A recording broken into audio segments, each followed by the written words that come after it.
declassify someone as Real not. quick, that fallacy does exist. It's called ad populum. I just want to hear what you think. I just want to hear what you think about that. So the ad populum fallacy is the same thing, only applies if it's just random people. It doesn't apply to actual authorities. No, it actually applies to also authorities. No, it doesn't. Because you can go to a math professor and tell him it literally, 1 plus 1 equals 2, and he can tell you, no, it equals 3. Have to accept it because I'm a math professor. I'm going to serve you. So if you go to the Stanford Encyclopedia of Philosophies on fallacies, number 9 and 10, it literally says this only applies if it is a false authority. It literally says, yes, real authorities are completely legitimate. No, TJumps, just quickly, how would you say you would classify an authority as being valid or invalid? How would you make that demarcation? If they used a methodology that can accurately differentiate imagination from reality, something like that. And how? On what basis would that be? How? What basis? Science? What? No, okay, but you know, but now you're going to reappeal to what authority, and then who's going to decide the science? A group of people or the most strongest person? Yeah. No, science is what the consensus or the authority. No. Science is what differentiates imagination. I want to say something, but you guys are talking to me. But can you see there's going to be a loop here? How are you going to get out of it? What? There's no loop here. Let me just. Okay, okay. The question: what validates authority and not? Yeah. Correspondence to reality. Okay, but on what validates that? In the end, there's going to be a consensus or an authority. You're going to again No. What validates that is novel testable predictions. Okay, done by who? The consensus. Who's going to agree upon by consensus? The group, yeah. The authority. Yes, because the consensus. The whole point of the methodology is that if all scientists hate each other and they're trying to prove everybody else false, and so if an idea is presented and you can't prove it false, then it's accepted by the consensus because they're unable to prove it false. They don't want to accept it. It's not like they're biased and like, oh, we're just going to accept it. It's because they are unable to prove it false because even when you reality. Exactly. So even when I ask you what makes an authority, let's say, valid or not, in the end, you're just going to basically say authoritative consensus for everything you say. No. This is authoritative consensus. Could offer both you guys. So, Grizzly, wait. Who would you go to fix a shoe? Shoemaker. One second. Right, no. Who would you? Electrical wiring in your house. Who's gonna be more likely knowledgeable about this issue? Right? Is it the average person? I don't want to derail this. He's answering your question. He's answering your question. The answer of what makes an authority is someone who's been demonstrated to be able to succeed at doing the thing.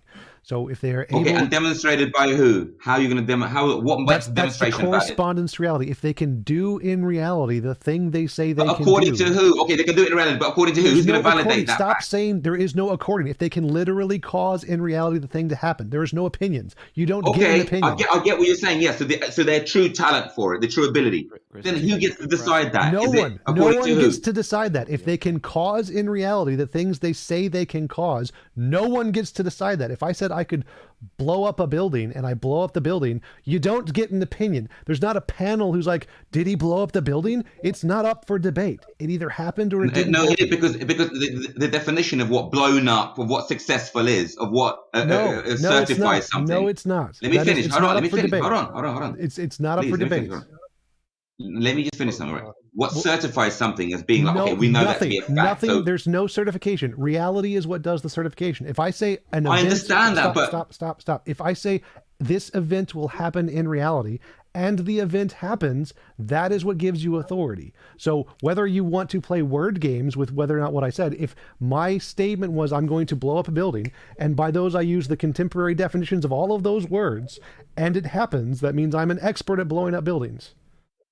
I understand that, but don't you understand? The wider picture is that people can make predictions with different models. So you've got your model obtained by consensus science. That's a great example. Yes. And you can make some predictions. Okay, but then there are some other people who've got different models, make predictions, and they're also valid. But the thing is, you're saying, well, that's not true because of what? Because in the end, it's going to be authority and consensus. Whoa, go back. So the predictions, if your model was able to make predictions and confirm them that they were correct, then your model would be completely reasonable to believe. Now, from my expertise in the field, I know they've all been proven false because I'm pretty well acquainted with the research done on predicting personalities and astrology and all those different things, and I know why they fail.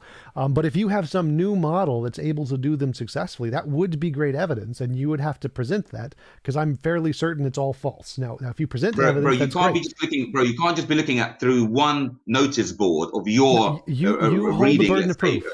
You hold the burden of proof. Finish. I didn't interrupt you. Hold on. So you can't just look at one bulletin board of what you consider to be like essentially your own oversight. The reason I'm interrupting. Let me finish. I didn't interrupt you, bro. I'm going to serve you. So the reason I'm interrupting here is because I don't need to do anything. If you claim that you have successful predictions, you need to present them. You need to show them. I'm not claiming that, dude. That's what you said. I asked you a question. How do you validate on authority or not? And you're basically saying, well, another authority is going to decide. No, that's the first question I already answered. We validated authority by if they have the skills to do. No, you think they actually know something, right? Grizzly, stop interrupting him. At one point, you gonna shut up, right?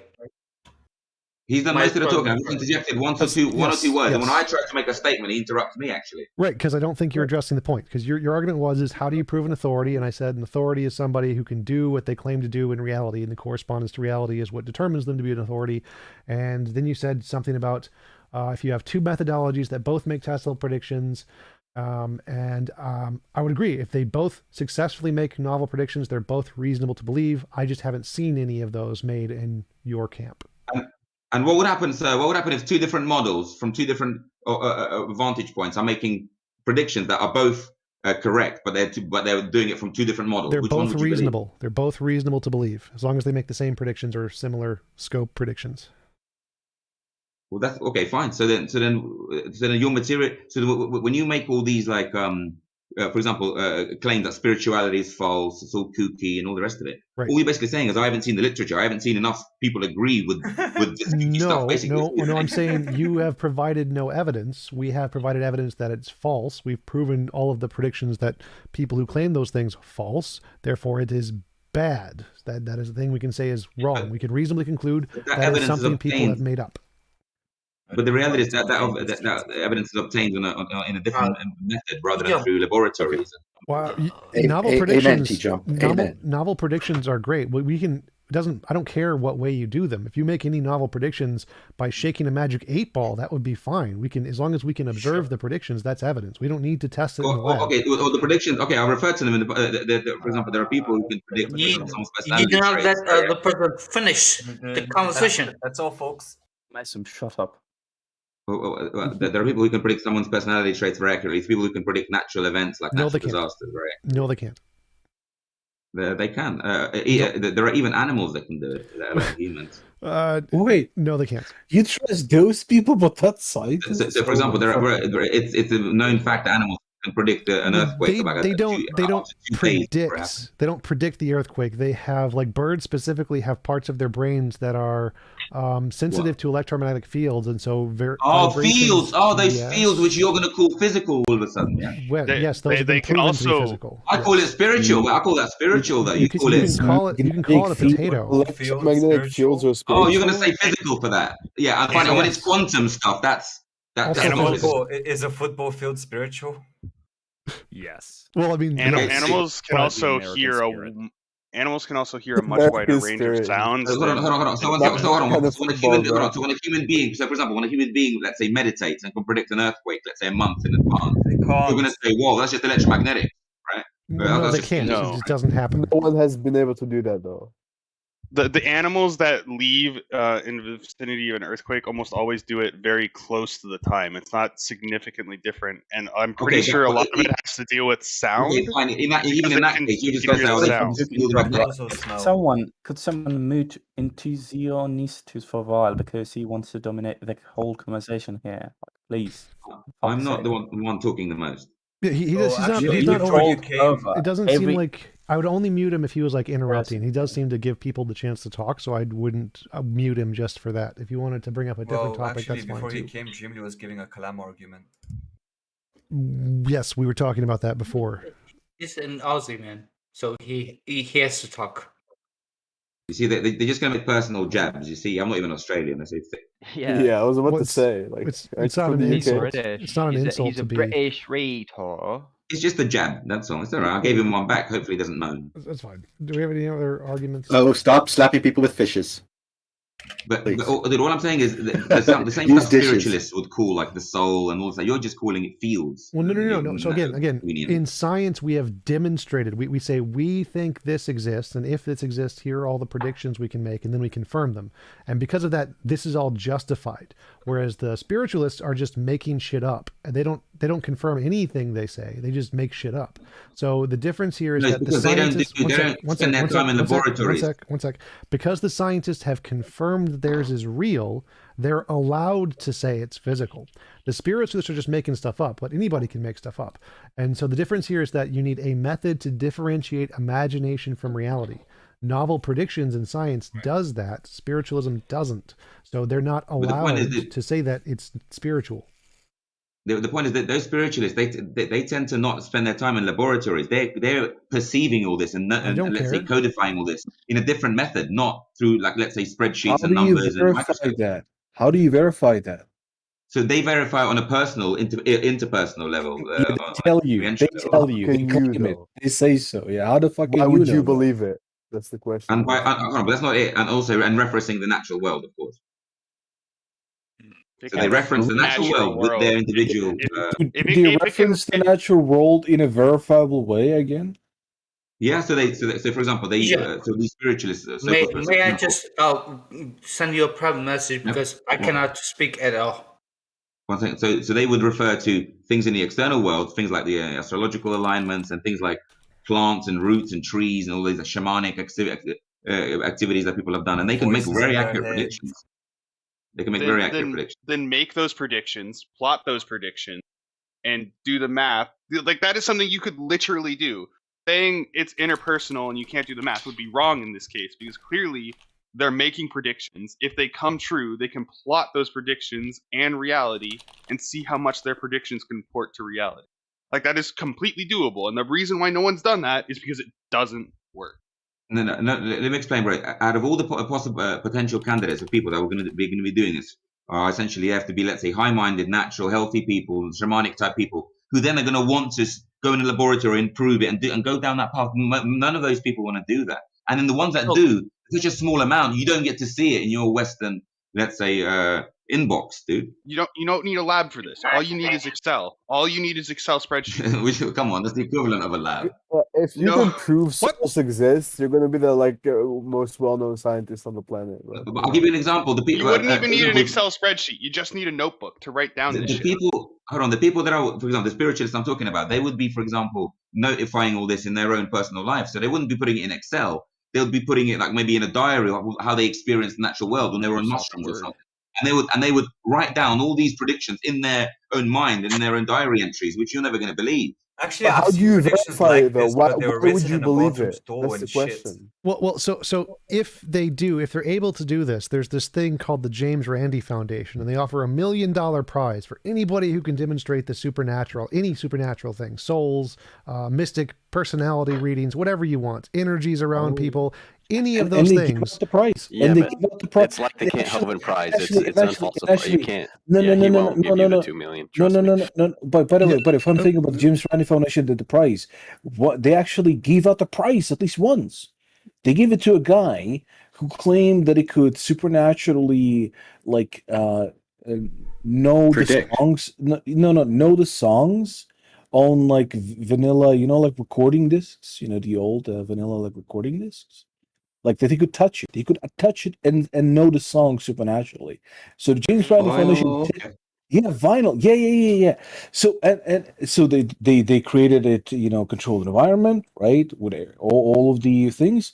And turns out the guy could actually do it. His hands were so sensitive. He could actually. He worked in the industry, and they gave him the prize because technically he won. He proved something that beyond their scientific, based on their scientific. Or you got smart ass lucky. Yeah, right. This could be explained with that he was really sensitive. But it's a beautiful thing because the guy later on just admitted it's like, yeah, of course I didn't have supernatural powers. No, I just can't fucking really sense it, right?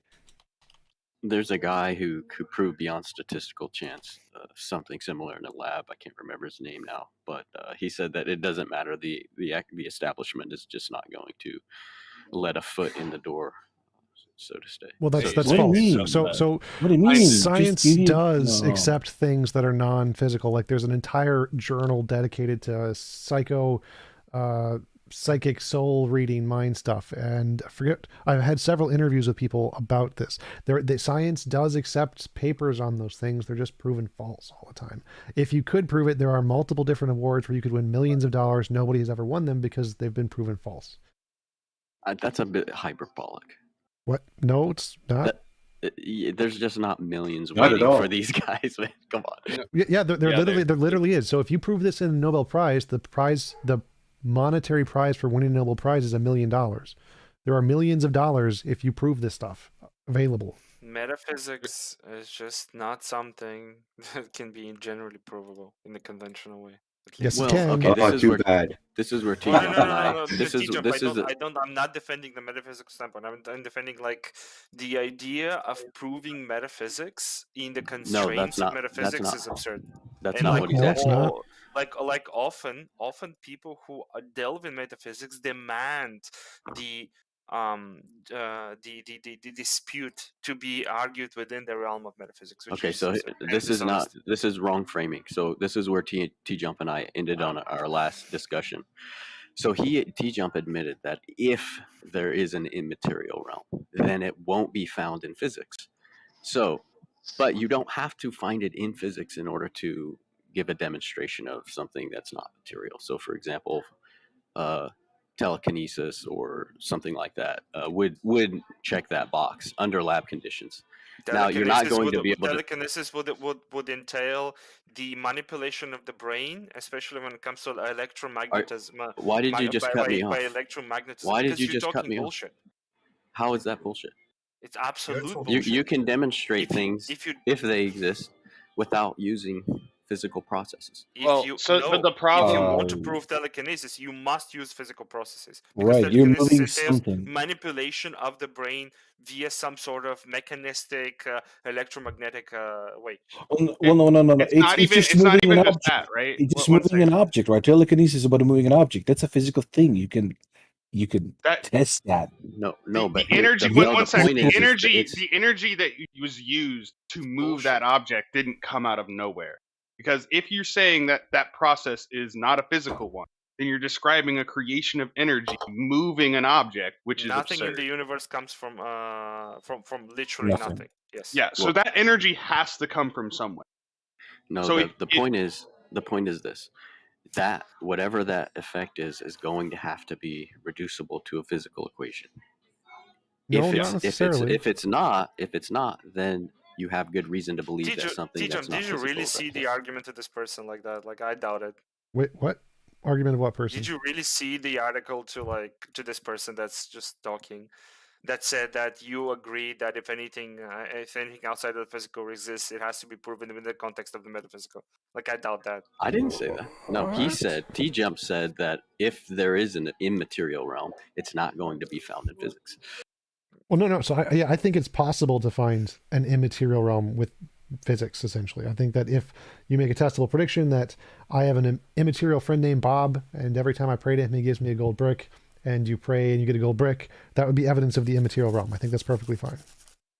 Yeah, you think it's possible, but how likely is it, right? Like, I'm asking about likelihood. Not as it's possible that I in another universe am Batman, no?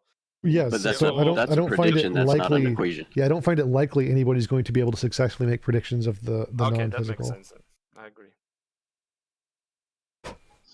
So for example, let's just assume that there are something like Platonic forms like justice, right?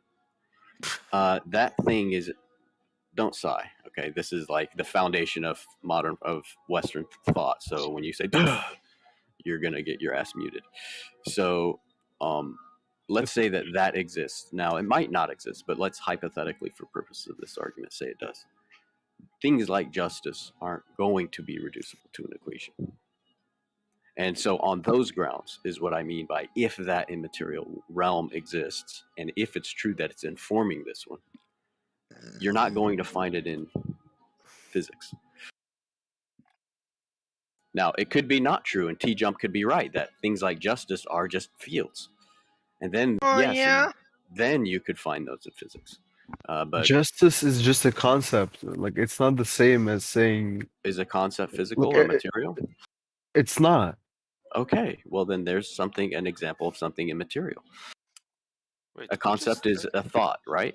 Or a perception. And so this is my position. I agree with you that they're not physical, they're not material. They're positions that are mental. No, they absolutely are physical. Okay. Yeah, So can you now it's your task. Yeah, no. Object.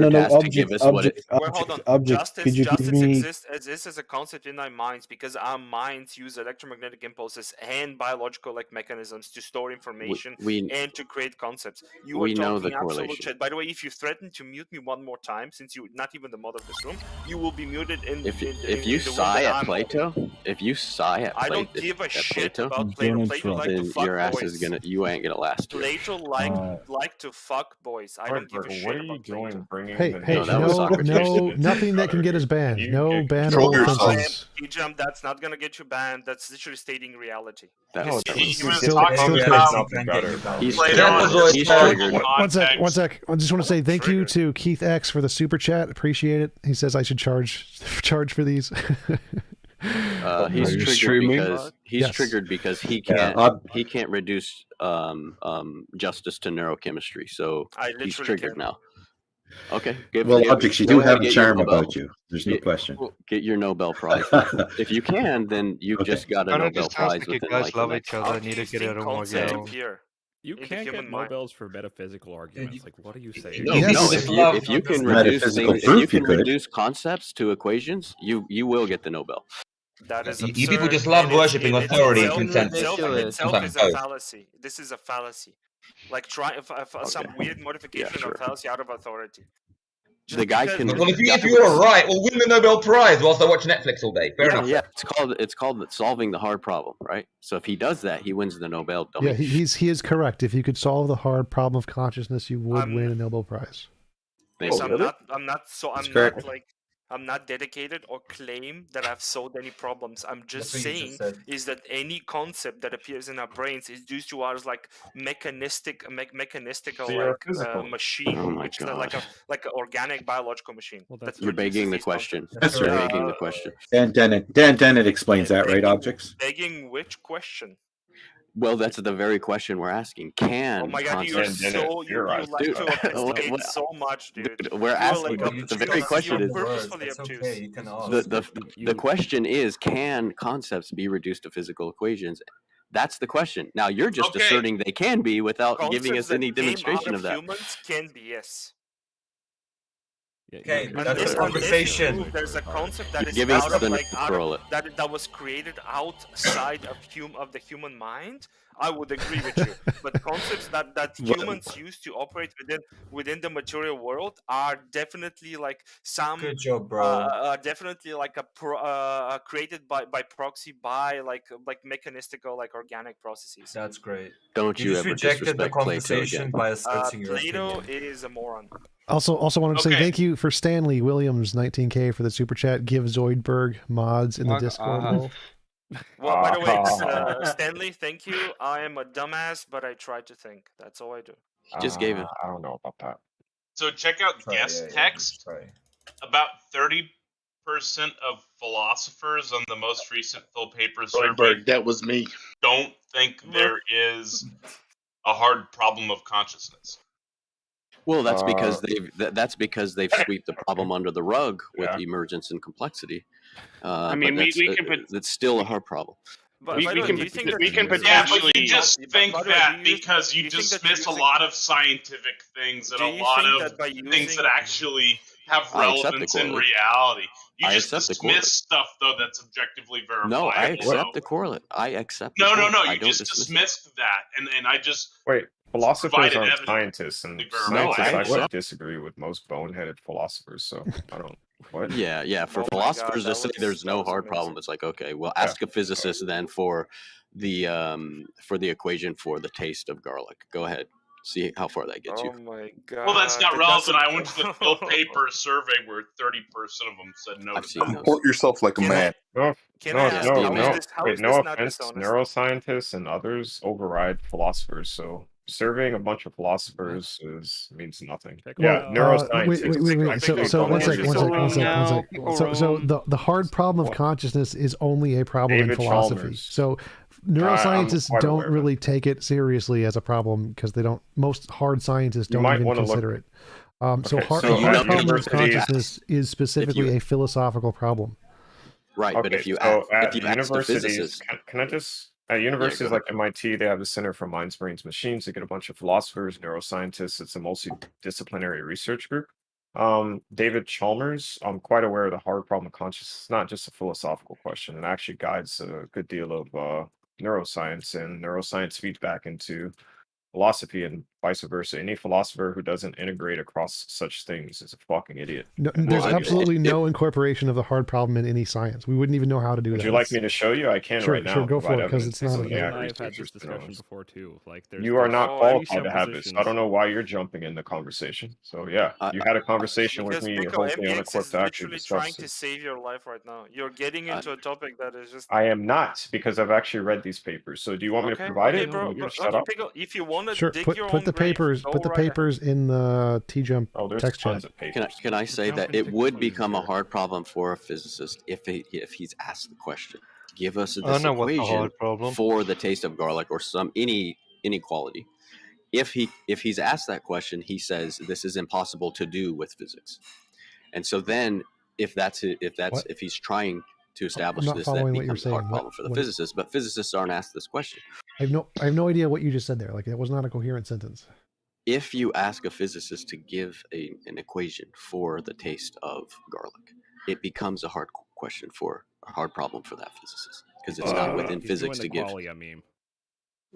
No, it's not a meme. It is the hard problem. The quality reducing qualities to quantities. Desk text. You can probably find thousands of papers as such. I don't know why people don't know how to learn how to Google. Why do you think things taste differently? Like, I don't get. Well, there are several reasons. I mean, there's olfaction. There is the chemistry of whatever stimulus that you're putting into your mouth. There's also your own genetic predisposition that is driving you toward, a certain proclivity. This is called diathesis. It happens. And so, yeah, there are all kinds. It's a multi-dimensional. Hey, but all you've named has been physical, though. Yeah, that's what we know. Now, the metaphysical, So, but why would you assume there's experience something is else, though? not bound to any of those. By the way, are you religious? Just want to know. I'm not religious. I do believe. Are you white? Yes. What does that have to do with anything? A lot. It tells us a lot about a person. When If we're talking about taste buds, then it's definitely relevant. I think you guys are over. I think you're out of your. I think you're out of your depth. Yo, I just want to announce something. I want to announce something. Yo, I BTFO'd sunglasses yesterday. This nigga shit at debating, bro. This nigga trash. Whoa. We just used the N-word. Yeah, what are you gonna do about it? It's allowed on the Discord. Self-day is allowed on the Discord. At the end of the day, Well, I'm going to virtue signal and say that's not cool. Well, you can. Yo, get back why onto is the topic? Can we get back onto It's always a any white topic? nigga trying to tell you no, it's not cool. Because I Just get virtue by saying let's go to any topic. Shut the fuck up, bro. Dude, He gets virtue points. He can fuck bitches in So college. stop. I'm going to start muting people if you just keep doing this. Shut up and you do a topic. Yo, So anyway, did you see the paper I posted? Because I can get thousands of such papers. So I'll say Feel people who free are to post active as in many research- as you would like. I just did. Yeah. So people are active in area research. They don't get into these ideological camps if they truly are after these hard problems and say, you know what, I'm a philosopher. Only philosophers can chime in. Or I'm a neuroscientist. Only neuroscientists can. They try to integrate across all pertinent disciplines. Right, I So, agree. Yeah. Just that the And, consensus in collaborative science groups. is more so against the hard problem. The people who actually I'm a consider it hoologist. is I don't like it philosophy. when you fucking incels get into my field. Wait, you guys are in the wrong room. What are you doing? Did you just say urologist? You're in a guest room, dude. Hoologist. Hoologist. Oh. Okay. Hilarious, dude. So scientists, Thanks. are you saying most scientists are pinheaded like physicalists that are getting nowhere on the Pinheaded. problem? No, I think most scientists are physicalists because they are actually making progress in the field and nobody else is. Nobody else is making progress in the field besides scientists. So what progress have scientists made on consciousness, man? Well, since they've made progress in the field related to consciousnesses and brain interactions and how correlates to specific parts of the brain affect consciousness, they're the only ones who really get a say on the topic. No one else has made any progress in anything related to the brain. And so since the one that is making progress is physical, it's rational to say that the consciousness is also probably physical. Prove to me that the consciousness is not located in the pinky foot. So if I go to a collaborative group like MIT Center for Minds, Brains, and Machines, and scientists say, hey, this philosopher helped me out. The philosopher says the scientist helped me out. Where does this, again, academia... That's absolutely nothing. So absolutely none of what you said is in any way relevant at all. What? So like until some other kind of... That would be wrong. No. So until some other kind of ontology makes any progress in the field of related to the brain in any way, it's not a credible explanation of anything. So like if I said what caused the hoof print in the snow and we have past evidence of horses existing, then we can say it was probably a horse until we actually, but we couldn't say it's a unicorn because there's no past evidence of unicorns. So saying consciousness is anything other than physical when we have literally no evidence of anything other than physical stuff is irrational, just like saying what caused the hoof print was a unicorn when there's no evidence of unicorns. I have a question here. So if it is physical, then it does reduce to an equation. That's just the nature of what physical things are. No, not necessarily. They can be reduced. No, that's false. So that's based on the current understanding of what physical things is based off of how we represent them through interactions, but that is not necessarily the case. For example, gravity, curvature of space-time, would technically exist even if there was no mass, nothing with mass to bend it. And so it would not be able to be represented with an equation because the equation would simply represent what would happen if it was bending, and it would still be there even if it wasn't bending, and that couldn't be represented with an equation. So no, physical objects can exist just fine and not be able to be represented by an equation. So I have a question. So if space is bending, you're saying that in absence of mass cannot be described with an equation? No, I'm saying gravity is the curvature of space-time, right? So space-time is there, but but math in physics represents changes and interactions. So if it's not changing, then there'd be no way to represent it with an equation because there's no two sides of an equal sign. Like in physics, when it's representing over this amount of time, derivatives show over this amount of time this thing will change, but if no change is happening, you couldn't represent it. Like physics can't represent ontologies. It can't say what a particle is made of or what a field is made of. It doesn't say those things. They're physical, they exist, but they aren't represented by equations. Equations do not represent every physical thing. And what you just said was what I believe is true, that physics, and you've said this before, physics tells you what things do, not what they are. And that's when we're dealing with being itself. And that's why you have to go to metaphysics to say, what is this thing? And your gravity example, I think, demonstrates that pretty well. Because gravity can be, or time can be described as X and T, but X and T are descriptions of a real thing, giving you those dimensions. I agree with most of what you said there. The difference is where when you say go to metaphysics, there's no going to metaphysics. There's just making stuff up. So like with the brain example, because we have a very consistent model that has made progress in the field, and that's the physical model of physics, it's reasonable to believe things are physical. It's not reasonable to believe they're literally anything else. So anything else you could ever say they are, since those other ontologies have never made any progress in reality whatsoever, they're not ever rational to say are what causes things. I totally disagree. Wait, can I also say something? Go ahead. Quickly. Space-time, it's a curve. The equation for how certain relationships work has curvature. Is the issue. So Einstein initially filed his paper and called it ether. The scientific community, because they're ideological pinheads, forced him to reverse this because of the religious connotations ether has with the Christians at the time. And that's when he filed it as space-time curves.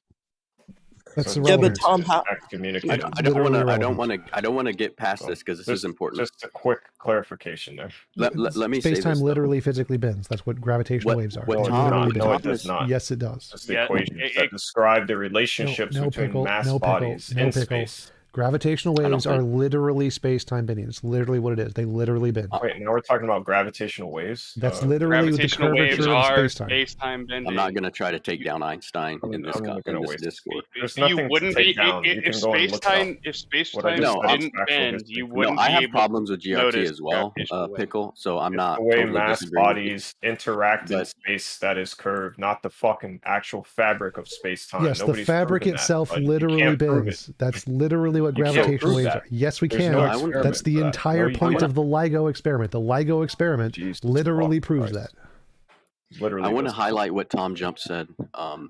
He said that the progress has been made in these physical descriptions, and so there's no good reason to believe that there's something outside of that. The problem is that there's something causing those physical descriptions. Wait, that's not what I said. So I didn't say that it's not reasonable to believe there's something outside of that. I said there's not reasonable to believe in anything that's never made any progress. So because the physical descriptions have made progress, those ontologies are reasonable to believe. But any other ontology that has made no progress is not reasonable to believe. Well, I would say that progress itself and processes themselves are metaphysical, and it's driving those discoveries. That's so nice, it's the real. but again, you would still need. You would still need some way to validate that independently of your just imagining that's how it works. And physical stuff does that. I would say the validation is the causal efficacy from top down, manipulating those material objects that are I have described by absolutely no idea what any of that means. So you have a physical description of objects in nature. Okay. Sure. Now, the reason that you have that description is because they are deduced. They are deduced from a qualitative object. Now, the qualitative aspect of that object is only experience. Okay, I'm lost. I'm still like getting lost in all the words you're using here. So you got to make progress, describe something we don't know yet. How do you make progress, describe things we don't know yet? This is precisely what you said, TJump, about how physics say what objects do, not what they are. Yes, that's correct. For what they are, the are-ness, the is-ness, that's the quality. So let me clarify. Whenever you try to answer what things are, the only options, the only things you can fill in that blank is something that has successfully made a do statement. So if it can successfully describe the way things do or operate, then you can say that that is how they are. But you can never say they're anything else unless they can successfully make predictions about the doing. Well, science describes the behavior of objects. Yes, so it's okay to say that because science does that. Objects must be in order to behave, right? So the fact that they are precedes the fact that they do, because these things. Normativity does not prove metaphysical. I don't know what that means. I don't know what that means either. But again, so saying that since there's like a normative framing of an object, therefore it cannot be explained without other normative statements about that object. Like the normativity precedes all physical and empirical things, and therefore there must be a metaphysical. Metaphysics isn't for you. You're speaking at too low a level, man. Yeah, we're asking what is primary here. What is primary from a first-person perspective, insufferably, everyone agrees with this, is the conscious experience. There's nothing that happens outside of that filter. So that's the first thing. Now, what we've done then is we say, okay, I'm experiencing this object. It has qualities. That's the first thing. Now, the second thing is I'm going to invent measuring devices to deduce quantities off of this qualitative object.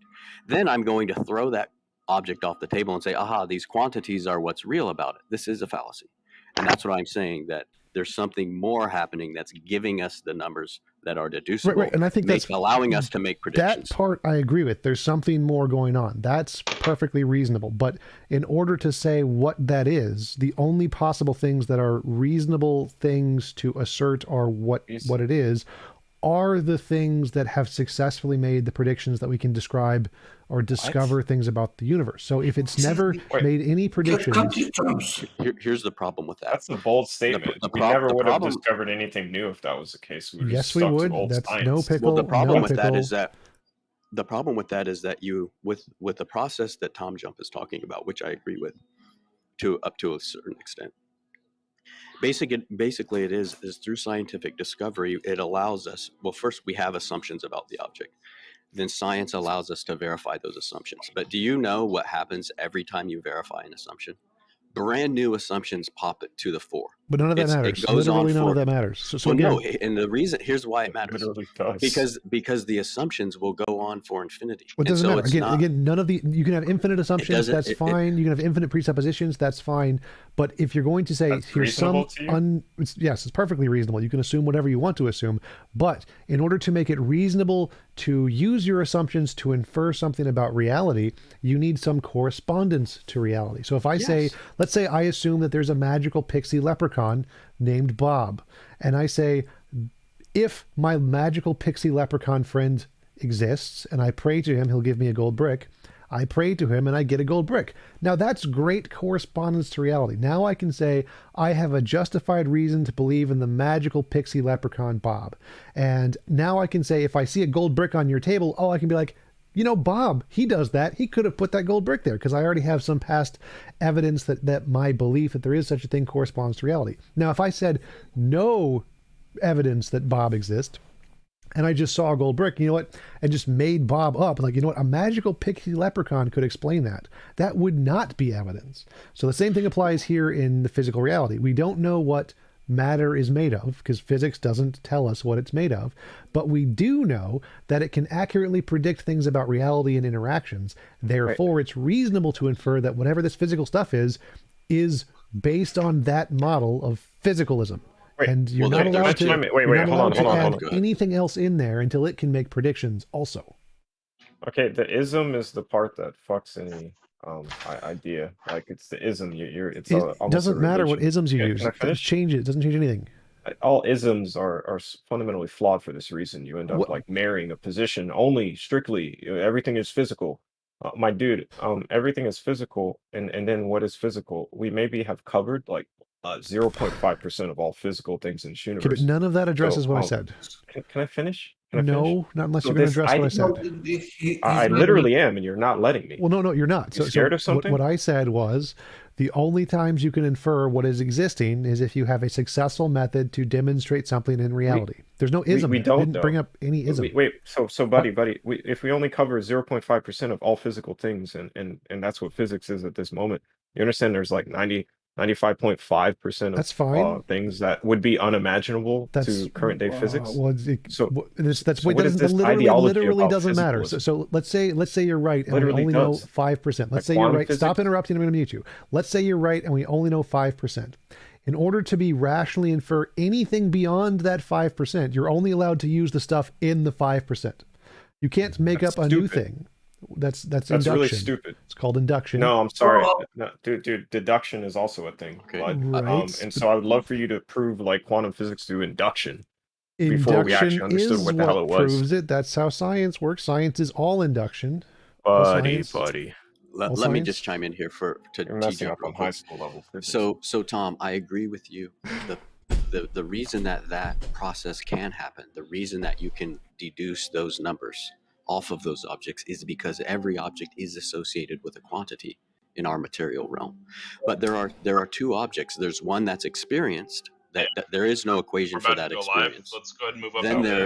Then there's where is it, dude? Taco. It's right above text channels. I see 5 of it. I don't see it. Where do I find it? Politics, Who the politics, fuck just info. interrupted me? Here, I'm gonna make it go live right now. All right. Who the fuck just interrupted me? Oh, there it is. We're doing a Sunday stream thingy, so we're moving to a event. That's what he is. That's why he interrupted you. So that was fine. But, so I'm going to the events thingy. I'll talk to you guys in a bit, or you can come to the stream. Is it the does deity exist thing, or yes? It's live right now. God, you guys are mostly atheists with us today. There are some others who will be showing up perhaps later, if not right away. TJumps will be here. He's an atheist philosopher who hosts conversations with professors, philosophers, and other academics about topics ranging from biology and physics to religion and morality. TJumps' YouTube channel is at www.youtube.com/TJump. Jefferson Spatchcock is an atheist inquisitor and intellectual who has a particular expertise in analyzing and reviewing debates. He's particularly known for analyzing a lot of Darth Dawkins debates. and conversations, or interrogations, as some people call it. His channel on YouTube is included in the YouTube video description. It's too long to describe here. J.L. Warren is an atheist activist, educator, and entertainer. He runs the Bridge the Divide YouTube channel, where he addresses irrational beliefs, the irrational behaviors that often follow, the societal divides they create, and how those divides can be bridged with education, rationality, and reason. His channel is at youtube.com/JLWarren. That's WARREN. I'm Randolph Richardson. I'm an atheist from British Columbia, Canada, and I'm the founding president of the Canadian Atheists.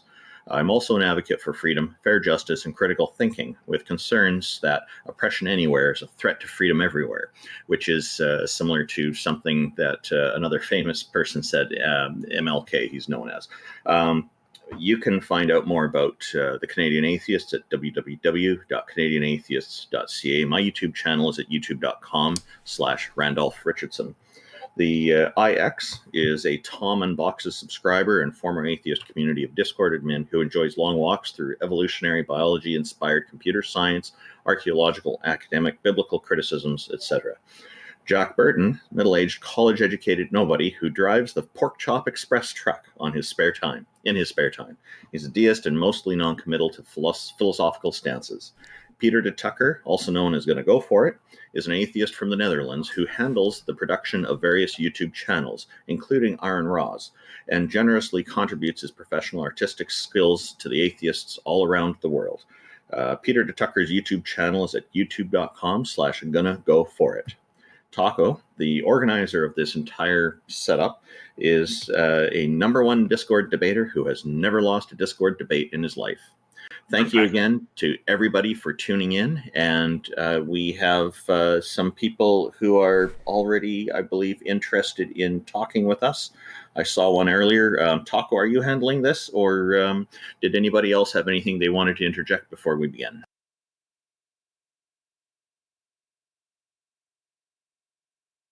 All right, so if y'all have any questions, I'm sorry, it sounded like we're good. If y'all have any questions or feel like y'all could convince us a God exists, which is the idea, or goddess exists, which is the idea here, feel free to queue up here. I did invite Crux, who I was talking with in DMs. He's actually got a pretty cool position. Feel free to introduce yourself. Quick question. Did you just say y'all? Yeah, I lived in Texas for a long time. Hello, Crux. Welcome. Texas thing. What's up, Crux? What do you got for us today? Yeah, so Taco kind of asked me to join here. I don't know if it's necessarily entirely fitting to the topic of deities. Obviously, I'm an agnostic, right? So I don't really use the word God at all. It has no meaning for me. But I have been accused of being a pantheist, as well as being an as an atheist. So yeah. Okay, so this is pretty simple to figure out. Do you believe in any goddesses or gods? That question bears no meaning to me. Well, why did Taco ask you to come up? Taco, what was the topic? I think he wants me to expound a little bit on a particular view of necessitarianism that I hold. Well, the thing is, if that question has no meaning to you, then how can we have a conversation about whether deities exist or not? Well, I'd say let him have a chance. If Taco invited him up, let's let him go into what he means by necessitarianism, because that could be analogous to a god. So go ahead, tell us about it. If you think that my view fits your definition of God, then I just asked a question and I did not get a satisfactory answer though. But go ahead, Crux. So I hold to the position of necessitarianism, and I think this is a view that offers a nice contrast with more conventional views of accounts for how the world exists and such, right? So I often bring it up in relation to for example, creationist positions, right, where you have some transcendental being that is the cause of some secondary world, right? So my position is that simply that there is only one world that is possible, and that therefore this world is necessarily existent and does not require an explanation whatsoever. So this world, planet Earth, is obviously not the only planet in our solar system or in our galaxy or in the entire universe. So there's a problem right there with saying this is the only world and it is necessary. It's necessary for human. I'm using it in a modal sense. Yeah. So world in philosophy means the entire universe or multiverse, the entire one set of all existing things that we are a part of. So world. Okay, gotcha. All right. But so I would kind of agree with Randolph's point here is that I don't understand why you would think there's only one possible world. I can imagine a world with no puppies. That is a possible world. Why would that one be impossible? So, yeah, so I've never really formalized this in a syllogism, and I just did like half an hour ago for the very first time. So there's probably going to be lots of issues with it. I think the question comes down to like how you've why did you feel it? Why did you feel it necessary to eliminate all other possibilities? Like what drove you to that? What drove you to that conclusion? Ultimately, I think it's the most. Like I said, I just formulated a syllogism. So if you'd like to hear it, go ahead. Go. That. Yeah. So I would say there's no contradiction in the proposition only one world is possible, which would mean that only one world is possible.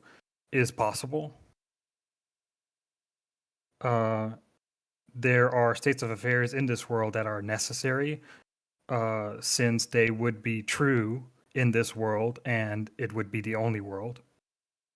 Wait, what do you mean by necessary there?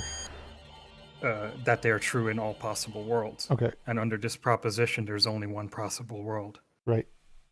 No, there's a problem with premise one though, is because it's not logically contradictory for there to be many worlds. My claim is not that there is a contradiction in that. My claim is that there is no contradiction in the proposition only one world is possible. Okay, gotcha. Okay, I see. Go ahead. Feel free. Continue. So these necessary facts in this possible world under S5 in modal logic would reduce to. So these possibly necessary propositions would reduce down to necessary facts, since under S5 of modal logic, I think that's fairly uncontroversial. And so the proposition this only possible world exists would be a conjunctive proposition that contains only necessary fact, and therefore this conjunctive proposition would also be a necessary fact. So only one world is possible is a necessary fact. Well, that's begging the question. You're saying if you're correct that this is the only world, and that means that all the facts in them would be necessary because they're in all possible worlds. But it doesn't seem that that's the case. Like modal ontic realism could be true, and all possible worlds could actually exist. So none of my view. Well, none of the premises that you presented exclude the possibility of other possible worlds existing. You just said. Well, the conclusion would. Well, that's begging the question. So you're saying if my model is true, then my model is true. Yes, that is true. As would be a tautologist statement. Well, it wouldn't be a tautology. It would be circular. So it'd be if you put one of the premises in the conclusion, you can literally do that with anything. So I could take the opposite view. I could take the view that modal ontic realism, where all possible worlds exist, and take the exact same structure of your argument, and it would work equally as well on their view as it would for yours. Therefore, it doesn't justify your view or their view any more than one another. No, but my worldview would exclude the possibility of any other worldviews. Right, and theirs would exclude yours. So I would say that there's a contradiction. Well, then they would have to show that there's a contradiction in the proposition only one world is possible. No, because they can just show that it's many worlds are possible. Yeah, that's the crux. That's what I brought up at the beginning. They would have to assert that. Well, there's no logical contradiction in many worlds, so again, my claim is not that there's no contradiction in that. I mean, ultimately, that is going to be my claim, right? Based on this conclusion, right? Since if there's only one possible world and it's a necessary one, any world that is distinct from this world would be impossible, right? Wait, so that's not the point. JL's making the point. So JL's making the point. Wait, one sec. So there's two people here. There's a you and modal ontic realist, and you're both talking. You write your first premise down, which is there's no logical contradiction with there being one possible world. And the modal ontic realist, he writes his first premise down. There's no logical contradiction with all possible worlds existing. Now, you're both on equal grounds here. Neither one of you has any more justified support than the other. So why would we... What can we add to this situation to make it go more reasonable to believe you rather than the guy who holds the opposite view to you? Well, I'm saying if you follow my argument, then it would entail that only one world is possible. Great. So he has the exact same argument. Wait. So he has the exact same argument. He's just changed the nouns. That's the only thing that's happened here. He's changed the nouns. So the structure is exactly the same. It's equally as valid necessarily because it's using the exact same structure yours is, and all he did was change the nouns. No, but the thing is, he can never point to anything being necessary, whereas I can. I don't know what you mean there. So yes, he can. But the thing is, none of his statements would be like a person who says that there's multiple possible worlds would have to say that there are in fact facts that are contingent, right? Sure. That are not necessary. Sure, right? Not all facts are necessary facts, correct. Well, under my view, all facts would be necessary, and this is why I get to the conclusion that my view must be necessarally true. Well, right? then TJump was correct. Because there's no there's no possibility of a counterexample, whereas the other person would have to say that there's a possibility of some counter, right? So, and the counter would be my first premise. There is no contradiction in the proposition. Only one world is possible. And then everything from that follows. Wait. So I think you're conflating. One sec. I think you're conflating. One sec. So I think you're conflating the fact that it's possible that some facts are contingent with a contradiction. So that there's the fact accepting that some facts are contingent. It would be a contradiction under my view. Right. So there's no contradiction in your argument there that would lead to that whatsoever. So saying that it's possible that there's only one world doesn't indicate that it's necessarily the case that there's only one world. So that premise does not in any way indicate your conclusion. One bit. I know. This is why I have other premises. None of them do. That's the point. Okay. How does so in this view where only one world is possible, right? There would be fact, right?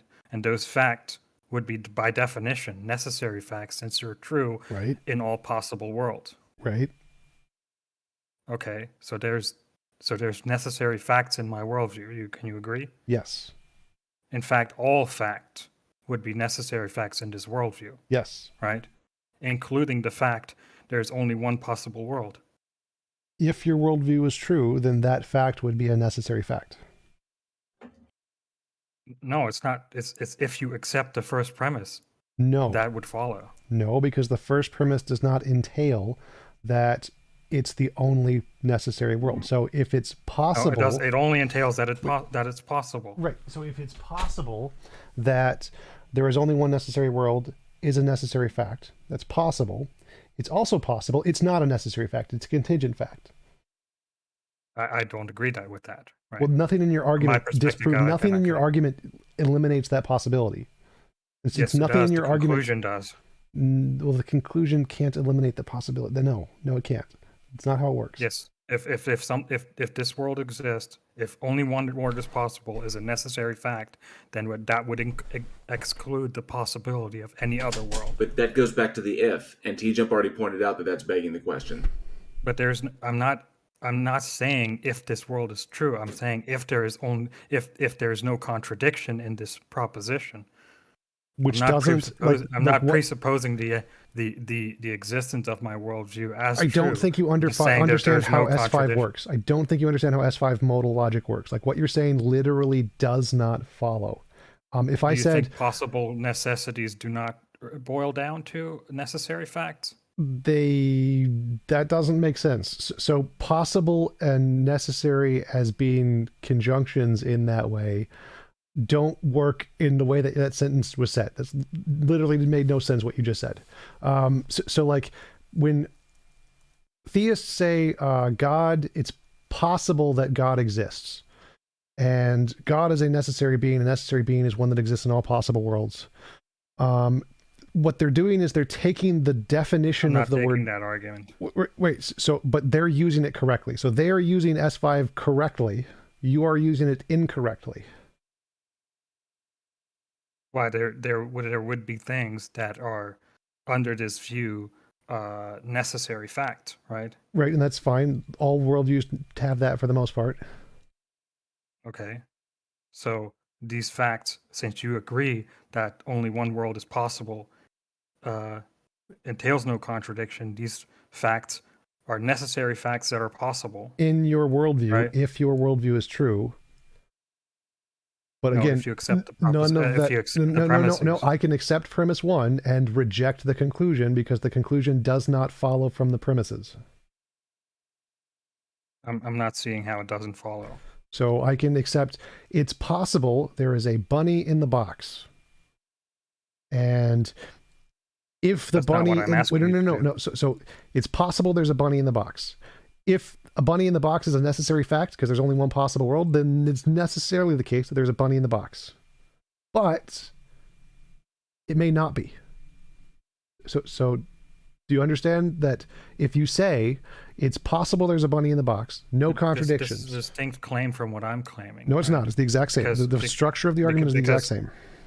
No, because under this view, you're still allowing for the possibility of contingent facts, right? Which, from under my argument, they would be excluded since there's only one possible world. Facts. Stop. I already addressed this. No, I said no. I'm saying it's possible there's a bunny in the box. Second premise, if there's only one world and every fact is a necessary fact, it is necessarily the case there is a bunny in the box. So do you see the first premise is it's possible there's a bunny in the box.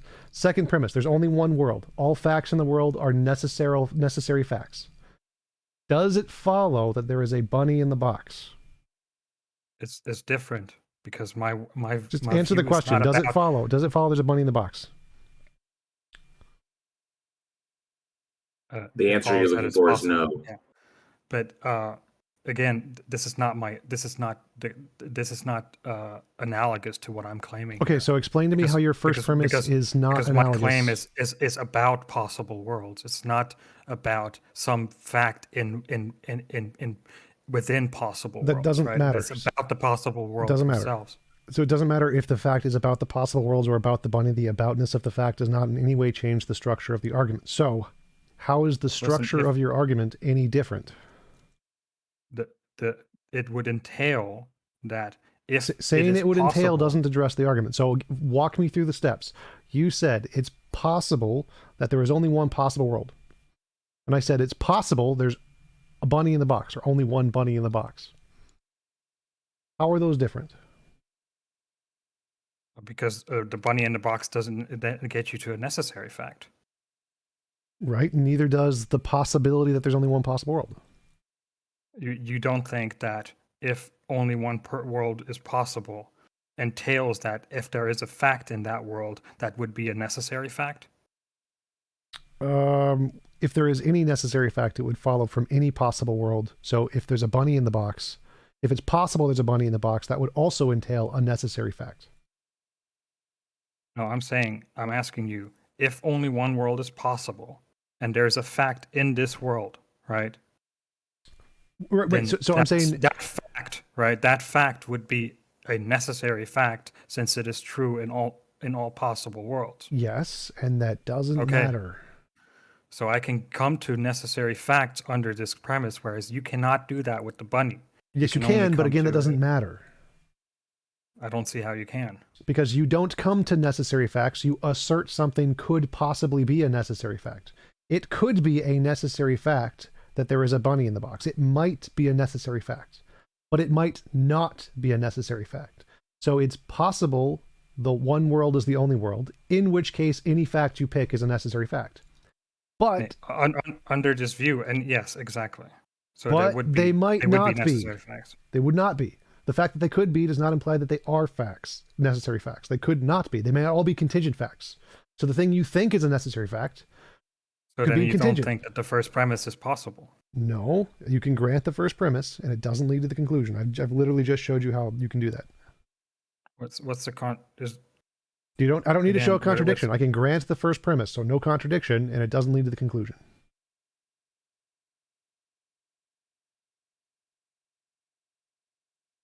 Yeah, I don't see how you get from necessary facts to them being contingent. I didn't say you don't have to do any of that. So if you agree that there are necessary facts under this argument, then the Your conclusion doesn't follow. Your conclusion does not follow from that. That's what I've been trying to explain to you the whole time. Literally what you're saying, no, it does not follow. I can grant possible there is necessary one... facts reduced down to necessary fact. No, again, that's wrong. Saying it's possible there is one possible world gets you zero necessary facts. You get no necessary facts from the first premise whatsoever. Again, I believe this is just S5. No, it's not. You can reject that. No, it's not. Possible necessities are necessities. Again, you're not using S5. You're misusing the argument. I think at this point, we might want to, leave it at that. That Crux, you may need to write this down, take a look at it, actually put it to paper, and analyze it. It's just a recommendation, but I don't think we're going to get anywhere beyond this point. So obviously there's some issues that need to be sorted out. So I'm just recommending that you put it down, put it to paper. I think the issue is that TJump is rejecting S5. Nope, I'm not rejecting S5. You're not using S5.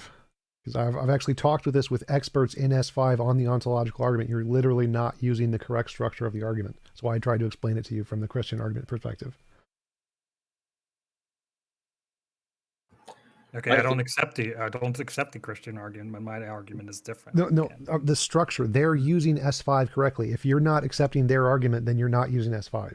You're not using S5 correctly, but we should probably move on. I think we can just, for time's sake, so we can give another person an opportunity to get some people up here. Yeah, definitely. Thank you, Crux. Appreciate it. Very interesting. Thank you for coming up.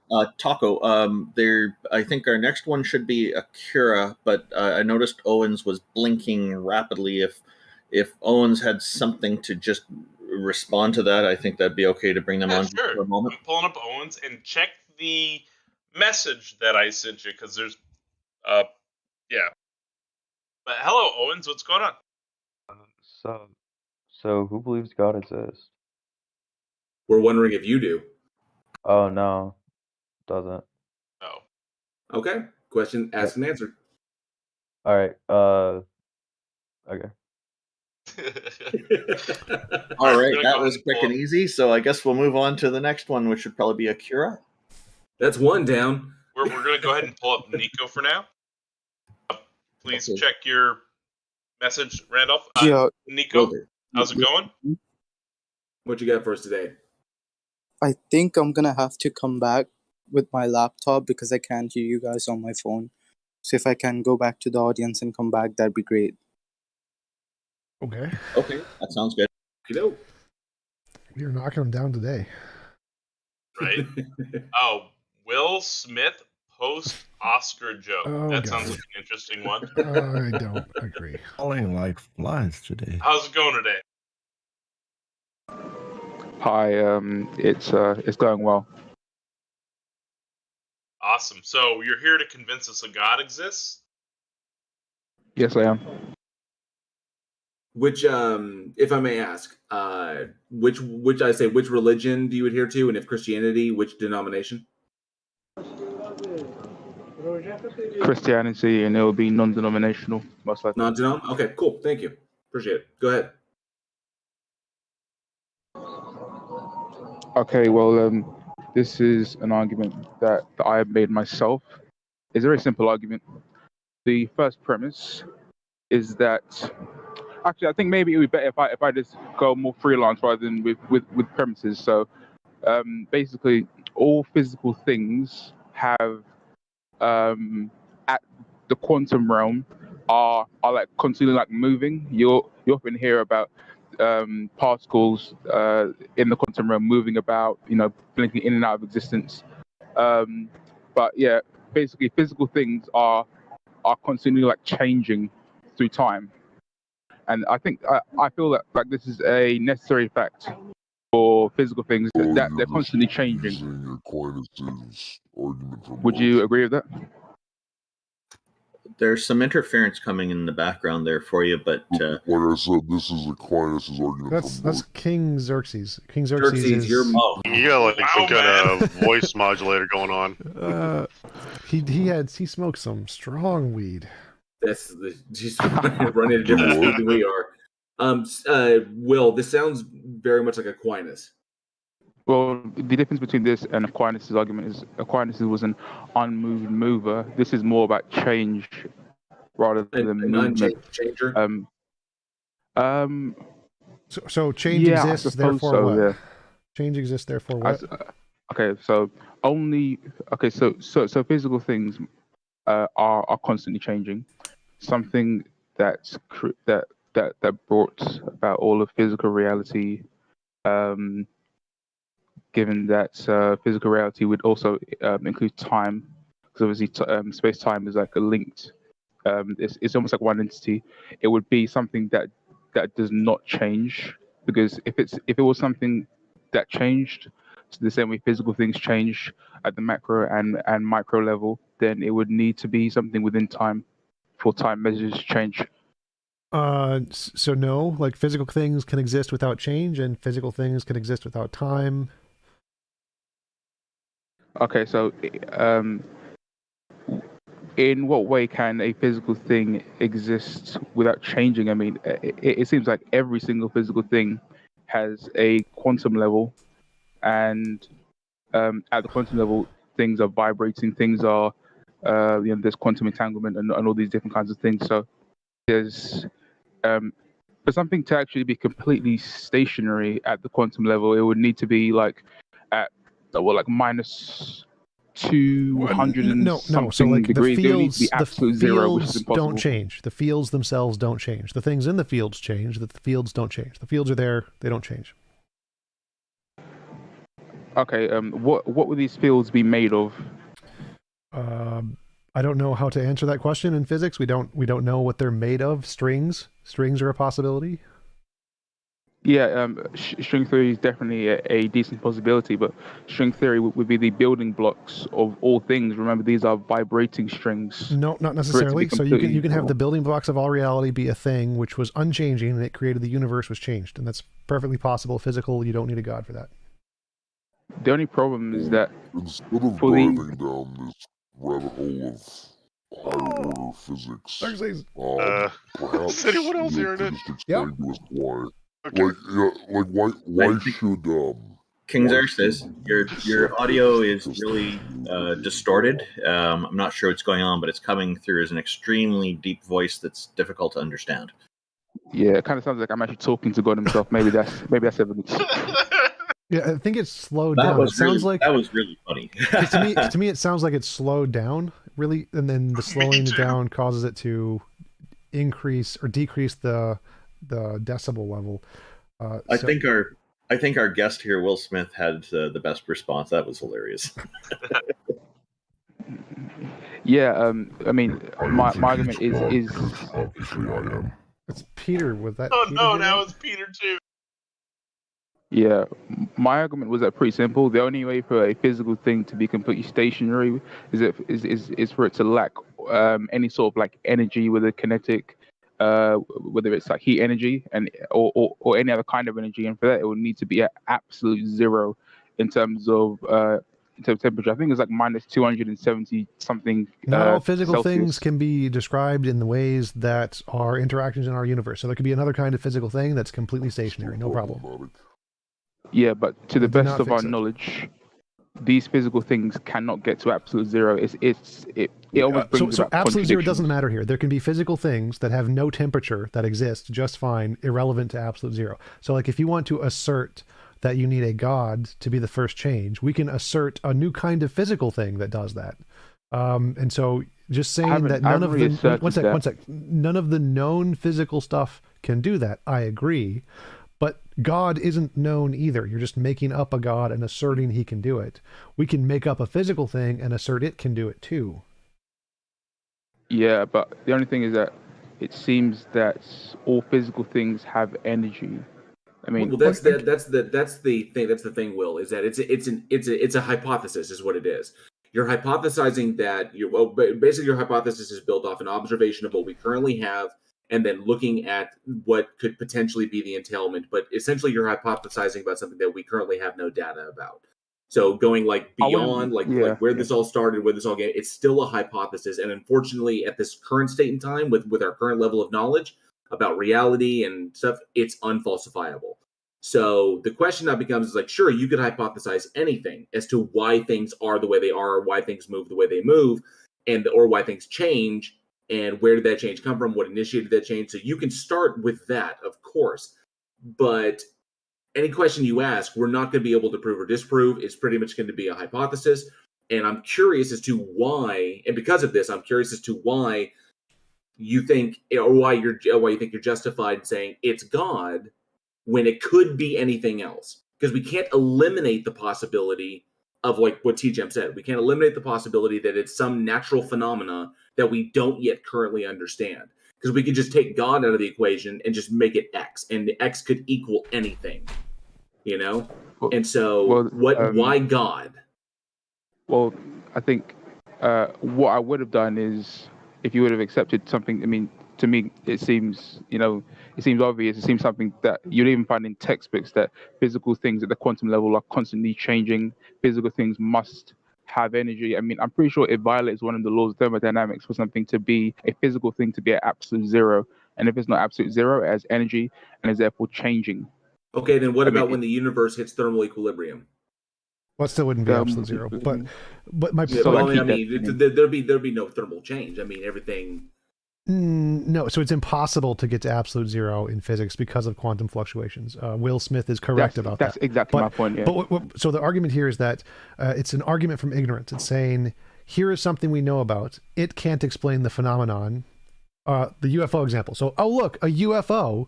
It's an unidentified flying object. It must be aliens. Well, no. If it's unidentified, you can't then label it as aliens.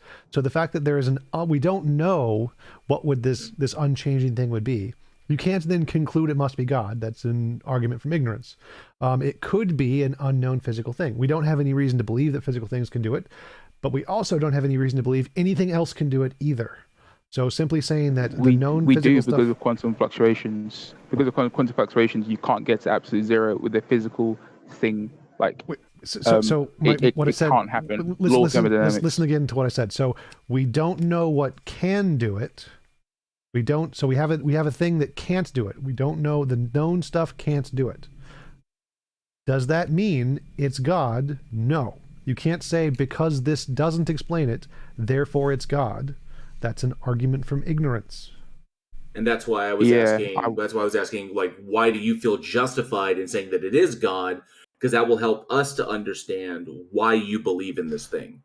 Like, why you feel compelled to say it's God. Because what TJumps posited out there is that it's the answer that you're choosing out of a world of possibilities to put in that hypothetical slot.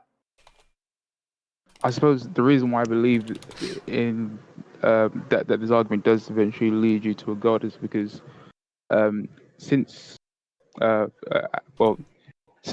physical things are constantly changing, that's my perspective. Maybe you disagree, but I believe this because of the laws of thermodynamics.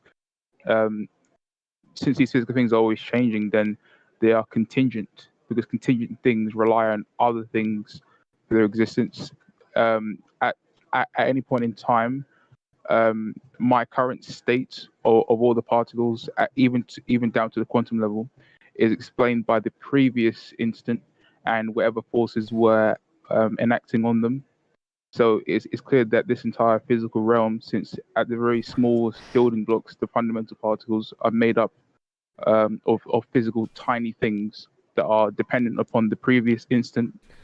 So what you said there is the problem. It's not the entire physical realm. It's the known physical realm. There could be more physical stuff we don't know about yet. So the known physical stuff can't reach absolute zero. Sure. Does that mean no physical thing can? No, you can't conclude that. So you cannot say that all physical stuff is impossible to explain absolute zero. I don't know why you keep bringing that up. It's completely irrelevant. But so we can say that the unchanging necessary thing could be an unknown kind of physical thing. You can't say because it's not like the known stuff, therefore it must be God. That's like saying, oh, look, a UFO, it must be aliens. Like if I say, oh, look, what knocked the cup over? Well, it wasn't a pineapple, therefore it must have been God. Well, no, it could have, been the wind. Actually, Will, this is really interesting, and because essentially what you've argued for and the way, like how you've postulated it, really only gets you to deism. So what's really interesting is that if you would just came up and just posited deism, like a non-specific, sufficiently powerful enough entity that kicked the football in the universe and then pissed off with no evidence of its existence, that's complete. It's an unfalsifiable hypothesis that is entirely that could very well be the case. We just don't know.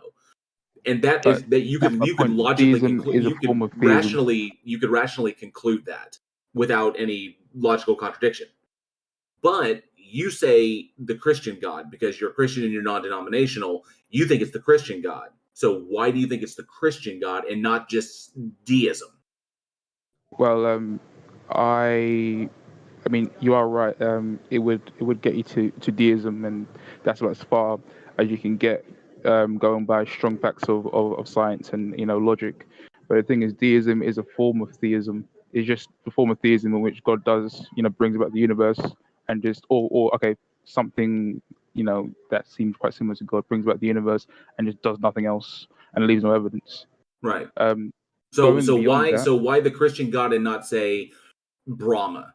Brahman, because arguably, as far as like texts and like books and like people that talk about it and the nature of such a thing, Brahman would be far superior to the Christian God when it comes to just basic moral stuff. So why the Christian God? Well, it would seem that is the question of in the title, does a deity exist? And I seem to giving you good reason to believe in deism, which is a form of theism. So surely my work here is done. Well, no. So Dev, he's granting that. JL is granting that for the sake of the argument to try and move on the conversation. Okay. I've shown. I reject deism purely that I don't accept supernatural explanations for things. I simply say we don't know. That's it. But and I don't. When we know, we'll know, but we don't currently know. So I'm not positing anything there. Okay. Well then. The reason why I would think it's specifically a Christian God, I mean, obviously it's impossible for me to, or it's very hard for me to go and find out every single God that's ever existed, and where these massive list of mythological creatures. That's why I was bringing up on a purely moral level, just going by the books. Okay. Take the Bhagavad, take if you want to go with the Vedas or whatever, but just Brahman in and of itself, and then comparing it to like the Christian God, triune God, Yahweh, whatever you want to call it. If you compare the two, one obviously has a better history than the other, especially in the eyes of its followers and believers. So just on that standpoint, you could be justified in going looking at Brahman. So, but you chose Christianity. Is that because you were raised in it, or is it because for some other reason that? Naturally, it's because of where I was born, the time I was born. If I was born in like 300 BC, maybe I'd be more into the Stoics than it's heavily to do with where I was born and my upbringing. But it isn't like I've just taken this and not giving it that much thought. When it comes to the weighing up ethically which gods are ethically better or not. There doesn't seem. I actually don't believe in objective morality, and I'm still a Christian. As contradictory as that may seem, I do think intellectually honest. So, I mean, you're being intellectually honest there. I gotta agree. Yeah. I think that naturally, even if God would say that you ought to, for example, follow like the Ten Commandments, he is a subject fundamentally. He is an unembodied mind, even to the most intellectual Christians. So he would still be a subject, but I think that his decisions ethically would be superior to ours because his like whenever I make an ethical decision, I look at the world around me and my perceived future. And when he would make a decision, he would theoretically be outside of time and therefore eternal, and he'll be making a decision based upon what effect it will have on the entirety of reality. So I mean, think about it. Like if you were to ask someone, how come you're doing all these exercises, and you say to them, and the person says to you, oh, I'm putting myself through all this pain so that in about a year or two, I'm going to look much better and be healthier. But someone who only lives about 30 days, for example, let's say you'll die after 30 days, will look at people exercising and think that it's asceticism or like self-torture and that it's crazy. It sounds kind of like an appeal to emotion. No. It is subjective ultimately, but I just think that God has more of reality to look at, so he would know how his decisions would play out in the entirety of reality. Basically, like the butterfly effect. Well, it's unique. I won't disagree with you. It's a unique perspective in looking at the Christian God, and there are obviously lots of Christians that would disagree with you on that. And you haven't given the Christian God any specific attributes, which could be logically contradictory to themselves, like the omni properties and such. So I think like I said, like before, you can reason yourself to deism, and why you accept that deism is wholly dependent upon you, like your philosophy or your ideology. I don't do it because I don't accept supernatural explanations. Jack himself is a deist, so ultimately it is subjective. But I just don't see a reason to put baggage where baggage doesn't need to go, because whether especially depending upon which God you're believing in, especially if we start giving it attributes and stuff, and you start adhering to one, I think you get way too much baggage to go along with it. So it just seems like the only thing that actually could have brought reality into existence could be something that is, and this isn't strictly to do with the argument I gave. It must be something that is capable of not changing the same way a rock would just lie around if there aren't any forces acting upon it, and then I don't know, conditionally make some sort of change or bring something about conditionally. Because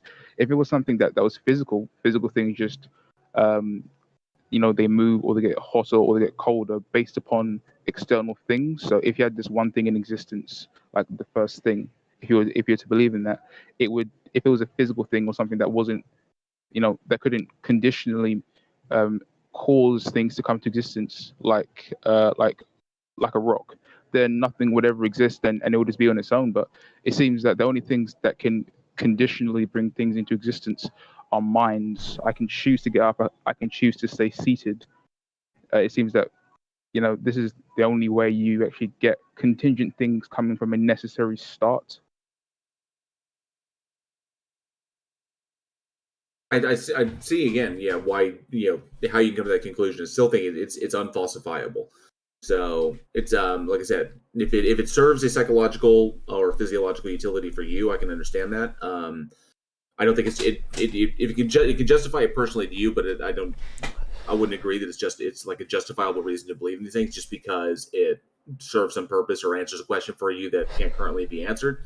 But hey, no, not necessarily. Kant had the same conclusion. He had his analogy of the ball resting eternally upon a pillow.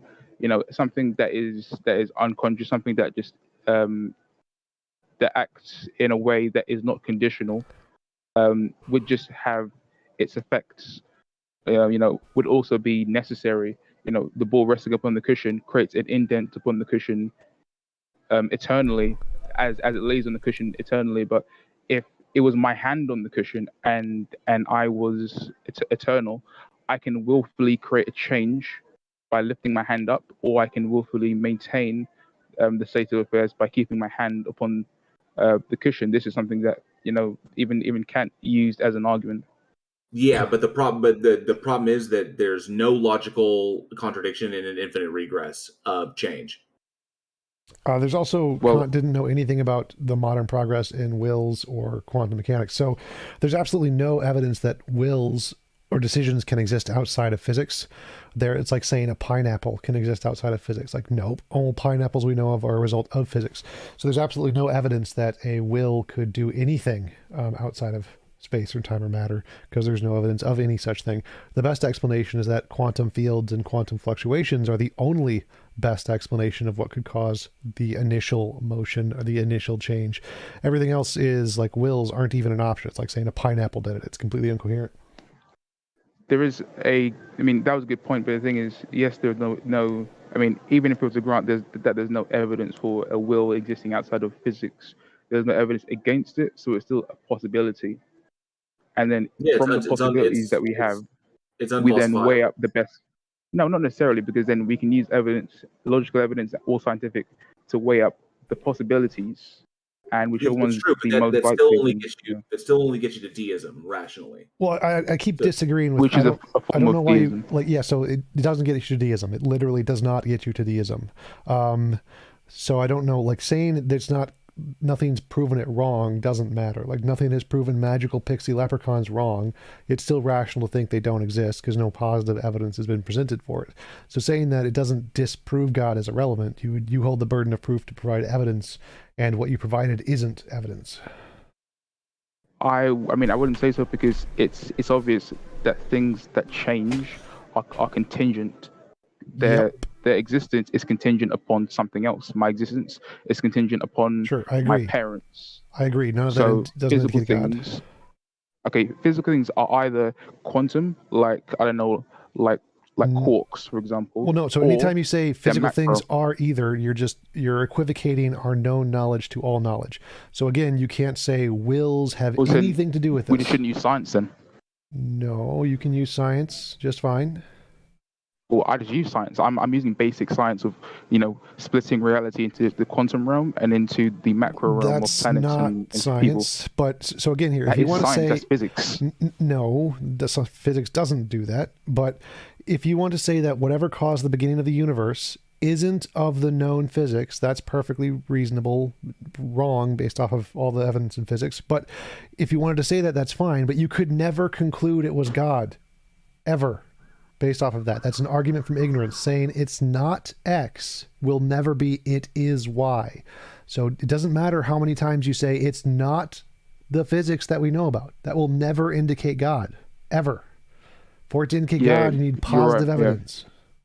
Yeah, if I was to say that merely because it's not X, then it must be Y, that doesn't follow. But if X and Y are the only two options, and X isn't the case, then yes, it follows necessarily. Correct, that which is why I proved that they're not the only two cases. So if I can give one example that shows they're not the only two cases, that means your argument is an argument from ignorance. And guess what? There is another case. What's the third case? Unknown physical stuff. There is a Z. It's not just X and Y. There is a Z, or whatever other letter you want to choose. There's something else. The possibility of something else. If the possibility of something else exists and has not been eliminated, you can't just jump to the other one just because the X has been disproven. Yeah, unknown physical things isn't. It doesn't seem like an actual option. It just seems that there could be other things. There's no logical contradiction, therefore it's possible. So possible just means no logical contradiction. There's no logical contradiction with unknown physical stuff. In fact, it's pretty much guaranteed there's unknown physical stuff. So that's actually a better explanation here. That's not it isn't totally guaranteed. It is extremely likely, obviously. Well, no, it's guaranteed. Like dark matter and dark energy, we know for a fact there are things about the physical world we don't understand. So it's a guarantee. Okay, well, if we're doing this scientifically, then we also just go off the evidence that we have. The best supported theory should be the one that we champion. So any sort of theory or any sort of existent thing that we don't know of, we can't yet use until we actually know of it. Yes, like God. That's why God isn't an option. Yeah, God wouldn't work because God provides no mechanistic explanation for why. It simply says God did it. It doesn't actually. There's no explanation as to the how God has done it. So Yeah, but asserting God sort just of- doesn't I'm get sort of us working anywhere. backwards. God is just stopgap. It's just like God did it, and that's it. No further. And well, how did God do it? Did God Yeah, utilize energy outside of it? Did he utilize the energy that it's composed of? How did it? Where did it pull something from nothing out of it? There's no mechanistic explanation there, so we would never use that. I don't know if the mechanistic main explanation features matters. of one of the main features of a scientific idea. Oh, in order I for don't it know to what's gain going on with this ground, mic. King Xerxes, you're going to need to fix your audio. You sound like you hit previously 4 times, my man. Sound like a whole god Do you to me, man. smoke cigarettes or eat them? But I mean, I Will Smith, I agree with what you said when you said you're not allowed to posit things that haven't been shown to exist yet. Like, you're right, you're not. And one of those things is God. God is not a thing that's been shown to exist, just like unknown physics isn't a thing that's been shown to exist. But unknown physics is a lot more reasonable than an entirely new ontology that has no basis in reality. Saying that there's something of the same known stuff is more reasonable than saying there's a completely new thing that we have no evidence for. So of those two, the better theory here is unknown physical stuff. That's why God isn't accepted anywhere in physics as an origin of the universe. Yeah, but strings are. But the thing is, we know that that as I said before, this isn't like I don't even have to provide direct evidence for God. I'm just saying that there are two. Like you can split this up in 2 ways. Sure, there are things that we may find down the line, but as of right now, we know that there are things that we can see in the macro realm, and there are things that we can't see directly. At least, certainly not with the naked eye, that are tiny, like fundamental particles. But again, none of that. That's again just saying, oh look, it's not X. That isn't evidence of Y. And there's not just two things here. There's lots of different. There's infinitely many things. It's X, Y, Z, A, B, X1, X2. There's infinitely many things it could be here. God has no evidence. I think necessarily that actually isn't the case. Like necessarily that's not the case. But let's not get into infinities. We'll just stick to this. All I'm saying is that the physical realm is contingent. Philosophy. Yeah. Okay. Fair enough. That is true. But so the physical world is not contingent. There's no evidence that the physical world is contingent. There's evidence that some physical things are contingent. There isn't a single physical thing that isn't contingent according to our knowledge. Isn't evidence that all physical things are contingent. That's literally the same statement. No. All better. I'm going purely according to our knowledge. All swans are white. All swans I know of are white. Are those the two statements? Are those two statements the same statement? No, they're not. That is the black swan fallacy. Yeah, I Correct. understand my error. I'm like, when doing science, you have to go off what you know.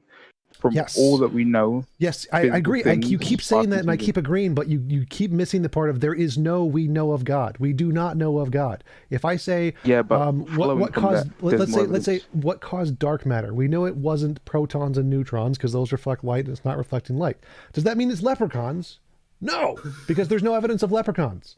There's no evidence of God, just like there's no evidence of leprechauns. It's more of a step by step thing. He's being hyperbolic.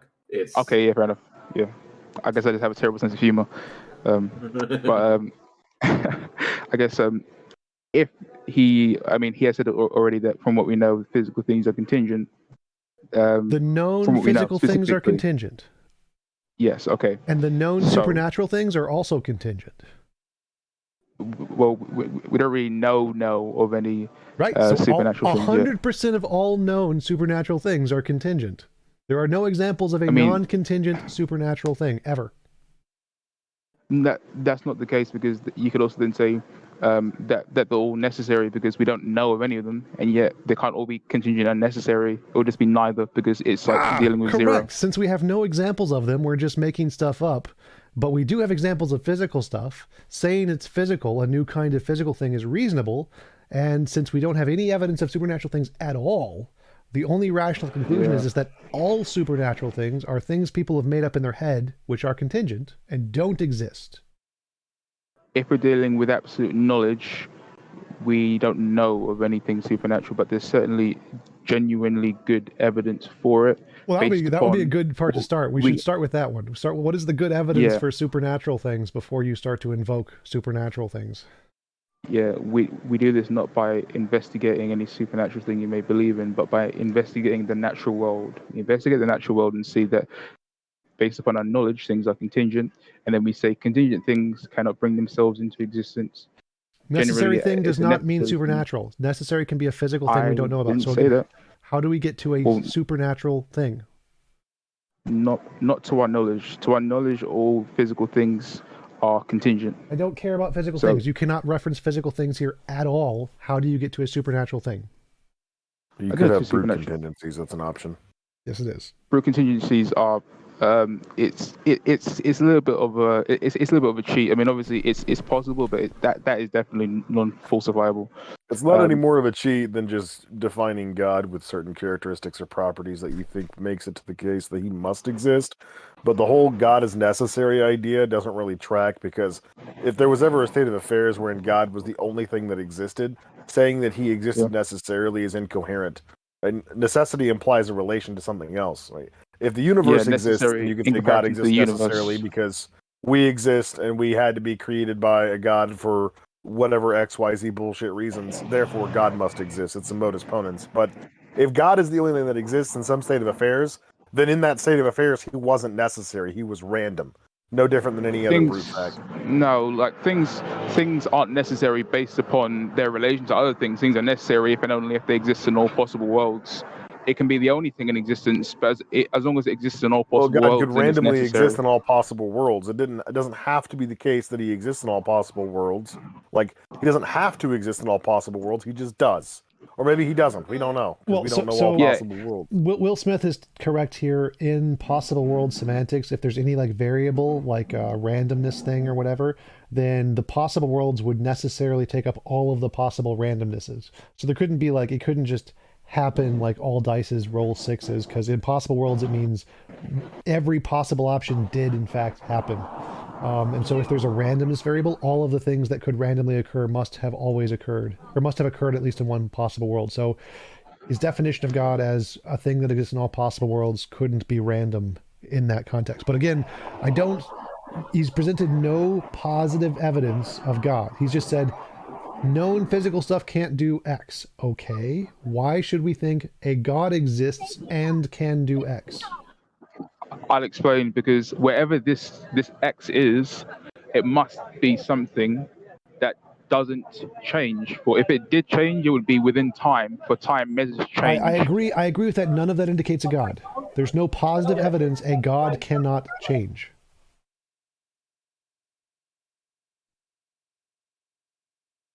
And there's no logical contradiction in the infinite regress of things that change. I would disagree. Many people would as well. None of the consensus in physics, but get to the positive evidence that God must necessarily exist.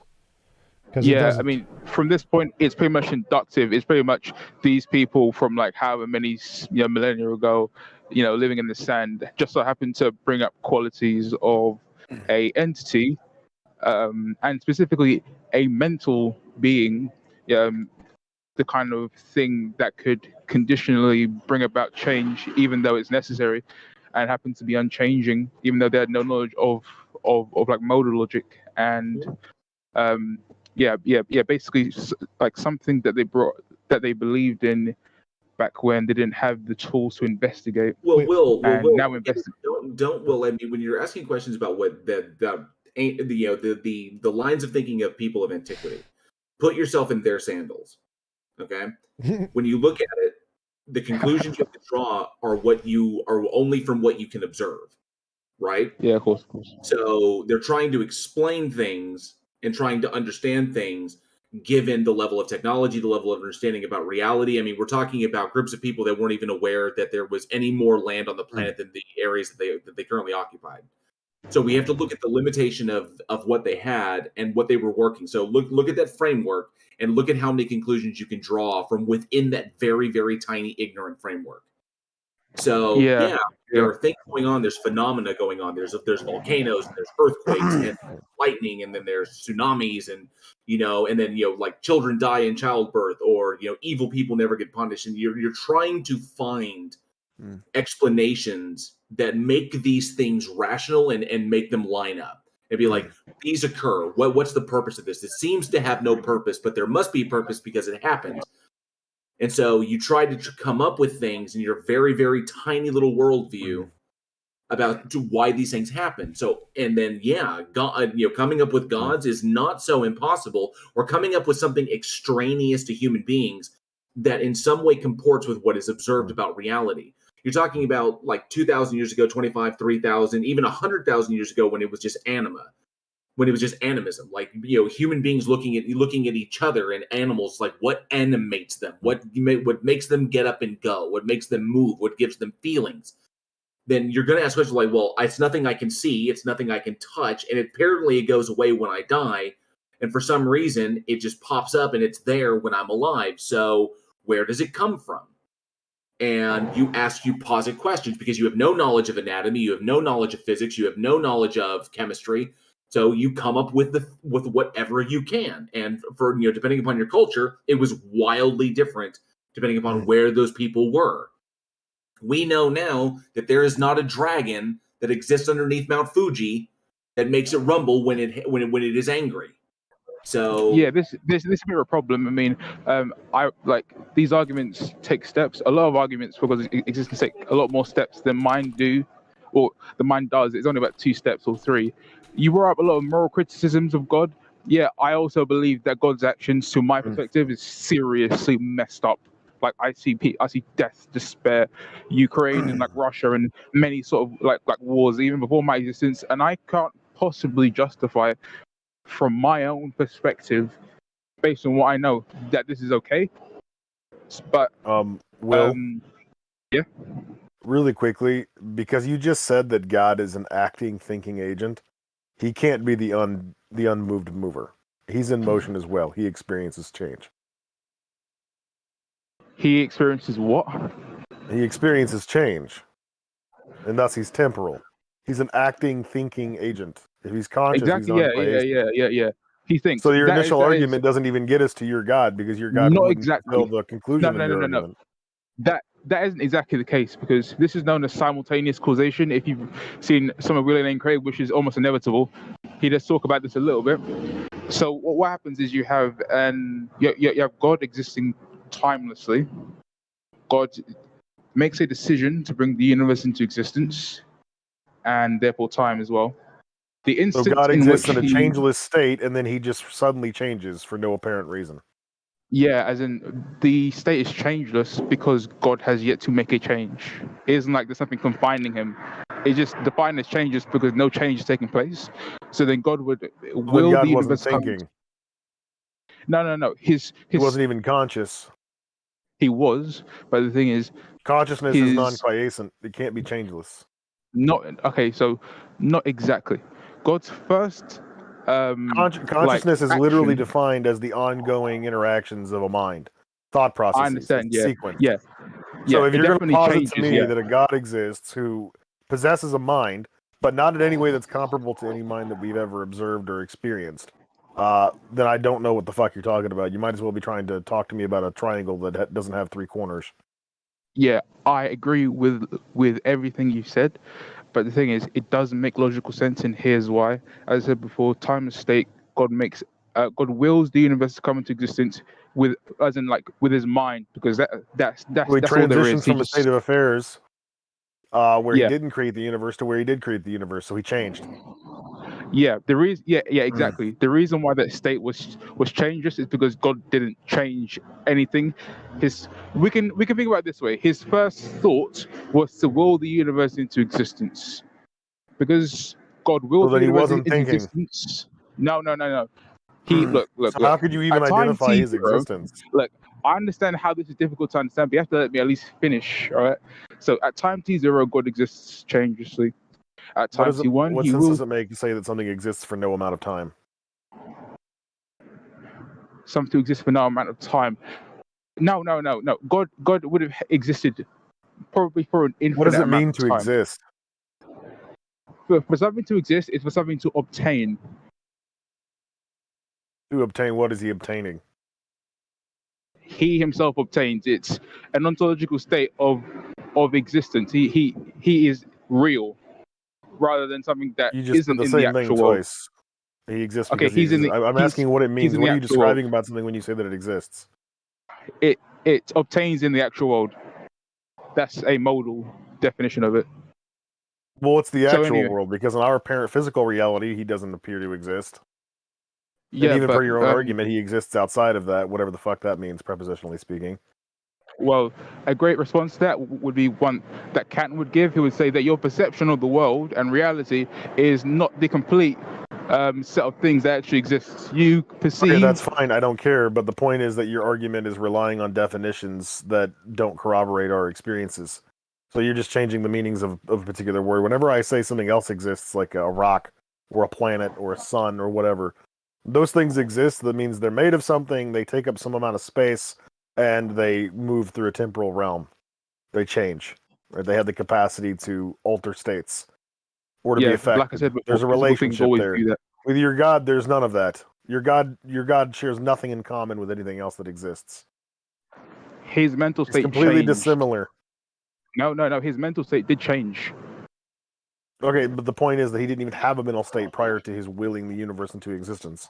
There's no state of mentality because he's non-conscious. He was conscious, but his first thought. That doesn't was make any to will sense to the- say that he was conscious, and he didn't have any thoughts prior to creating the universe. No, look, everyone has a Effectively, first you're saying thought. that God came into existence at the same time the universe did. No. I'm saying there is no point Which in also time when rules God out came that into he has a existence. plan. Which also Okay. rules out that he has a plan. If he didn't Not think about necessarily. creating the universe before creating the universe, he can't have a plan for the universe that he is about to create. Not necessarily, because God first of all didn't Necessarily. come in. Yes, necessarily. Okay, well, let me actually give a reply rather than just talking between yourselves. Okay, so God never came into existence. He would exist constantly, the same way numbers exist constantly. That's if not you what I believe said. in They don't atheism. exist. That Numbers that don't is not exist. that is If not what you I believe in said. You atheism, said he didn't have thoughts. You said he didn't have thoughts before he created the universe. That means, by definition, that he didn't have a plan for the universe that he was going to create. God wouldn't need to construct a plan because he would be all-knowing. He would know exactly what he He would need to couldn't do. create a plan, and he couldn't be all-knowing if he didn't have thoughts. So he knew nothing until he created the universe. No. Will, that's legit. That's legitimately what you just said. Is you're contradicting yourself. Like consciousness in and of itself, the possession of knowledge, the possession of thoughts, like Xerxes was saying, consciousness is not quiescent. Okay, so that's the point. What you're essentially doing is you're redefining, or you're special pleading God out of the circumstances that we understand. You're basically saying that a completely different set of circumstances apply to God that don't apply to us. And you can special plead that all you want, but that you're legitimately saying that God had knowledge, and then God had knowledge. God had omniscient knowledge, infallible omniscient knowledge, before it ever had a thought. And that doesn't make any sense, because with the first thought, in your way you're studying, in its first thought, everything was created, but it did not think anything, yet possessed all knowledge. Okay, so that couldn't be, because you can't have knowledge without thought processes. Even if Will, you could come up with some weird argument to try and make this work, all you're going to do is wind up using two different definitions of the word exist. So when you say that we exist, or that the universe exists, or that other objects exist, you're describing something differently about them than you are when you say God exists, and the word doesn't have the same meaning. Well, but when we say does a God exist, we're using the same definition for the word existence as we would be if we asked, do minotaurs exist, or is there a planet with life out there that exists, another planet out there that exists with intelligent life? We mean the same thing when we say exist. Yeah, we there have is a only one comparable reference. Yeah, there is only one definition of existence, which is that it Apparently it not, obtains because in the actual way in world. which your God exists does not possess a referent to the way in which we perceive anything else existing. Well, okay, how exactly? Well, because your God is simultaneously changeless and he can change. He's simultaneously present and non-present. He simultaneously occupies space and doesn't. These are all just logical contradictions that don't make any sense. I mean, you're arguing that your God is a stick that only has one end. Okay, so and he's a thinking agent without having thoughts. He is okay. So you didn't actually let me finish my explanation. It is very brief. All it is that at time t0, God is existing changelessly, and then at time t1 is his first thought. His first thought is within time, for it's in time t1. That's how you can have a changeless being make a change. Your argument and is that God is literally just a mind, that he's not made of any kind of physical material. So his only real definable characteristic is his mind, which doesn't exist if he's not thinking. You can't argue that a mind is there if it doesn't think. Like the definition of a mind is a conscious will, meditation, which he didn't possess prior to his simultaneous decision to create the universe at the moment the universe was created. Which at that point, all you're really arguing is that the universe came into existence and that God was there, but you can't really argue for any sort of facilitating relationship between the two. I can is that this unembodied mind. No, there's no chronological priority. State. Yeah, because chronology started with the effect. What was God affecting? Not the cause. What was God affecting? No, it isn't. Like, I'm not saying God affected something. I'm saying God willed the universe into existence, and the universe obtained. The universe obtaining was the effect. God willing the universe into existence was the cause. God. Yeah, but you have a changeless quiescent state, devoid of any potential, and then God just suddenly thinks for some random reason, and that somehow facilitates the existence of all physical reality. Here's the crux of it, Will, and what it's going to come down to is like even if you accept like God is a mind that didn't have any thoughts but possessed all knowledge, and then all of a sudden it thought, and then everything was created. Okay, that's a change that it made. Yeah, that the changeless thing made. It made a change. Why did it decide to do that change? Because that was its desire. Okay, it would have to recognize its own desire in order to enact that change, which would be a thought. But that posits a thought before the first thought. No, he couldn't have desired anything if he didn't think. You desire something and then you do it. Okay. So to answer that, from time t0, God desired to do nothing. That was his his state of mind. He desired to do nothing. And then at time t1, basically what you're saying is that you're positing a God, and every single time someone comes up and has an objection to your definition of God, you're changing the definition. I don't think that's entirely honest. And ultimately, reasonable, because whenever you have a theory and someone brings up evidence, you ought to change it to make sure that it withstands it. But okay, so ultimately, no, you have to. You have to come up with a theory. Ultimately, this is where we're really, Peter. How to say? Ultimately, we're really just going around in circles. It keeps going around to the contradiction that you have, and then you keep trying to push God around the logical entailments of what that is. Either you're special pleading it or trying to do that. But we are just going around in circles. Ultimately, this comes down to it's an unfalsifiable hypothesis, which still only gets you to deism and doesn't get you to a particular God. So, and I think we've addressed this as much as we can for the sake of the other people that we have in the audience. We do need to have to move on to somebody else, because at this point, you haven't. At this point, Will hasn't presented any evidence to support why this thing exists or even why it's necessary. So, this is logical evidence. What I was trying to point out, Will, is that you're constantly moving the goalpost, and there's no way of having an honest conversation if that is what you're doing. If every single time we point out that there's a flaw in your hypothesis because it's far from being a theory, every time we point that out, you change things around. That's not how this works. Come up with a working model and then present it without having to change everything every single time we come up with a flaw in your model. The thing is, I had my understanding of how God would have brought the universe into existence before this conversation. You brought up some very good points. Each time you brought up a point, I changed my theory so that it would maintain its, what I believe, which is that some unembodied mind brought things into existence. And then, so if you're not exactly satisfied with the fact that I keep changing things, you should go my most recent modification, the same way someone who makes code and has to sort out bugs, the best version. Yeah, that's of what the your software worldview has most is recent bugs. Your And worldview and has he pointed it bugs out and and I is changed it. constantly collapsing in on itself. Okay, then this is what you should believe. An unembodied mind had the desire to do nothing, the same way a Buddhist monk meditates and desires to do nothing. Why should I desires believe to that have an no unembodied mind is possible?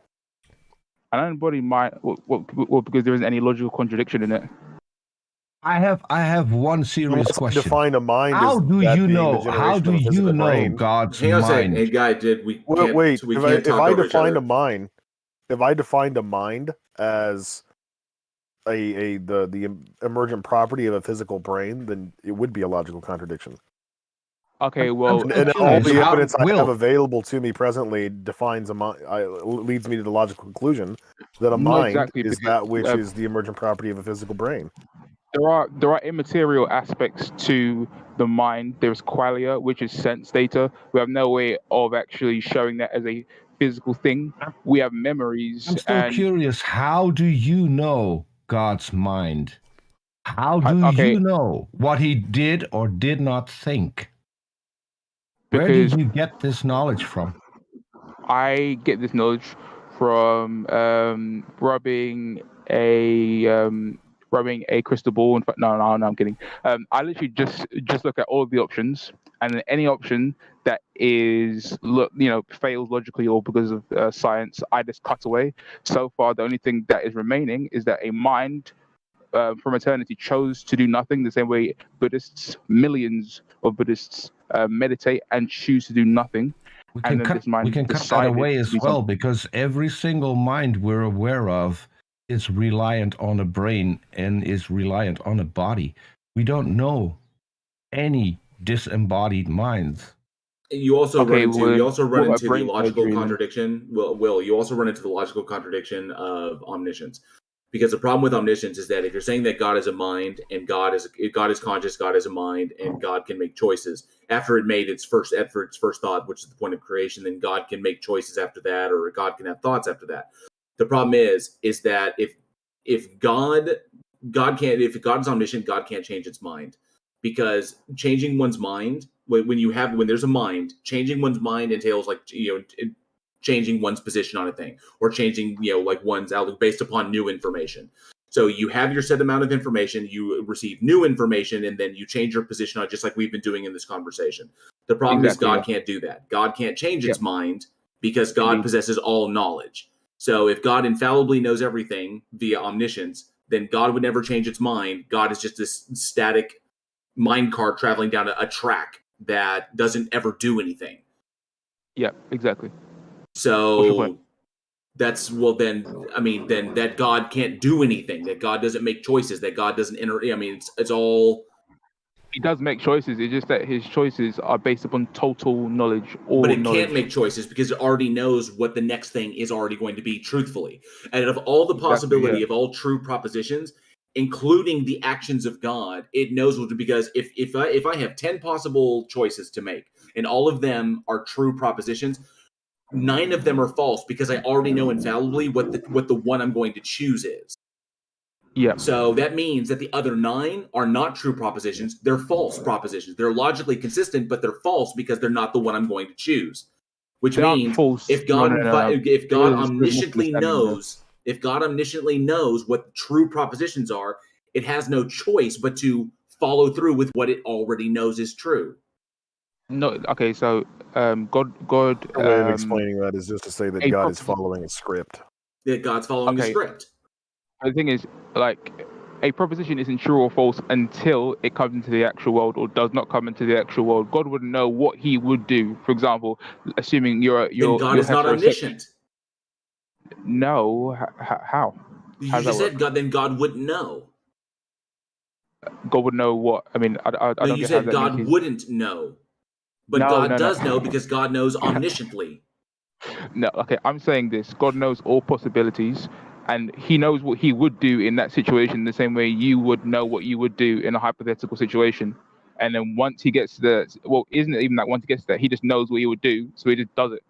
The same No, way, it's not that he knows what I would. He knows what I would do, which entails that he knows my actions before I do them. No. I mean, he knows what he would do. So if I was God, No. I know that. No, if God is omniscient, he knows all possibilities, but he also knows every single final outcome.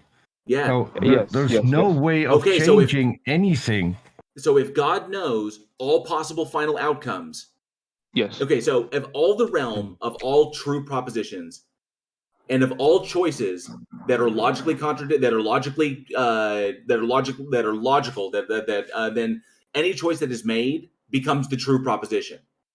All the other ones become false because they didn't happen. So if God knows all true propositions, then God knows the outcomes of all actions, including God's own actions. And if God knows the outcomes of all actions, then everything becomes irrelevant because it only matters because God already knows the ending. Which means everything is predetermined. It's all running off a script, and God can't change anything. And a script that God himself wouldn't be responsible for because he's merely just aware of it, and therefore everything that happens is necessary. It wouldn't be necessary because God's choices are based upon. God doesn't have choices. This is the problem, Will. Your God can't have choices by virtue of his own characteristics. Look. The logical entailment of its attributes defeat it. Not exactly. And maybe I can help. I can help and put up an analogy that helps you, Will. To God, reality is a movie that he has already seen. He can watch it over and over again. It will still be the same movie. There's nothing that can be changed because in his knowledge, it already happened. So we're in this movie. We don't have free will. God doesn't have free will. Everything just happens, and no one can make a change in order to make things different. Yeah. Because if it could, it would not be omniscient. It also defeats the necessity of prayer because it also defeats prayer because you wouldn't need to pray to this thing because it's already all set. Okay, well, it's more like a versus battle, but it's a versus battle between all conscious entities, and God knows exactly what would happen between all of them. Like, for example, God would know what I would choose in any given situation. So he knows what I will do. You get that wrong. God knows what will happen. You get that wrong. God knows what will happen, not what would happen. To him, it already happened. He knows all the things. He omnisciently knows all the things that could happen, and he also knows what will happen. So kind of borders into a period of time where all things just exist simultaneously. So then there's no even in this what's the word I'm looking for? This there's a word I can't think of off the top of my head, but in this system where you have an omniscient God, a God that's capable of knowing all things simultaneously, all true propositions simultaneously, these propositions would also all have to be true simultaneously in order for God to know them all at the same time. And if God knows them all at the same time, then this universe is running off of some predetermined program that God isn't in control of because it just happens to be the case that he exists within this reality and that he knows these things, and he never made the choice to know these things, and he never made the choice to exist. He just does. And everything that happens consequently to that just does happen. And God isn't responsible for administering or otherwise initiating those outcomes. He's just kind of a bystander watching it all happen simultaneously. Okay, so here's the error in that. If I have two options, A or B, let's say God knows that I will do A, and I'm looking at what should I do, A or B? There is no logical contradiction in me choosing B, because if I would choose B, then God's knowledge would have been that I would choose B. And that made no sense. If God knows that you're going to choose A, if the proposition is that God knows you will choose A, then you can't do anything but choose A. You can't choose B. B is no longer an option. One second. Yeah, there's isn't even it's the illusion of a possibility. It's not a real possibility. It is a logical contradiction. So if God knows you will choose A, acknowledges a justified and true then belief. B is a contradiction. I understand. Right. But the thing is, God's knowledge doesn't confine what I do. What I do. If God is omniscient, it does. If God is omniscient, it does confine what you. It does what confine what you do, because it takes away your possibility to choose anything else than the final outcome that God already knows. You have no choice. But it's the other way around. It's the other way around. What I would not. do. No, look. If it's the other way around, then God is not omniscient. Then God has to respond to your choices, which makes you more powerful than God, because now God has no control over what you are going to do. Okay. But like we got that's my exact point. Like if I would choose A, then God's knowledge would be that in the situation I would choose A. If I would choose B, God's knowledge would be that in the situation He would choose B. Wherever I would choose, He would know. That can't be if God knows the final outcome. If God knows the final outcome of what you are going to choose, you have no choice. And God's knowledge is based upon my choice. No. God's knowledge is not based upon your choice. If God is omniscient, He knows the final outcome. And the final outcome is my choice. We need to move on to our next audience member pretty soon. So let's keep this down to about 30 seconds to a minute and get this wrapped up.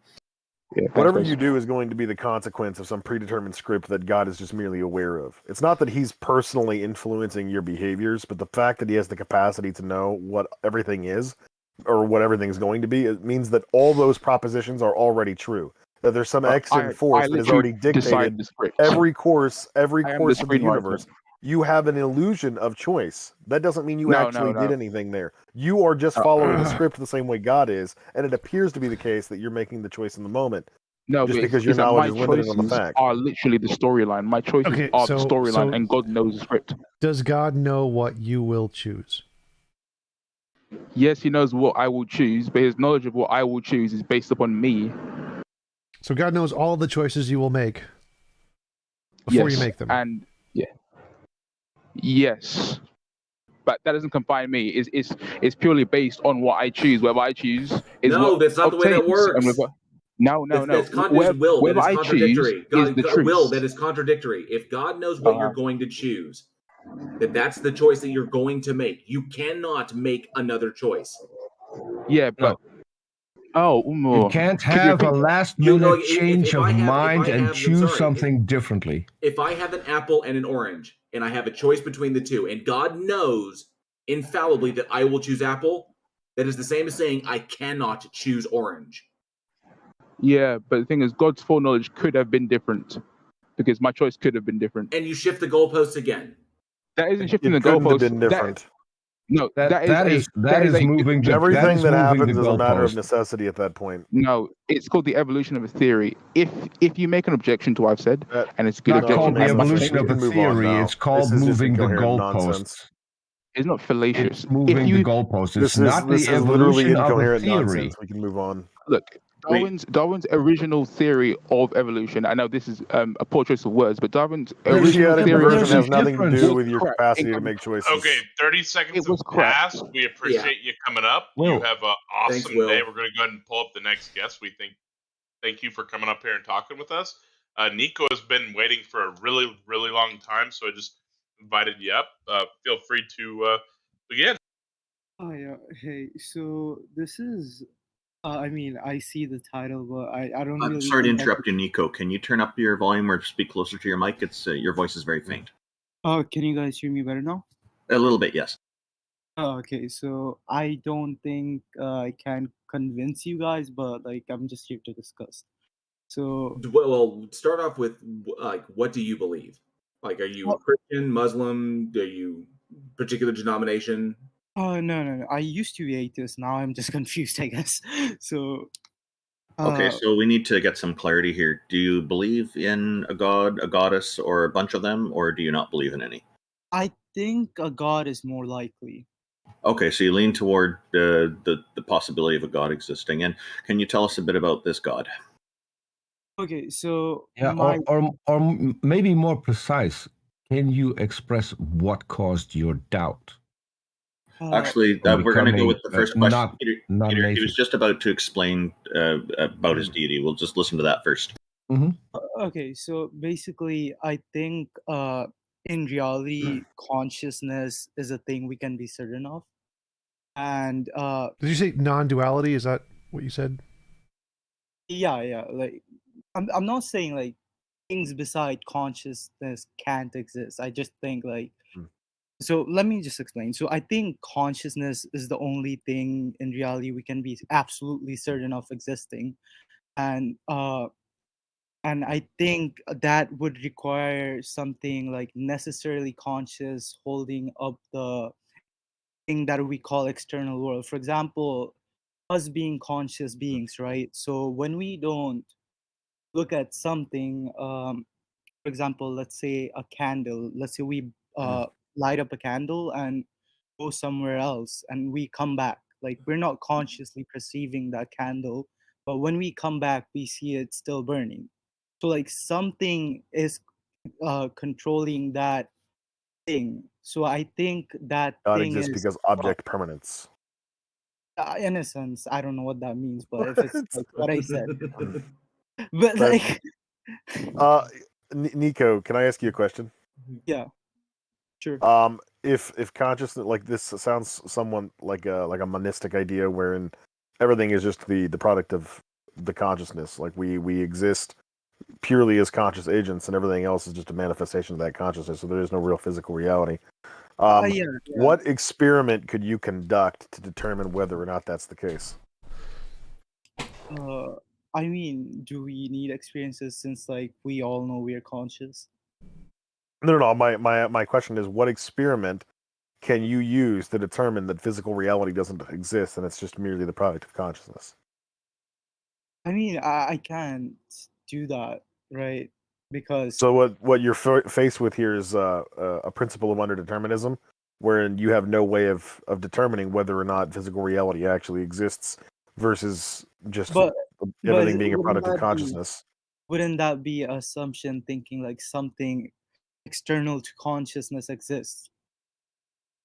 Like how would you prove something external to Not any more exists? than it's an assumption that consciousness exists. I mean, if you really want to back this all the way into like hard solipsism, then you could just pretend in your own mind that you're the only thing that exists and everything else is just a figment of your imagination. But you're going to run into some predictive problems with that.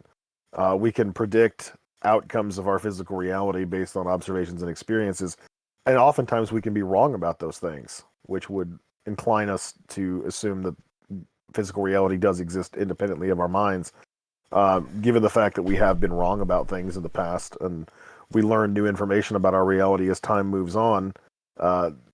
It's not static. So if consciousness was truly responsible for our perception of everything around us, and that those things didn't actually exist independent of our ability to observe them, you wouldn't expect them to change, but they do. They change, and our ability to know things about them changes. So, like, if I have a box and I don't know what's in the box, right, that doesn't make sense.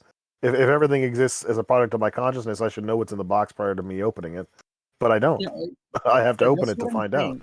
That's what I'm saying. That we are not the conscious beings that is controlling the thing we perceive as the external world. It's something more fundamentally conscious, like the necessary. So why would we even make that assumption to begin with?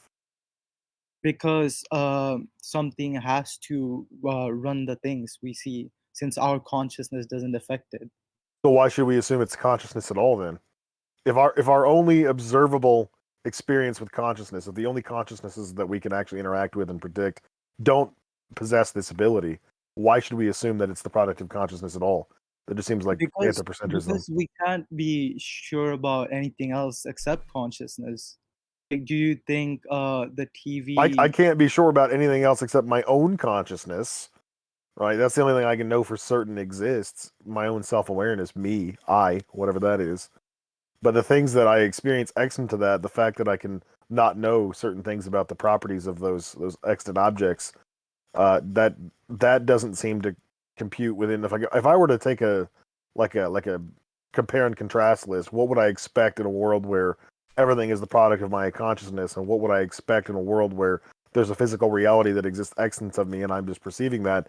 The particular reality that I'm existing in now tends to have more in common with that latter list. Okay, so I think like as reality is now, I think if consciousness was the only thing that existed, you see as it is, right? But if things existed external to consciousness, I don't know how you do that, because we can't never know things external to consciousness. Oh, that's not the Because question. I can be unaware of facts about my reality. And I do have a question for you. You mentioned that something has to be running reality.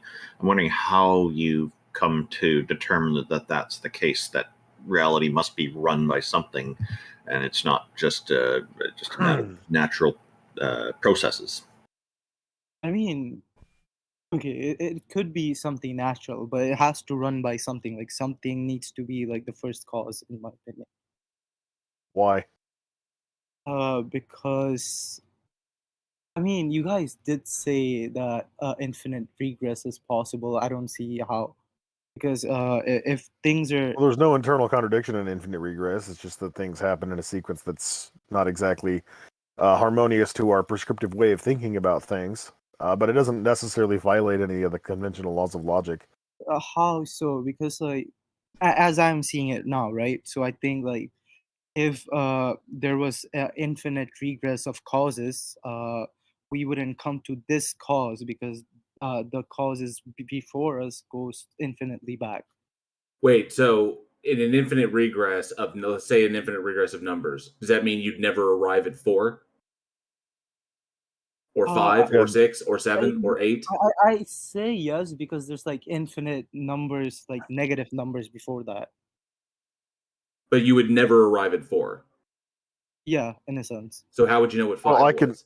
So I can count from 1 to 2, despite there being an infinite number of variables in between 1 and 2.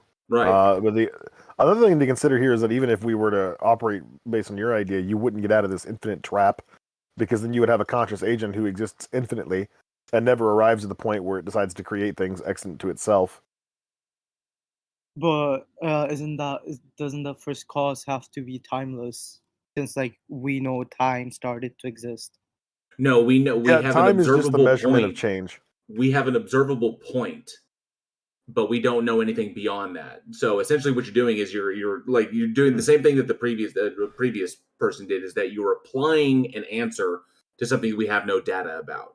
So we have the beginning of observability for our universe. Observability meaning measurability, and and anything beyond that, anything before it, we have scant information. We have enough information to create some really, really strong working hypotheses as to what could possibly be there, but it doesn't indicate any one particular thing, definitely. That's why we have no theories. It's like a lot of hypotheses. So eventually, you're saying, so okay, it looks like this, and you're taking what we have to work with, which is everything that we can currently observe, and you're applying what we know about this to something beyond what we currently know, which is the best that we can do. Yeah, but it's still hypothetical, and it doesn't, and there's no necessity to say it must be a god. In short, we don't know that time had a beginning because there's stuff, as JL Warren is saying, we don't have access to. And I think that there's a common mistake people make, largely because of the way it gets presented in science fiction, is that somehow time can be traversed bidirectionally, just like each of our X, Y, Z in our three-dimensional space. I don't see time that way myself. To me, time is just something that we observe the passage of by noticing change. And so I don't see that time as something that starts and stops and begins and ends. It's just an emergent property of reality. I would what's disagree. really intriguing? I would disagree with most of what you guys said there. Time had a beginning at the Big Bang. Time is a specific field. Space-time field. It's one kind of a field, and that specific field had a beginning at the Big Bang. But there could be other fields that facilitate change that aren't time. Time is just one kind of a field. But it also Space-time asks the maybe, question. but if I was just to use the word time in a colloquial sense, I would literally just be referring to the measurement of change. So if there's any sequence or progress or transition from states of affairs, then that would be time. That's how I'm looking at it too. Yeah. It's also asks the question, if God knew all this, if God existed and God knew all this and knew it like mechanistically and all the finer nuances of it, why couldn't it convey this information to human beings, right from the get-go? So there wasn't all these problematic explanations that try to go into it, and we didn't have to rely on breaking reality to try and justify these things. Okay, I don't think like God necessarily has to be omniscient. I just think No, I'm just saying if God exists and if this thing exists and it conveys information to us, why can't it do it in a coherent way? What? I don't think that had anything to do with his argument. So his argument was No, that I'm going one step further, T-Jump. That's what I'm doing. Okay, I'm taking it one step further. Is all I'm doing. So what I'm basically saying is that if we're looking at the entailments that this thing exists and this thing has just basic knowledge, not omniscient, I didn't even say omniscient, I just said basic knowledge, then it should be able to communicate in a particular way and communicate information effectively and efficiently, but it doesn't do that. So I still, we keep pushing back on this whole the whole God concept. I never said that it has to do that. Like, I mean, it's not. I never said it's good. Like, I think doing that would be good, I guess. So I didn't say like this God has to be good. It's just a conscious, fundamental thing. That this Then it thing pushes is it to deism, and then it pushes it to deism. It's unfalsifiable. It doesn't get you to any particular God.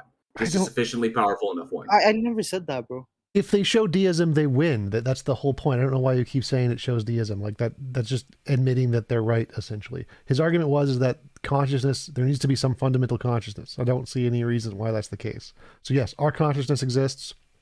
So consciousness is the most fundamental thing we can know exists, but we don't know what creates it. We have no reason to believe consciousness is itself a fundamental essence that isn't created by other things. Could it be? Sure.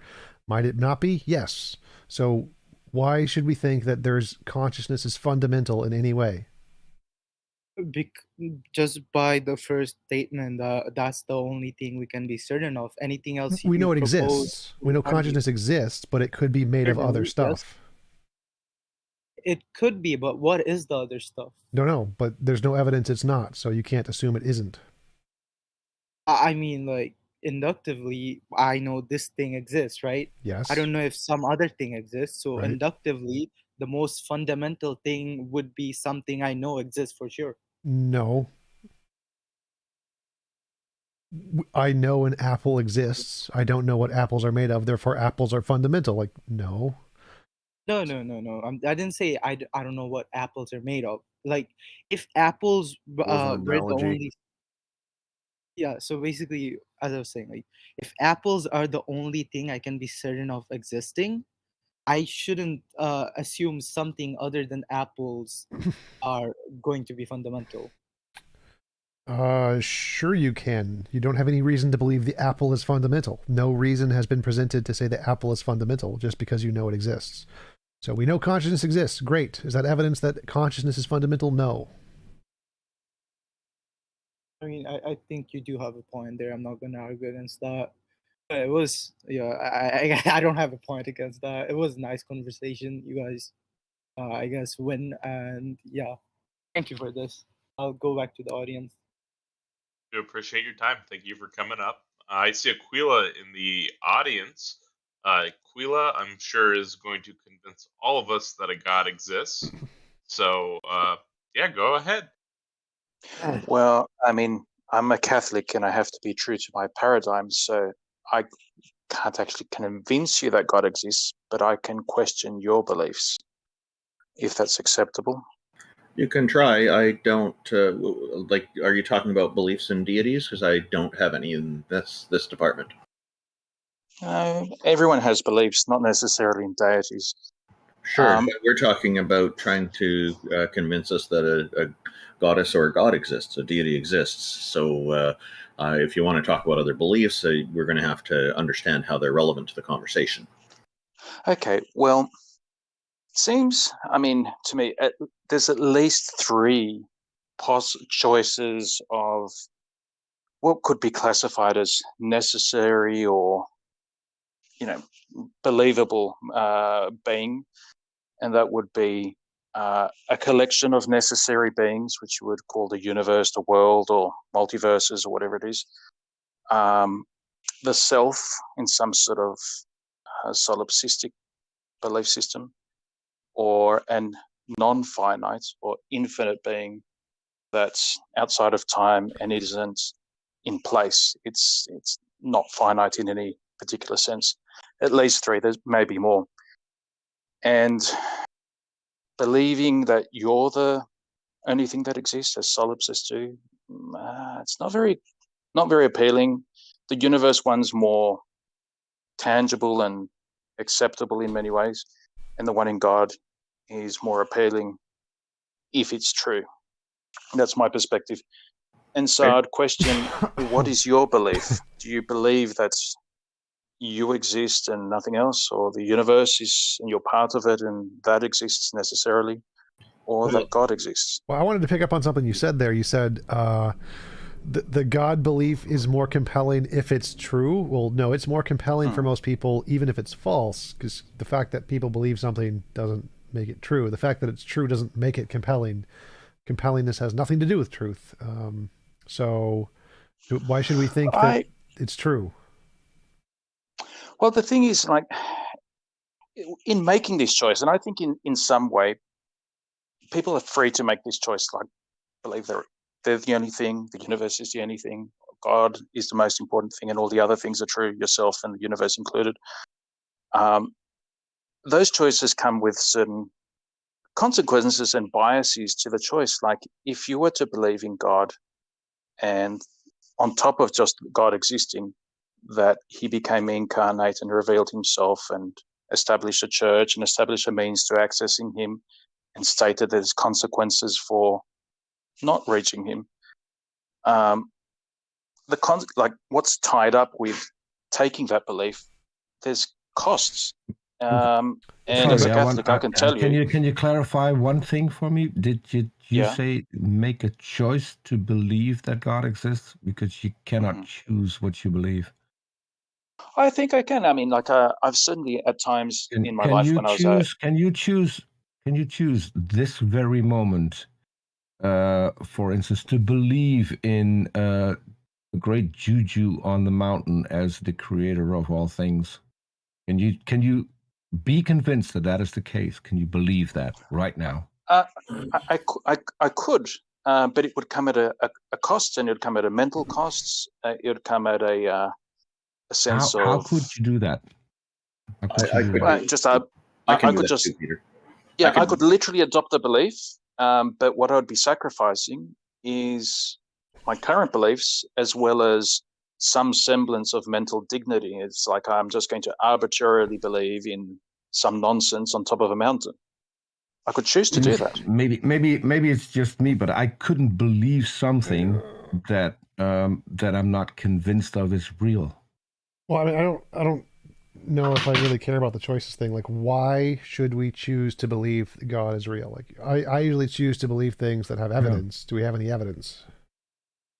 Well, I mean, if you're asking evidence is only really, I guess, in terms of the senses. Like, to me anyway, like what I would accept as what I would term evidence would be things that I can either see, touch, taste, or put under a microscope, or see through a telescope, or that kind of thing, because my background is scientific. And for the option of an infinite being, that's not subject to the senses. And so why should we believe I'm not going to argue evidence for God. You can say like some sort of deductive or inductive or abductive kind of arguments, but ultimately they're not going to arrive to the kind of evidence which we have of, say, the moons of Jupiter and the number of them. Okay, so I want to know, why should we believe this thing is more than just a figment of people's imagination? Do we have any reason to believe God is more than just something people made up in their imagination? And does your God interact with the real world, yes or no? Because if that's the case, then that changes things. No. Okay, so no, my God is what's the term for it? It's unchanging. That means that immutable. He doesn't even watch the world. He just causes the world. So his omniscience is of the type as cause, not passive knowledge, where he's learning anything from it. Okay, so go back to my question. Why should we think that your God is anything more than a figment of your imagination? Well, it's an option that's on the table. And why should you? I guess that's something which, true to my paradigm, I can only make the proposition that he exists, that he became incarnate, that he's Trinity, that he's offering to actually give you a participation in his type of existence and his type of knowledge. for you to actually hold that as a true proposition, in my paradigm, When you God has to give that to you. he's Trinity, Wait, are you, let him finish. Let him referring to the finish. biblical God? Yeah, let him finish. In my paradigm, my paradigm, it's nothing that comes out of the senses. It's nothing that comes out of our logical constructions. I'm just curious. I'm just curious Peter, I because asked him a question. I wanted to let Peter. I asked him a It's- question. I wanted to let him finish the answer to the question. It's a Why? being Why should we believe so it? different to us that the only way that we actually get to certainty about him is from his self-communication. That is, to impart something of his knowledge, his love, or his will to you. And so, like I said, I can give you the proposition, and I don't see any reason why you would hold that as true unless he move you to hold it as true, which I would call grace. So the reason But there are obstacles to grace. So the reason we should think this isn't just a figment of your imagination is because you had a feeling in your imagination. No, but then I would ask you, why would you believe the universe is true and it's not just a figment of your imagination? Novel testable predictions. Why do you think I exist? Novel testable predictions. Pardon? Novel testable predictions. Oh, well, it just means I could just counter your subconscious is very, very ordered, obsessive, and consistent, and your memory is faulty, so that what you would perceive as predictable outcomes and consistency may just be a fault in your memory. Right, that we could be mistaken, so it doesn't give us 100% certainty, but we need some way to differentiate imagination from reality. The ability to predict the future is something that our imagination is very bad at, and so if we have a model that can predict the future, that's a good reason to think it's more than our imagination. Novel prediction gives us that. Your model seems to be, you got a feeling, and your powerful feeling is the way to confirm that it wasn't just a feeling.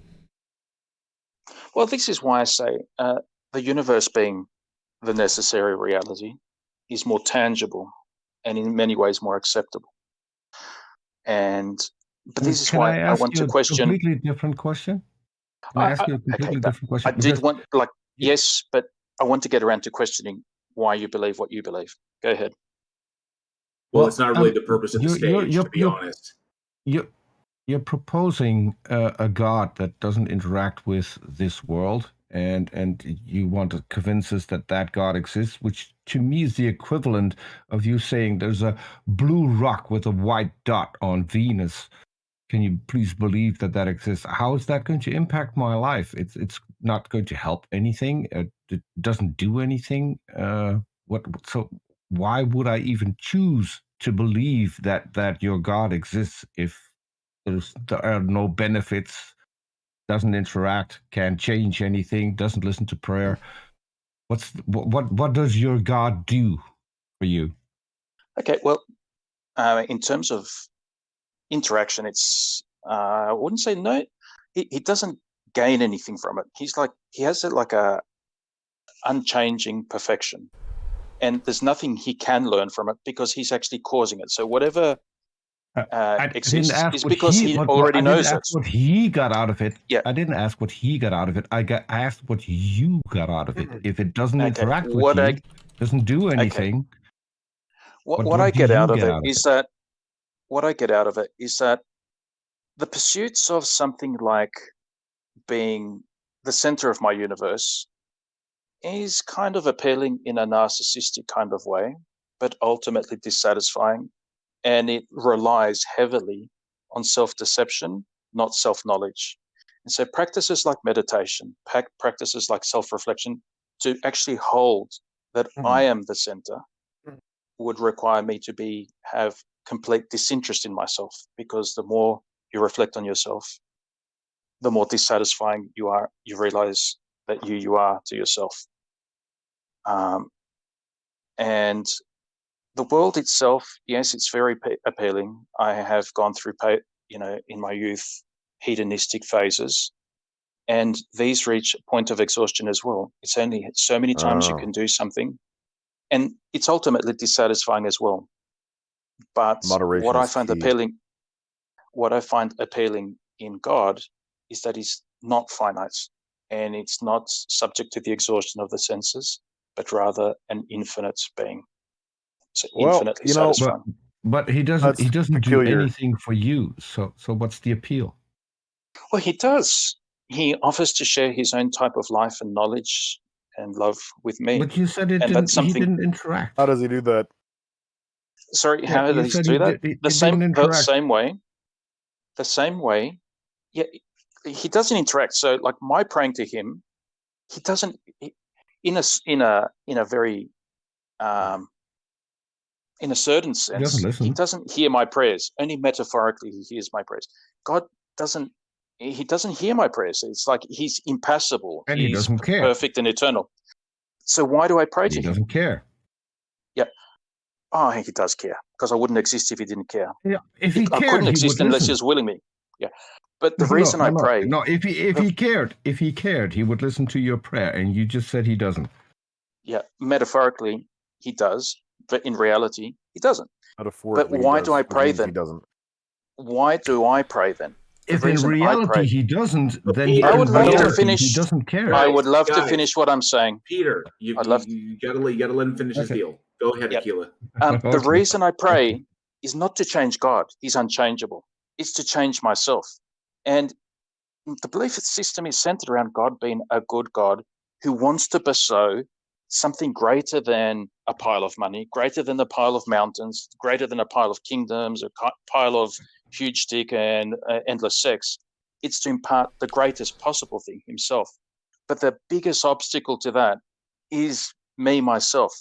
So when I actually pray, I'm praying to receive this thing, which is disposing myself to actually receive it, because for whatever reason, the way he willed us to be as sentient beings is that we actually get a choice, not a free will choice in the absolute free will sense, but in that every action we take, we have a sense of agency about it, and a sense of our own growth about things is very much tied up to what we want and what we don't want. We don't want to know about ourselves. We remain ignorant of ourselves. We don't want to esteem other people, or we don't want to have regard for people suffering. We don't have compassion. We just don't have it because we don't want it. If we don't want to know God, we don't end up knowing him. Good. Do any of those things exist in a world where God doesn't exist? What things? Like compassion and pity and yeah, of course. Yes. Ah, and see. self-reflection. Well, I mean, self-reflection, So you don't- yes, they so do, you but don't it's need- like what I'm pointing out is you don't need a God for all of that, and you don't even more when that God doesn't care about you in reality, as you pointed out. he does care. He does care. No. You said metaphorically. In reality, he doesn't. And all I care about is what someone does or something does in reality. I think you've mixed up my saying he doesn't hear and equated that with he doesn't care. You use the word in reality. Yeah, in reality, he doesn't hear. He's impassible. I mean, he doesn't change. Exactly. What he does do is he So wills. in his reality, he doesn't care. You are Because equivocating. You are equivocating between hearing and caring. No. If he cared, he would hear. Because he would you're make sure that equivocating he those would two hear. things. That's true of humans, because if I don't listen to you, I don't know you. And if I don't know you, I can't care about you, or I don't want to know you, or I don't want to care about you. So for us, it's true. If I don't listen to you, it shows I don't care. But the thing with God, he doesn't need to listen to care. In fact, he knows you better than you know yourself. And in this sense of like, if you were a full narcissist and you actually wanted to probe the full depth of what you are to admire it, it's practices like this classical meditation, which is the same in Catholicism, the same in Hinduism, the same in Buddhism, the same in atheism. If you practice meditation, which is you still your body, you're aware of it. Okay, you can feel your pulse going through your legs. Let me try. Hang on, guys. Peter, hang on a second. Akil, let me see if I get this straight. Because you've been going on about this. Are you basically saying that God, like Are you basically saying that the belief in God is justified because of the physiological and psychological utility of it?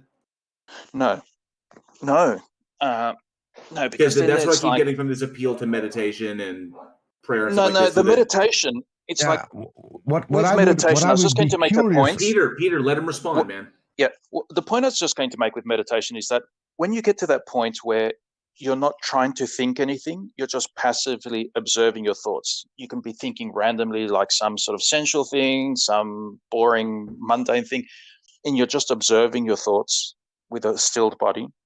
What becomes so apparent is that you are not identical to your thoughts. And you have to conclude from that, whatever you think about yourself, that is not identical to yourself.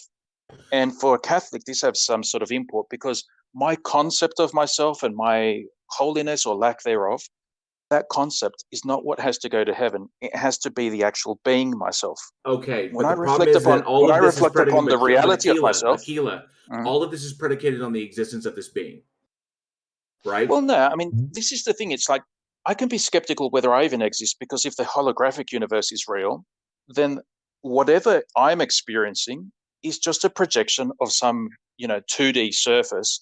And what I feel to be a subjective, I think, therefore I am, is just an illusion. It's Right, not a real being. But then why believe in God? Okay, because that's one option. The other option is that universe is real as it appears.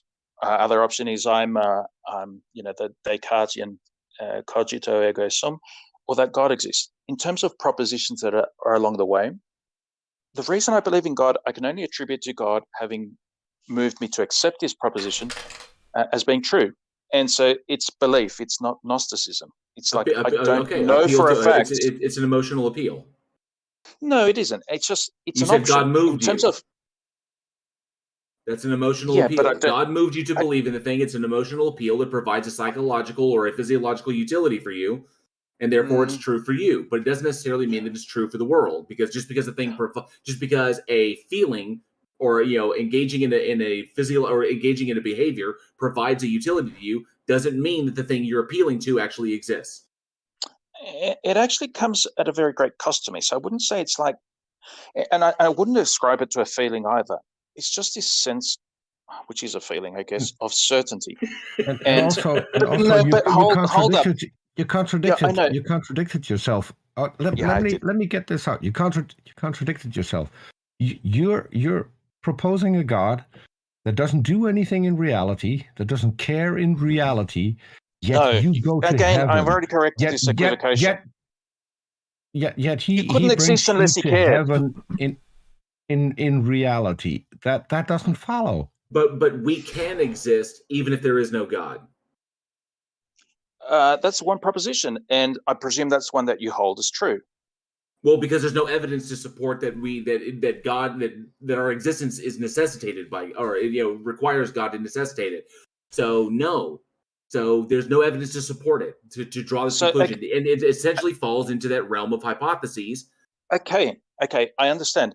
I completely understand it. And it's like your position is that you will accept only as true those things which are evidently true to yourself, in some way sensible. And I mean sensible through instrumentation or directly to your own body, like through your own senses, right? Or intermediary through telescopes or microscopes or whatever it is you're doing.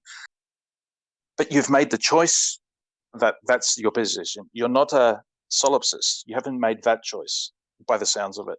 So I'm going to question your beliefs. Why do you choose the position you hold?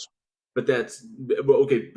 Predominantly based upon the tools that I have to work with, which is the evidence that we have at hand, logical, argumentation, whatever comes along to it. The point is the point of the stage is to express why you believe. And why should we believe? Which you haven't presented anything. I mean, you've presented something, but it's not sufficient enough to say that this thing actually exists and it warrants belief in it, other than an appeal to emotion, and that it provides some sort of psychological or physiological utility for you. Which is fine. It's fine. You can. That's good for you, but it's not a reason. It doesn't justify that this thing. It doesn't say that this thing actually exists. It works for you in a way, and that's fine, but that's as far as we can go. Yeah, But hold up. But this It is works why, as well. right It from the works as outset, well as a right from the outset, placebo. right from the outset, I came in and I said, I want to ultimately end up questioning what you believe, because Right, everything and you at the said of me. onset, I said that's not the purpose of the stage. Okay, so you say like for some emotional reasons, some utility, some psychological, some Right. neurotransmitter, dopamine, whatever. That's why I choose why I'm believing in God and not rejecting that belief in God. That's all I've gotten from what you've said. I know, but in terms of me, if I became an atheist, and if I'm a scientist by my background, chemistry. I didn't have the math to become a physicist. Otherwise, I would become a physicist or astrophysicist. So limitation there. But if I chose that, it would also be for emotional reasons, for neurotransmitter satisfaction reasons. But it's not. But it's not. That's not true, because I'm an atheist because no sufficient evidence or argumentation has been provided to justify the claim. I am an atheist in response to the claim. It's not like I ran around saying there is no God and then someone said, but there is. No, the claim was made first. There is a God, and then someone said, okay, how do you know this? And said, well, here's my evidence. It was like, nah, that's not sufficient. I don't accept it. Ipso facto, I'm an atheist. So your claim now is that you hold only evidentiary things as true, and you choose to only hold evidentiary things as true, even rejecting solipsism, which is also quite reasonable in some way, for reasons which are not just physical reasons, like in terms of your biological systems and your needs. You're saying I'm saying I have no reason to accept unfalsifiable hypotheses. Other than God, can you give one psychological example? reasons. No, Peter, stop. I work with the tools that I have available to me. Yeah, and you're saying they're not derived out of your psychology whatsoever. They're derived out of a number of things. Notably, like TJump, often posits novel testable predictions, which go a long, long way. My own reasoning, my reasoning compared to other people's reasonings, and logical expression. And there's a number of things that go into it, none of which get you to a God. Yeah, I know. But the paradigm you've chosen is just out of emotional reasons: dopamine, serotonin, oxytocin, all of that. And if you claim that your choice to accept your paradigm instead of a God paradigm or a solipsist paradigm is for a completely different reason, I'm very interested to know why you think your choice. Because it's intellectually honest. That's why. Okay. I have a quick question. Saying, Other than then God, prove to me. Peter, hang on. Let Akila speak. Go ahead. Go ahead, Akila. Because you're trying to assert, and you're just asserting as a raving, believer who's just so convinced that the Bible says this, therefore you're going to hell. It's just arbitrary belief. That the evidentiary paradigm you've chosen is in itself absolutely true, and that solipsism is absolutely false, and that deism or belief in God is absolutely false. But you're not stating why your belief system is any different to the other two belief systems I'm talking about. Which I can point out with the question that I wanted to ask. What other than a God can you point to is real, but we have no evidence for? Solipsism. Because, see, the paradigm is like, because you're saying evidence, that is through the senses. Okay, evidence Solipsism through the senses. Solipsism isn't a thing, it is a concept. Yeah. Which may actually be true. Which may actually even if be a God true. exists, What thing, I'll refine my question, what thing that isn't just a concept, but is an actual thing in reality, can you point to which we have no evidence, but still know that it's real? Again, you're coming to your paradigm is your standard of what's true is what is accessible to the senses. Not an answer and to my that is question. like having someone. This is like if I was an atheist and a Christian, like a Protestant came to me and said, and I made an assertion about the earth being 6 billion years old, and they said, where's that in the Bible? You're saying to me, where's that in the sensory evidence? Or if I was speaking to a solipsist, where is that in my mind? It's not an answer to. It's not an answer to my question because you're still talking about concepts. Okay, so what thing that is actually real can you point to for which there is no evidence? And don't go to another concept. Go to an act. So God is something other than God, which you can point to that is real for which there is no evidence. So God is something other than God. Sorry, I misheard you. I'm completely confused. I misheard you. I misheard you. So what other thing besides God is real for which there is no evidence? Exactly. And we're not talking about concepts. Angels. So I wanted to answer your question earlier where you asked, like, you believe based off of feelings and we believe based off of feelings. Like, technically, yeah. So all of our things that we believe in our brains are a result of chemical interactions. And so, yeah, also feelings. But the difference is that feelings on their own are incredibly unreliable. So we accept feelings plus this other thing. There's feelings that have been filtered out with this methodology that can differentiate imagination from reality. So the feelings that we accept are true, because we don't accept all of our feelings are true. We reject many of our feelings, are the feelings that have been differentiated between imagination and reality. And that's why ours are reasonable feelings and yours are unreasonable feelings, because your method can't differentiate imagination from reality and ours can.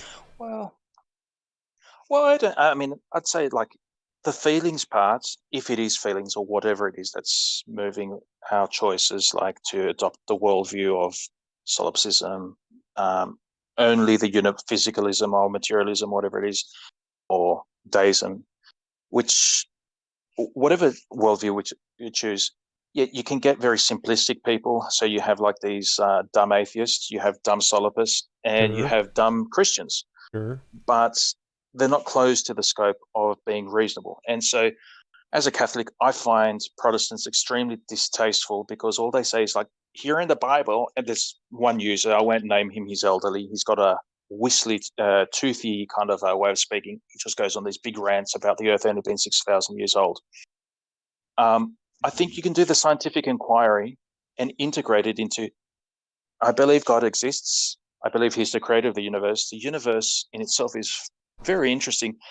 And the fact that it's so ordered, the Aquinas proofs, I don't consider them proofs. I just consider them as descriptive in some way. Yeah, whatever.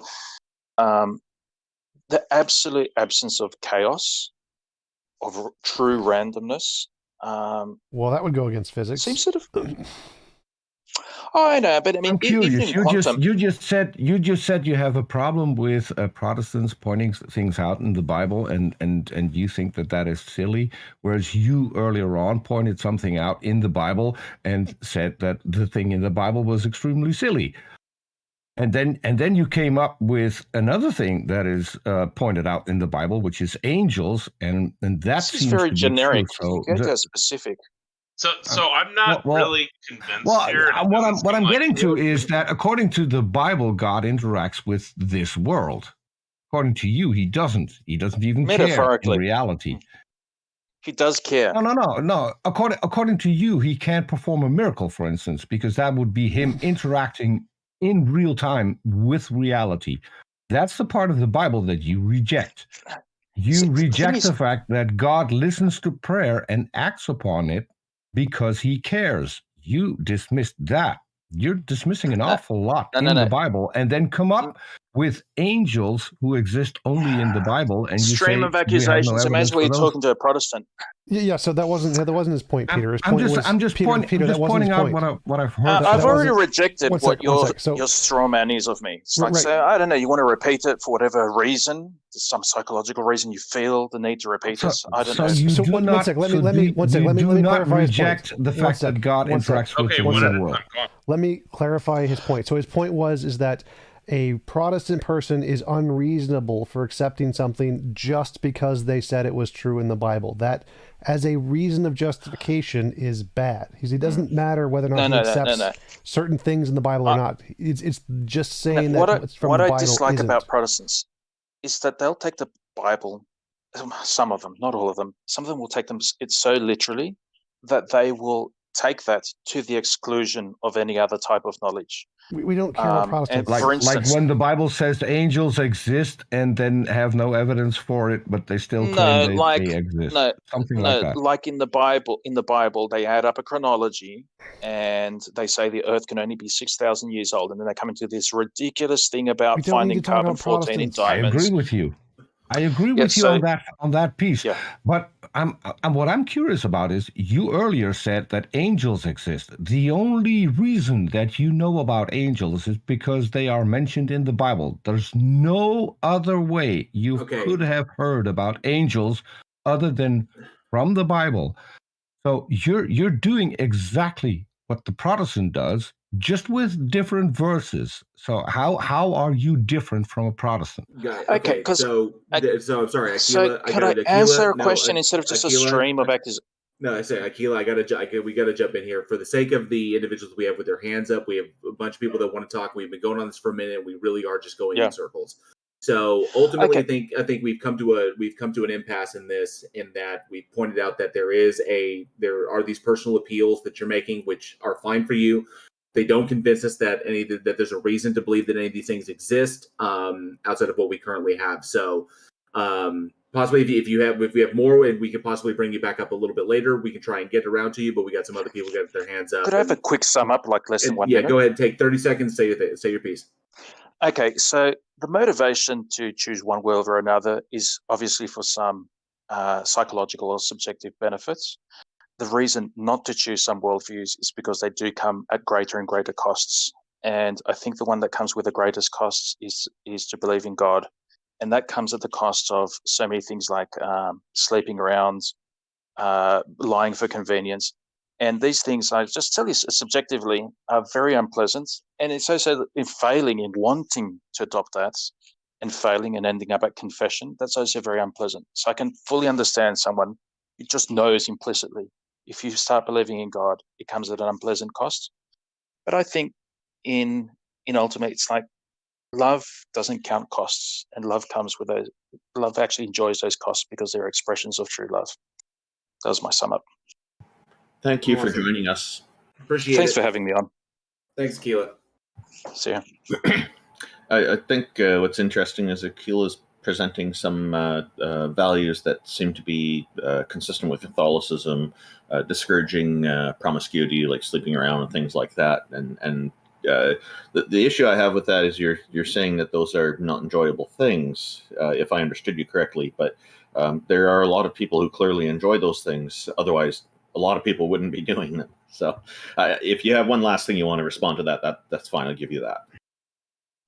It's just sometimes the costs that things come at is worth it. And like as an atheist, it's like the amount of work and argumentation and having to justify your position. I imagine that there's a sense of like, if there's a God or if there's a heaven and hell, it's like I'm pretty much tying my ticket to this position, and I can understand it. But for everyone, whatever their belief system is, it does come at a cost. Some out of more love, some out of a sense of like look yourself in the mirror. Thank you for the super chat, genius. Appreciate it. Also, thank you, Native Atheist. Forgot to mention you earlier. Thank you for the super chat. I don't know. I'm not going to criticize an atheist for being an atheist. Cool. Appreciate it, bud. Thank you. Look forward to talking with you again. Cheers. Take care.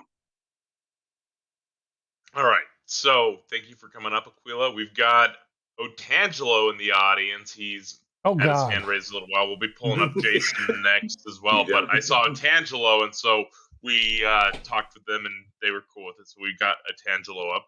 How are you doing today, Otangelo? Fine, thanks. How about you guys?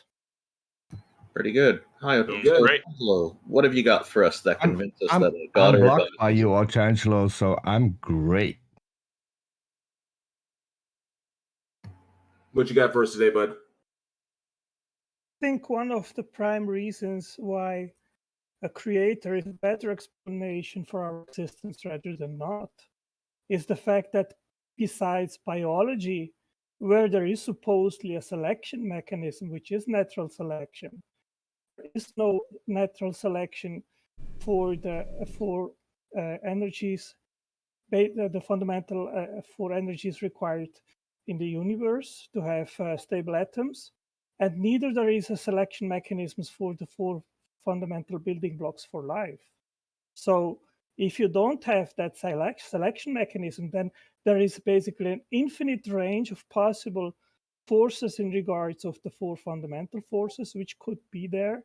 And in regards of the four basic molecules, it's the same. You have basically an infinite range of possible molecules which would not be life permitting. But in both There cases, is a selection mechanism for that, which is called chemistry. Peter, you got to let him finish, dude. Go ahead, Angela. Yeah, so in order to have stable atoms, you need the right four fundamental forces. In order to have the four fundamental building blocks for life, you need also a selection mechanism. So if there is no selection, then the odds to have the right forces in regards of these fundamental forces and the right building blocks in order to have those which are needed in life, they are infinite. So it is very unlikely that no selection mechanism would hit the jackpot to have the right forces and the right building blocks. How did you So how did you calculate that possibility? Or I think you probably meant probability. Yeah, because the range is infinite. There is no constraint, neither in physics, in regards of the fundamental forces, nor in regards of the possible composition of these building blocks, which are specified and complex. They could be any kind and sort of different. Okay, so Atangelo, you're looking at this the wrong way around. What you're Atangelo, basically saying is that we can build something out of Lego for which there are no Lego blocks, and therefore this can't happen. But what we see in this analogy is things that are built out of Lego blocks. So yes, so everything can happen. Atangelo, when you're talking about odds, the odds of a thing happening, we only have a sample size of one. We have one universe, one world in which life that we know, that we understand it, like carbon-based life exists on this Earth. So as far as we know, we're only working with a sample size of one. So calculating odds off that, we don't have sufficient information or I said mathematical functions in order to derive odds from a sample size of one. We do know that it happened, and it looks like this. Now, given what we know about reality, we can draw a conclusion that for life to appear on this planet as it looks right now requires a certain circumstance requires like certain parameters be met. But we do not know that if these things were we do know that if things were shifted off differently, life as we currently know it on this planet could not exist. But this does not preclude life existing by some other means. Or some other, because in this infinite realm of possibilities, you can't say that this set of parameters is the only one that could produce life.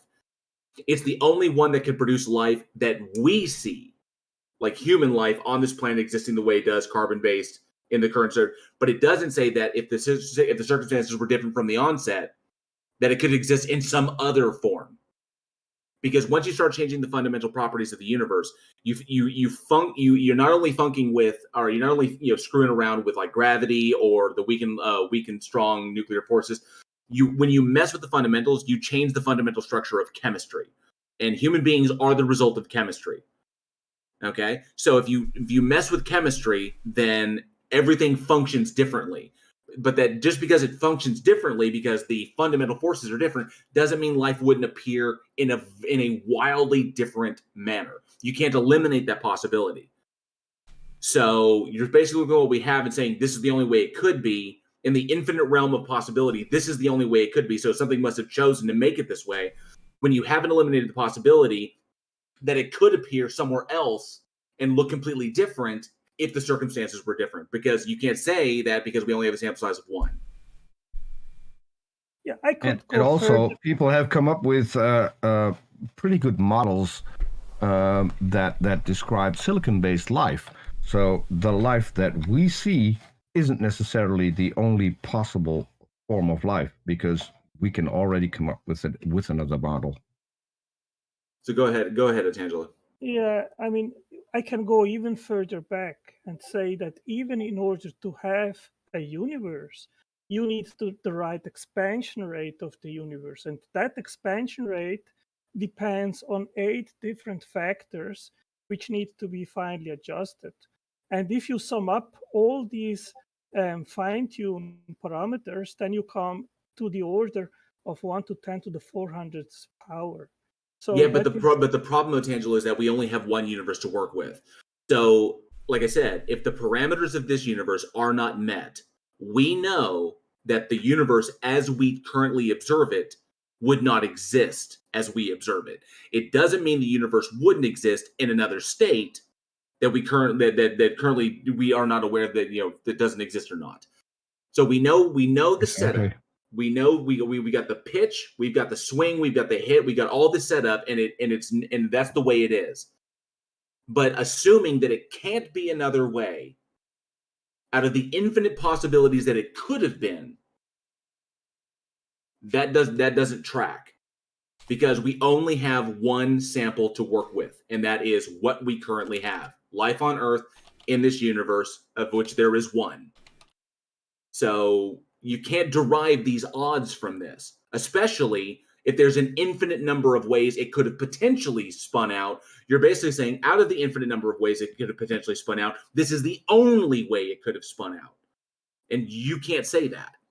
You can't derive that conclusion, because in an infinite number of opportunities, anything could technically be possible, which means life could arrive in some other form that is vastly different than what we have, in a way that we don't understand, or in a way that we can't predict. It also makes illusions that before observability, that which existed before everything is consistent in a way. So you have to presuppose things about this agent that kicks everything off in order for everything to look this way it is.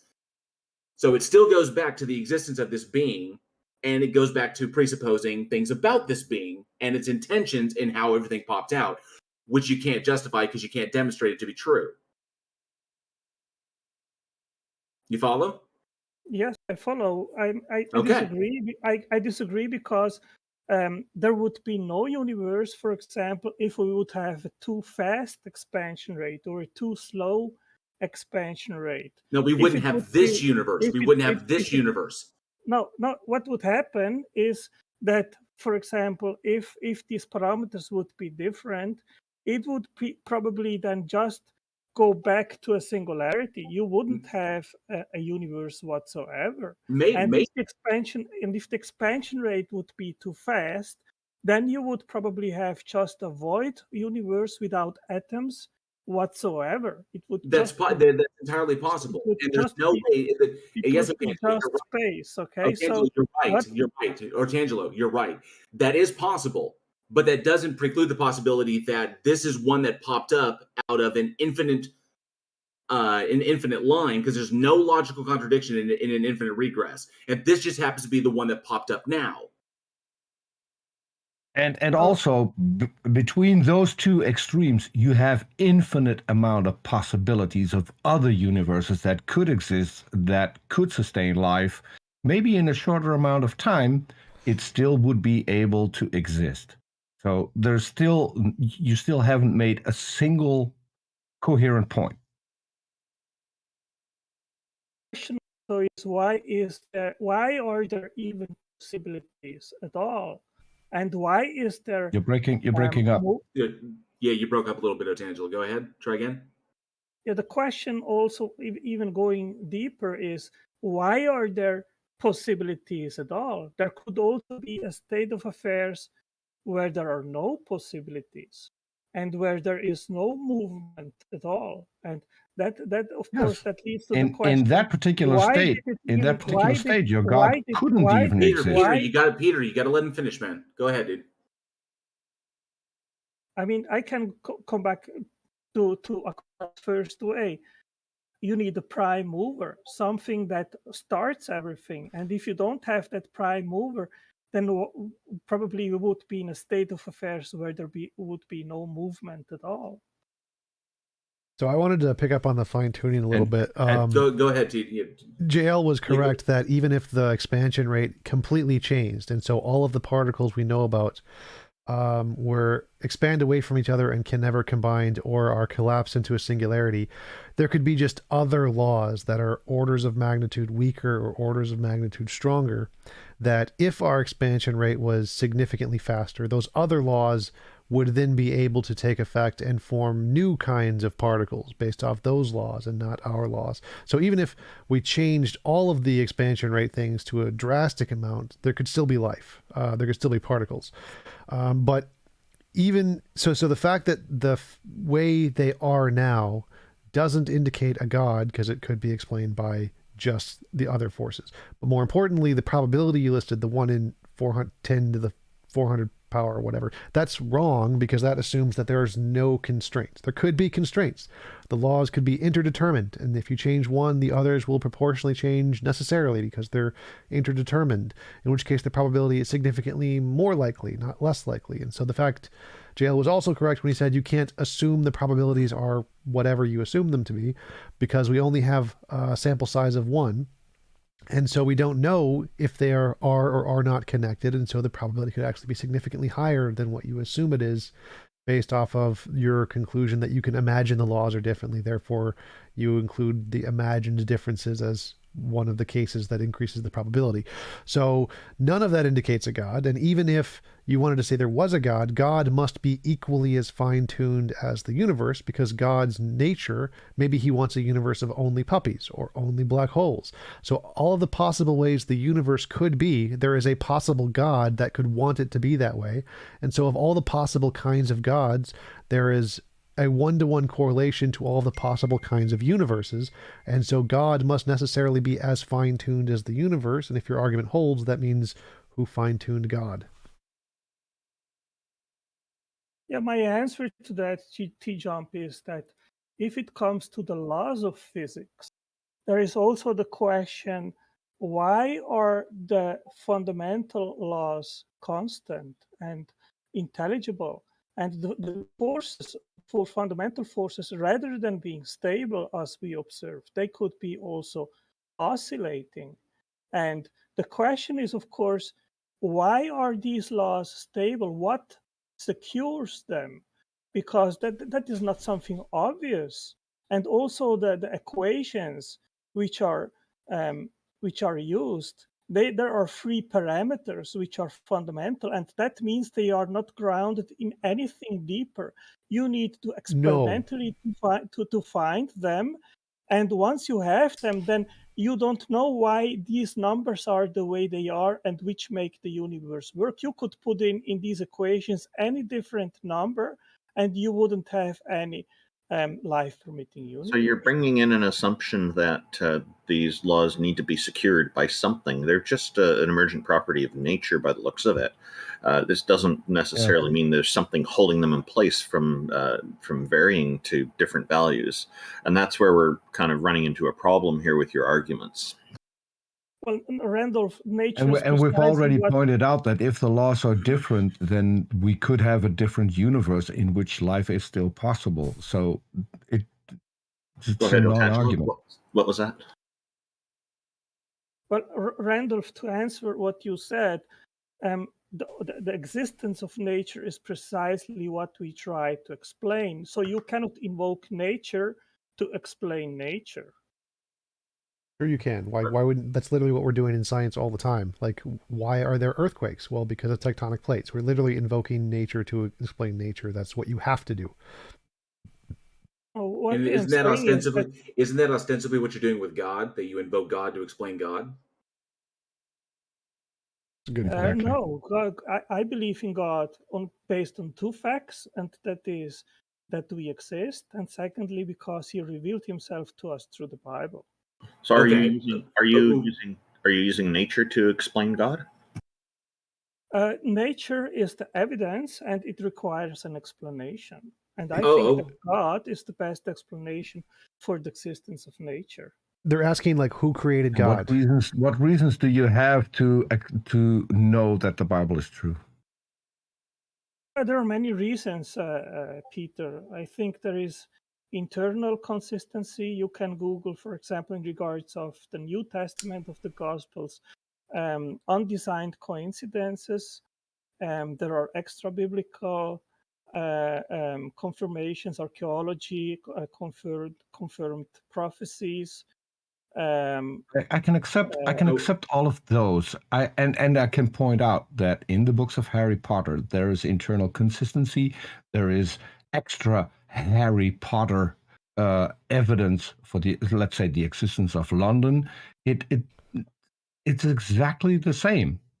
My point is, how do you know that any of it is true? Because people can come up with consistent stories, and people can come up with stories that would include evidence that is not found in the book, that we can verify in different means. So it still doesn't get us to the fact whether or not the Bible is entirely fictional or not. Well, you did say prophecy. If prophecy was true, that would be a difference between Harry Potter. That there is prophecy in Harry Potter. I also would like to. I mean, if it's going to go into the Bible, if it's going to go into the Bible, I think we should slide it to Xerxes, because Xerxes is an authority on the subject. If Xerxes is still there, so he could answer this, I think, pretty succinctly, because it's his field of expertise.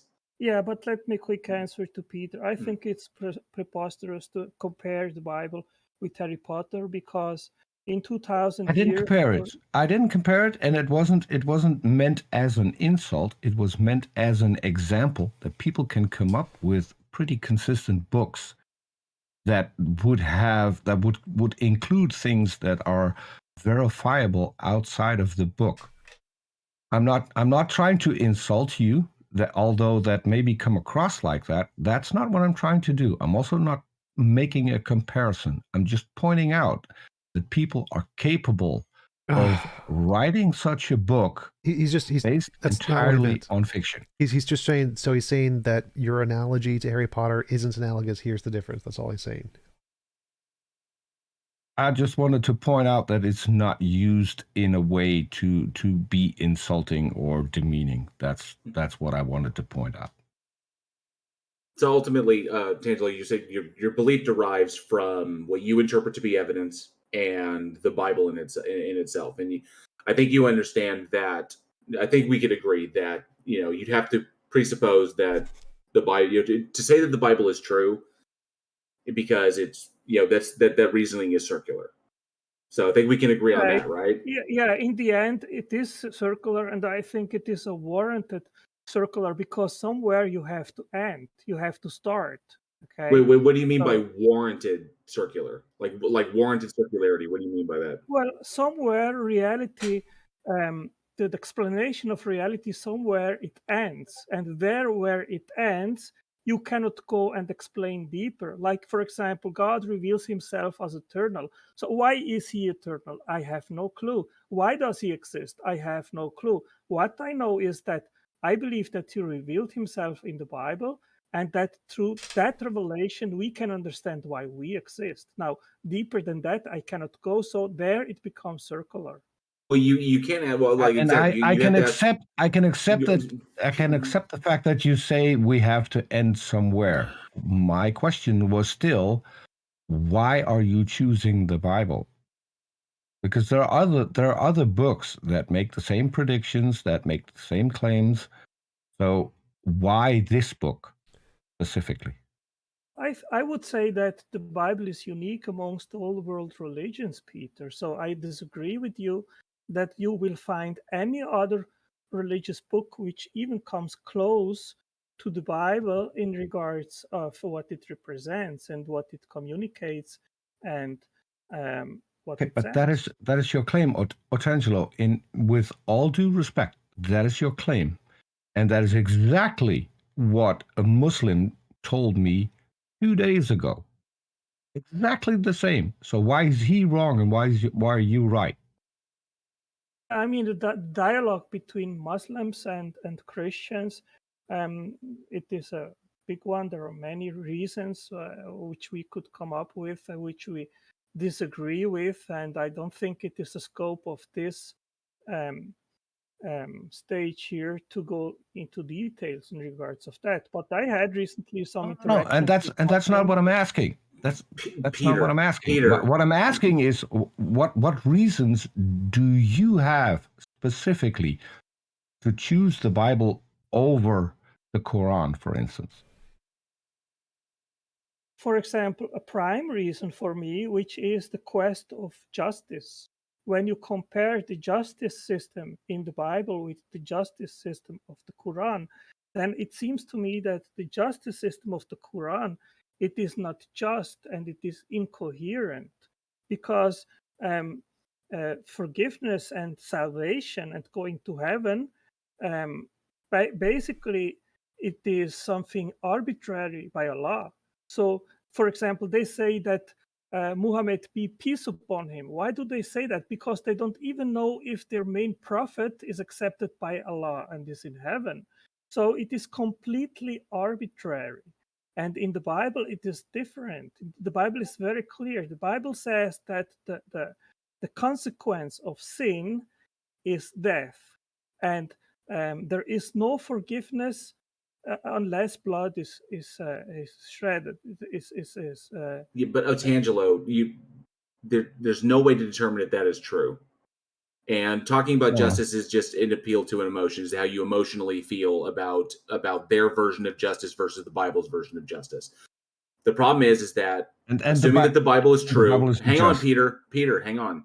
Assuming the Bible is true, you have to assume that God exists.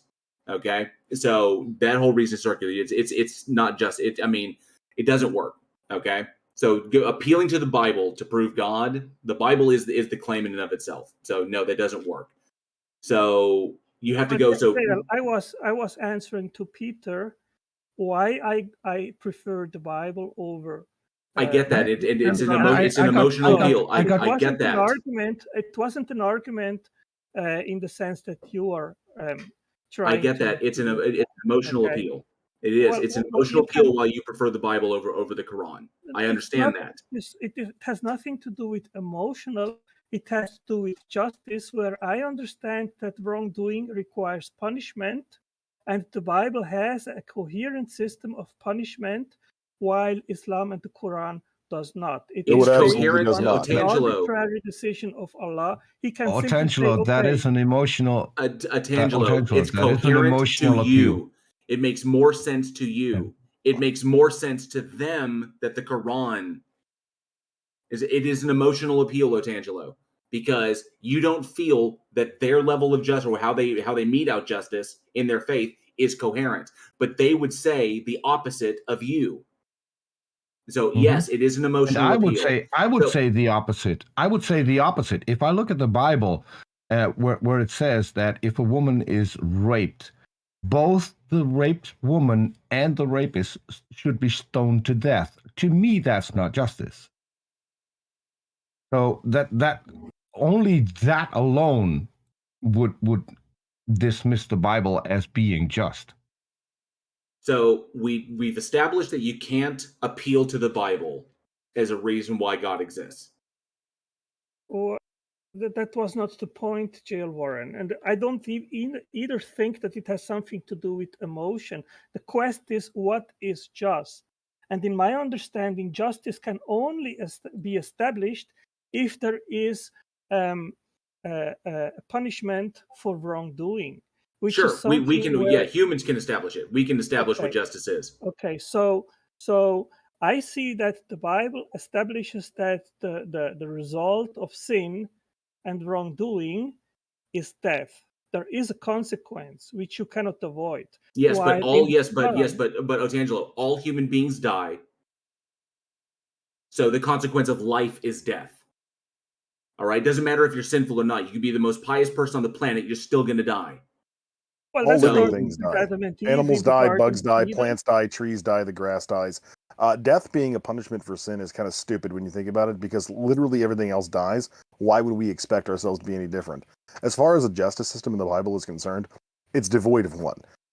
Anything that you do can be forgiven so long as you just follow certain steps within particular soteriologies. For example, just accepting Jesus Christ as your Lord and Savior. So there is no system of justice. It's believe in me and you'll be rewarded. Don't and you'll be punished. It has nothing to do with moral character or behavior.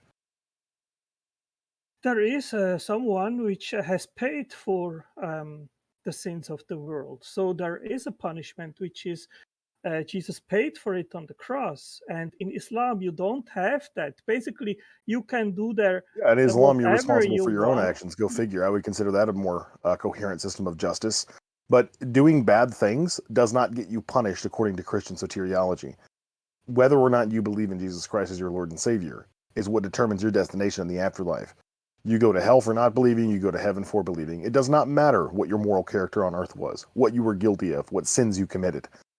All of it can be forgiven with the exception of one, and only one. Disbelief. That's the only one that doesn't get you into heaven.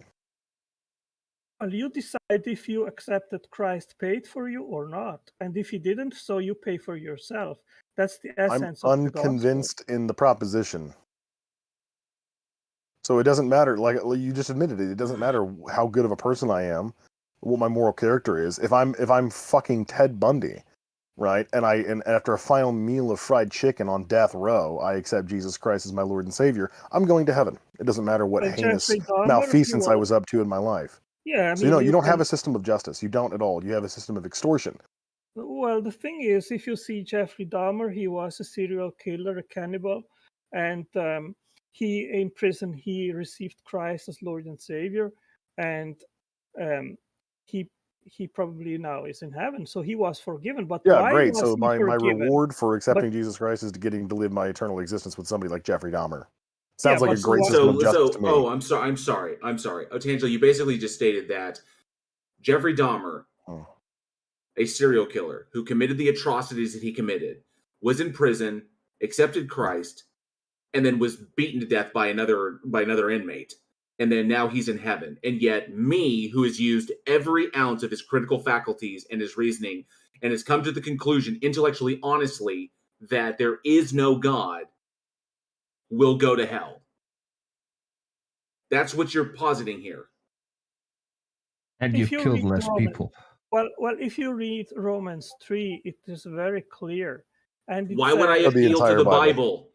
You cannot demonstrate that the Bible is true. Why would I appeal to the Bible? Well, I do because my soteriology and my faith system is based on the Bible. So I tell you the things from my perspective of how I see it. Great. Okay? Why would So- I? Why? so- Great. so This is great. answering- This is great. Why would I ever use faith?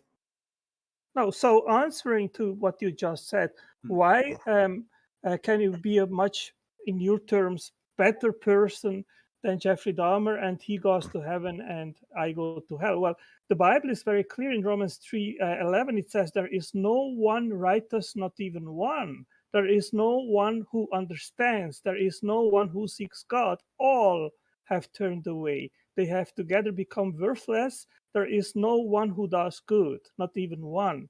And so the So you Bible would is be in very favor of clear. abolishing the prison system, Otangelo? Because basically we're all equally criminals. So why would we send people to prison? That doesn't make sense, right? The thing is that in God's perspective, we are all doomed on the highway to hell, because nobody Shouldn't is we able. strive? Shouldn't we strive to be as godlike as we possibly can? Peter, can I finish my sentence, please? Yes, but I'm trying to be I very need to patient, put that in. But if but I think it is more important that everyone has the opportunity to end the I agree. thought. Go Then you ahead. can. Go ahead. I mean, okay. So Go ahead. I am explaining what I believe, which is God's perspective, and God's perspective is that we all cannot live the standard which would be required the holiness, perfectness, to be accepted by God by our own deeds. So we are all doomed. It doesn't matter if it is JL or if it is Jeffrey Dahmer or if it is Putin or Hitler or whoever. We are all doomed. And there is only one escape, which is Jesus Christ, which is the only that's not a human system of being justice. That's definitionally extortion. Yeah. We're punished for the mere pointed sin of out. being born. We're punished for the mere sin of just being born, right? Your Bible asserts that it is impossible for any of us to live a life devoid of sin, which would imply that we don't actually have free will in the matter, that we're all compelled by some extenuating circumstances to act in a way that's not righteous or holy. And therefore, no matter what you do, whether it be tell a single lie your entire life or murder 50 people, your destination is the same. That is not justice. That is not any sense of justice that anybody would adopt. You wouldn't want to live in a society that operated that way. As a matter of fact, you don't live in a society that operates that way. And I'm fairly certain I've heard you on multiple occasions rebuke societies that operate that way. Societies that chop off the hands of thieves or hang people from cranes for being homosexual. That is not a system of justice. That's not a system of morality. That is dictatorial extortion. That's all that is. God walking into your restaurant and threatening to burn it down if you don't do what he says. It has nothing to do with your moral character. It has nothing to do with the choices that you make in life. All it is, are you credulous enough to believe that 2,000 years ago a man died and rose again from the dead, based on the accounts of 4 anonymous supposed eyewitnesses, who all contradict each other on the matter? Are you credulous enough to believe that? If so, then you'll get this eternal reward. If not, then you're going to a place of incomprehensible anguish where you will be eternally tortured in fire. That's evil. That's not justice. That's not morality. And to defend a situation, a system like that, is just being blind to the reality of it. There's no consistency or coherency. Yeah, first of all, I'm not a Muslim, so I don't adopt the Muslim system of punishment and so forth. And secondly, why not? Why not? Well, that would be another topic, but I would like to finish my. Why is it not just to cut off the reason. hands of a thief? Well, I would like to finish my sentence rather to sidestep to another topic, if that would be possible. I want you to answer the question. You're hearkening to the Bible because you think that it possesses some superior justice system. So I'm asking you now, how do you determine whether or not a particular system is just? How do you evaluate the justice of an action? Do you think that it would be just if a judge let a child rapist go and punish somebody else on their behalf? Would that be justice? No, that's precisely what I am saying. And that's precisely what we see in Islam and in the Bible. In the Bible, there is a consequence for sins. In Islam, it depends on an arbitrary decision of Allah where no one knows if they are accepted by Allah or not. So he can say, okay, your God's just as equally arbitrary. Person. So you can, Allah basically can say, okay, you be a nice person, but I don't like you, go to hell. And in the Bible, it is not so. Now, coming back to where you said that the system in the Bible is not just because you've not chosen to be born as a sinner. Okay, I see it like this. There is the first Adam and the second Adam. We are naturally born in the team of the first Adam, and his fault is attributed to us as a team. But the second Adam is Jesus, and so we're being punished. Can I finish, please? And once I move the camp from one camp to the other, then the justice of Christ is attributed to me. So now it depends on where I want to belong to. Either I belong to the first Adam or I belong to the second Adam. Either the first Adam determines and I am born and I will die as a natural man being part of the team of Adam, and then I will be lost together with him in that team, or I move to the second team where the justice of Christ, of the second Adam, is attributed to me, and I will be free because he paid for my sins, and I will go to heaven, and his justice is attributed to me. So there is a balance here, and I don't agree with you that this is... There's no balance whatsoever. It's the antithesis of balance or fairness or justice. This is a system which is predicated exclusively on what a person is convinced of, and nobody has any choice over what they're convinced of. I don't choose to believe certain facts about reality. I just do. As a consequence of my level of information and my understanding of my environment, I cannot choose to believe tomorrow that I have the ability to fly like Superman. Even if I wanted to lie to myself and say that I do, I would never put it to the test because within my subconscious, I would know I can't do that. And if I jump off a skyscraper, I'm going to die. Nobody has a choice over what they believe. So your God's system of punishment is predicated on something that we don't even have a choice in the matter over. You didn't choose to come to the conclusion that Jesus Christ was your Lord and Savior. You were convinced of that either due to social conditioning or, likewise for me, your level of understanding, your level of information and your understanding of your environment. Obviously, you and I don't have similar dispositions to believing certain propositions, because if we did have the same dispositions to the same level of evidence, you and I would be at the same conclusion, but we're not. That's not a matter of choice. Well, the evidence that we have is the same, which you have, which I have, and I completely disagree with you. I think and clearly your God has engineered you to accept that level of history, evidence, and he engineered me not to. Can I finish, please? I think that the amount of scientific information that we have at hand today has never been as much as anywhere in human history. And the Bible is very clear also in regards of that. And it says, since what may be known about God is plain to them, because God has made it plain to them. For since the creation of the world, God's invisible qualities, his eternal power and divine nature, have been clearly seen, being understood from what has been made, so that people are without excuse. For although they knew God, they neither glorified him as God nor gave thanks to him, but their thinking became futile and their foolish hearts were darkened. Although they claimed to be wise, they became fools. Oh, Tangelo. Yeah, so much like can every I other ask you precept one who's ever question? used that argument. No, hold on a second. Much like every other preceptor who's used that passage to defend their nonsensical, ludicrous position, Paul of Tarsus is talking about Hellenistic Jews in that passage, not every person on earth. In fact, in 1 Corinthians chapter 2, or I think 2 Corinthians chapter 2, he says the exact opposite of that, wherein there are people who exist who are not spiritually discerned and therefore are incapable of understanding the evidence that a God exists. Because we have to be given the gift of the Holy Spirit before we can understand those things. So unless God makes the decision to give me that gift, I can never understand any of the evidence that he laid out for me to conclude that he exists. So it's all on him, not me. God has not revealed himself to me. I am unaware of any evidence or factors that would lead me to even believe in the possibility that this God exists, particularly the Christian one. And your Bible has now two contradicting propositions about whether or not God's existence is plain to see. In the particular passage that you're quoting, Paul is referring to people who are already of the position that God exists, Hellenistic Jews, who abandoned Judaism and went to paganism. That's who he's talking about. And it makes that abundantly clear if you read past just 18 to 20. That's like, for whatever reason, Christians always just love to read verses 18 through 20 of Romans chapter 1. If you read past that, it's abundantly clear that he's not just talking about everybody who exists, but a very small subset of people. Which is the same case with every letter that Paul writes. He's talking to a particular version of people, which is why each of his letters are named after the people that he's talking to. It's not that difficult.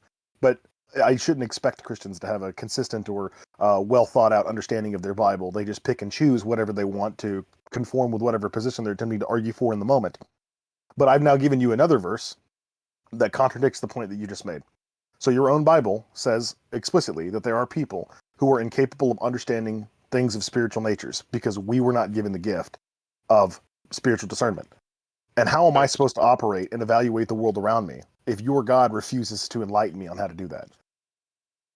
It's three separate instances in his letters to Corinth alone where he says the polar opposite of what he says to the people he's addressing in Romans. It's just one of those conveniently left out contexts that the precepts like to throw around. Yeah, no, I mean, this is not an argument from a precept perspective, but I mean, the contrast between Calvinists and Arminians lasts for over 500 years. I am in the middle of these two propositions. I think if you reject God, then it is your fault. But if you accept and surrender to Christ, then it is God's moving and God's calling and God's drawing you to him, and that's because you also were selected. You made the conscious decision to not be a Buddhist? Well, I mean, we reason, right? So we can also check. That was a yes or no question. Did you make the conscious decision to not be a Buddhist, or a Hindu, or a Jain, or a Wiccan, or a Muslim, or a Sikh, or a Mormon? At what point did you go through all of these ideologies and make the conscious decision that you weren't going to follow those ideologies? I don't need to. I mean, Christ has said. Oh, you don't need to do that, but we do. We need to make the conscious decision not to follow Jesus, or else we would have your conclusion, right? That's the most ass-backwards thing I've ever heard in my life, right? Yeah, None of us made the conscious decision not to believe in your fairy tale any more than you made the conscious decision not to believe in Greek mythology, or in Islam, or in any of the other dominant religions in the world. It's actually a minority of people in comparison to the global population who accept Christianity, and that's if you bundle all Christians together, which you don't because you reject Catholicism. So the number is now cut in half. About maybe 1 billion people believe in some variation of your flavor of the Christian doctrine out of 7 billion. It is probably 1 out of 7. Otangelo, you're quite well. Sorry, Otangelo, you're quite well familiar with me as well, that I haven't made this decision even on your deities. So, it's almost like you're asking for some special treatment with your religion, that everybody must stop and think about what is being offered and consider it. And I've always consistently rejected that. Precisely to exercise our free will, but I think the Bible is also clear and says that Christ said that those which belong to me, they listen to my voice. And I've done that when I was a teenager. I started to read the Bible and I recognized Christ's voice as my shepherd. So that's what he is since I converted and surrendered to his love and grace. Now, you have. Why should we accept that anything the Bible says is true? Well, just read it and then you check for yourself. You use your reason. I have read it. I have a degree in New Testament history. I have probably more information about the Bible than you've ever learned. And I've forgotten more about the Bible than you currently know. Well, when we're talking about the Bible, I think it's important to specify which translation now, and this, of course, adds more complication to this whole thing. Yeah, but I'm free to use whatever translation Otangelo wants to use. Okay, tell us which one, Otangelo. In the end, we will see once we die who was right, right? Which translation? Or we won't, because we'll all be dead and unconscious of the fact that we're wrong or right. Otangelo, which this is such a stupid juvenile argument. Otangelo, I want you to tell me which preferred version of the Bible you believe. Which Thank you. Of the 200 English translations do you adhere to? Or if you want to go to some of the Spanish variations, because I do speak Spanish and I can read and understand it. So if you want to talk about those variations, we can do that as well. Ball's in your court. Which version? Otangelo speaks Portuguese, not Spanish. Oh, he speaks Portuguese? Okay. Well, I don't speak Portuguese. First of all, I grew up in Switzerland, in Zurich. We speak German there. And we had there mainly in the church 2 translations. One was the Elberfelder Bible, which was the most precisely translated Bible, but which had some difficult and antique words. And then we had a New World translation, which was more fluent, more easy spoken. And I was able to compare those two. And of course, there are differences, but the core message, you can fully understand it. It doesn't depend on the version of the Bible which you read. The differences, they are small. So I don't think this is a justification. How do you know it was the most accurate translated version? I don't think, because there are some differences in these translations, that we are unable to understand the core message of the Bible. I think that was a good question. How did you determine that they were the most correct translation? Well, because that's what the aim of either one or another translation is, and they clarified that in their introduction and explained it. So how do you know that? How do you know they weren't just claiming that? Now you're you're again reading something that a man wrote and said, "I'm correct. This is my correct translation," and you just leave it there. So you never checked whether or not it was the most correction. Most correct. I can name 20 versions of the Bible off the top of my head that all claim to be the correct, most accurate version. You can use the concordance, where you have the direct translation of Greek to German or to English or to Portuguese, whatever. Then you can go and check what each word in Greek actually means. Well, there's never going to be such a thing as a direct translation between Greek and any modern languages, because Greek has a different sentence structure than most modern languages, particularly English and German. English and German have similar sentence structures in where they placed the verbs and the nouns and the prepositions in their sentences. Where in Greek, they don't do that. Some words contain the prepositions in the word itself, whereas we have separate words for prepositions. So no, you're never going to have a direct translation. But what you can have is a consensus of Greek scholars who understand and can read and write Koine Greek, deciding which of these is most probably the correct interpretation of the language, because it's a dead language. Nobody speaks it anymore. Modern Greek is less similar to Koine Greek than English is. You know, there's no real similarity to it because it hasn't been spoken in 2,000 years. It was usurped by medieval Latin in the 5th century. So we honestly don't know what the correct translation of the Bible is. But out of the 200 English versions of the Bible that I've read, the one that most scholars prefer is the New Revised Standard Version or the English Standard Version Bible. Yeah, I think the relevant thing to say here is that I think that independently of these variances, the core message of the New Testament is clear and every one of us can understand. What's the core message? Christ died on the cross for our sins. If we surrender to his love and for his substitutional punishment, we can find eternal life if we believe in him and follow him as Lord and Savior. Great. So justification by faith versus faith through works. It's pretty Those are two clear competing that soteriologies in the Bible. Yeah, Which is it? It is pretty clear that works are not what saves us. What saves us is faith in Christ. James- and the works. Can I finish, please? And the James chapter 2, works- 14 can I- through 16 says can the I exact finish? opposite of what you Yeah, just Can I said. finish, please? Can I finish, please? But When you the say something work- abundantly wrong, I'm going to Wow. correct you. Yeah, but let me finish and then you can correct me. The works, they are proof that our conversion was genuine, that it was true. That means if I confess Christ and if that doesn't follow with a change in my life, and if I continue to do certain things which are wrong, then it is doubtful that that conversion was genuine. So we are not saved through good works, but we are saved to do good works. According to You James can chapter lose 2, 14 through salvation 16, if you don't do the works. Peter, hold on a second. According to James chapter 2, 14 through 16, it explicitly says that faith without works is dead, it's meaningless, it's useless, and it will not get you into heaven. According to Romans chapter 4, verse 5, and another passage in Ephesians chapter 1, I believe, Paul explicitly states that even to those who do not work, yet believe in God and have faith, their faith is counted as righteousness. An That's a example contradiction. is what Either some- it is the case that faith alone is enough to get you into heaven, or it's not. According to Okay. James and the evangelists, it's not. According to Paul, it is. Which is it? Okay.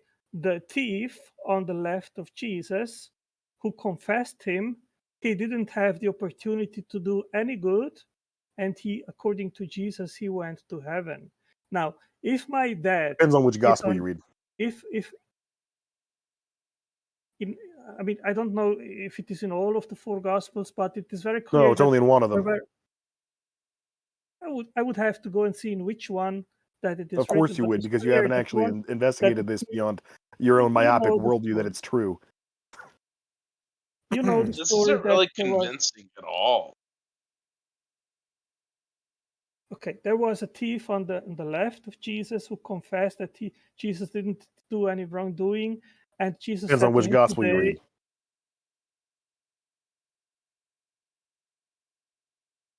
Tangelo, what he's bringing up is that there are contradictory stories there, or there's also stories that don't line up because there's different versions written by different people at different times, and it's suspect. We can't determine them to be true. Okay, everything that you're stating here, Otangelo, like every single bit of it, is all predicated on the Bible being true, and you can't demonstrate that the Bible is true. Yeah, I don't have And if to the Bible is demonstrate so it. important, why couldn't an omniscient and omnipotent God make sure there was only one version, and that version would not have any contradictions or anything that comes even close to being a contradiction? If this God that you propose exists, then why did he leave such a mess that is called the Bible? I don't think it is a mess, Peter. As I said right in the beginning when I came in, and I think it was you asking me, give me some reasons why the Bible is true. I said, Google non-designed coincidences. There is a book out there, and it explains that the Gospels, they are complementary.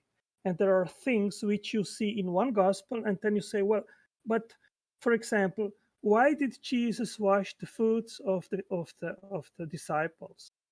Strange. And then you go to Otangelo, with all due Can I respect, finish, please? no, with all due respect, what Peter, you're can I doing finish? now is Peter, diminishing your Peter, God I even would like further to by finish. pointing to a I man-made would book like to that we finish should my read. sentence. I would like to finish my You sentence. can finish Why your are you sentence. not I'm just yes, pointing I out would to like you. to talk for a finish minute. my Come on, man. sentence. You do that all the time, Peter. As long as I know I you will not apologize. I learn. apologize. Go ahead. Thank you. Go ahead. So if you go to the other gospel, then you see that the apostles, they were competing with each other, asking themselves who would be the greatest in heaven. But in that gospel, you don't see the follow-up where Jesus washes their feet. So in the other gospel, you see the complementary explanation. We're not that talking about Jesus mere was- omissions, Otangelo. The Gospel of Matthew explicitly states that both of the thieves mocked Jesus. There was not a Pintian thief. The Gospel of Luke says there was a Pintian thief. Mark doesn't specify if either of the thieves were Pintian, and John doesn't mention them at all. We can go through more contradictions than that. You had the contradiction of the birth narratives between Matthew and Luke, all four different resurrection narratives. How did Judas die? When did the centurion arrive to get Jesus? Did Jesus heal the girl after she was dead or while she was still sick? Did Jesus heal one man or two on the road to Jericho? There's dozens of them. First of all, you need to understand that we are talking about eyewitness accounts. And if the four No, we're not. gospels would all four be No, we're not. 100% the same, then we would have to conclude that the same author authorized or authored bogus. the four gospels. So of course, We know, have Otangelo, this is accounts, bankrupt. This then is the I most think bankrupt it is thing you've said so normal far. that you have First some of all, small Otangelo, differences. this is false. First of all, we know for a fact that Matthew and Luke both did copy word for word from Mark, and no Christian uses that as or considers that as a diminishment of the value of the Gospels. Matthew and Luke were not eyewitnesses. We know Matthew wasn't an eyewitness because even according to church tradition, Mark wasn't an eyewitness. He was a secretary of Simon Peter. And why would Matthew, who was apparently Matthew the tax collector, that is, why would he, an eyewitness, copy from somebody who clearly was not? Why would he refer to himself in the third person in the omniscient literary perspective where he somehow knows the thoughts, emotions, and goals and desires of every character involved in the story? How would Matthew, an eyewitness to some events, also detail events that he wasn't an eyewitness to, like the Garden of Gethsemane or the birth narrative of Jesus, which again contradicts Luke's version? Luke was a physician, the secretary of Paul. Paul didn't know Jesus, neither did Luke. The only one you might be able to make a case for being an eyewitness is John, and even that is dubious at best, considering that it is the latest of the four Gospels written, almost 60 years after Jesus died. So we know for a fact that Matthew and Luke did explicitly copy about 80 to 90% of what was in Mark. Then they add their own details in, and that is where the contradictions arise. Secondly, they're not eyewitnesses. You don't have any evidence for that.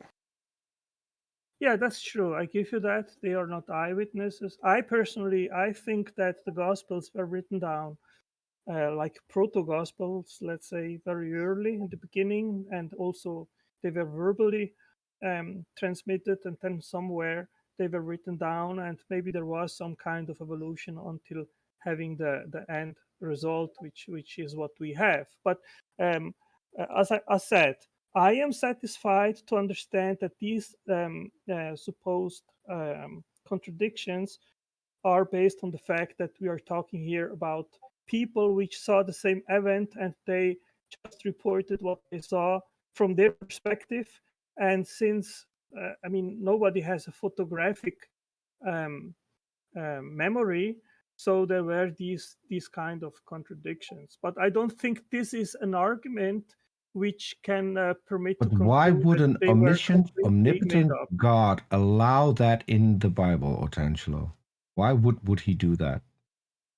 Maybe I'll ask him once I am Unless there. unless Well, there's malice Atangelo, the bigger intended. problem here is that you've just conceded that, in fact, the Gospels do contradict each other, and we don't have any good evidence that they were written by eyewitnesses, and yet your entire faith predicates upon the veracity of the claims made in these Gospels, which we know are mutually exclusive with some of the other claims made in the Gospels. It is not possible for both Matthew and Luke to be correct when one says that both thieves mocked Jesus and the other one says that only one of them did. We know it's not possible for both Matthew and Luke to be correct when one says that Jesus was born during the reign of Herod the Great and the other says that he was born during a census under Quirinius as the governor of Syria.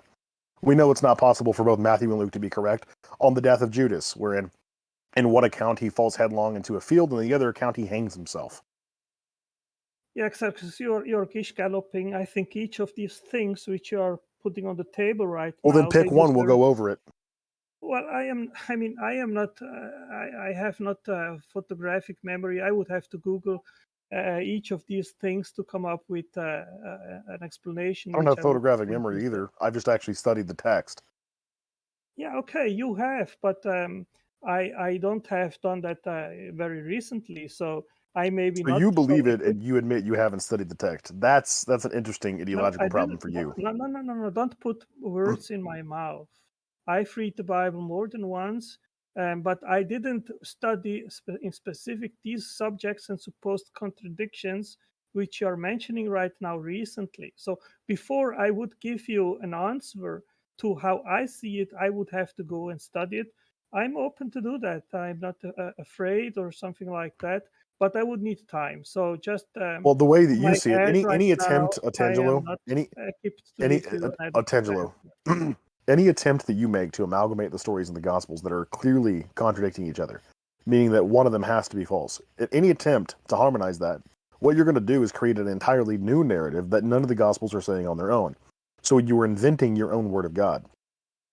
Much like in the Gospel of Mark, chapter 16, verse 8, the earliest copies we have of the Gospel of Mark end there. There's no further details about Jesus' resurrection or him meeting up with the disciples or the women seeing him. But later copies of the Gospel of Mark, much later, several hundred years later, they do detail various different endings. Some Bibles include both endings, some only include one, which is the longer ending of Mark, verses 9 through 20.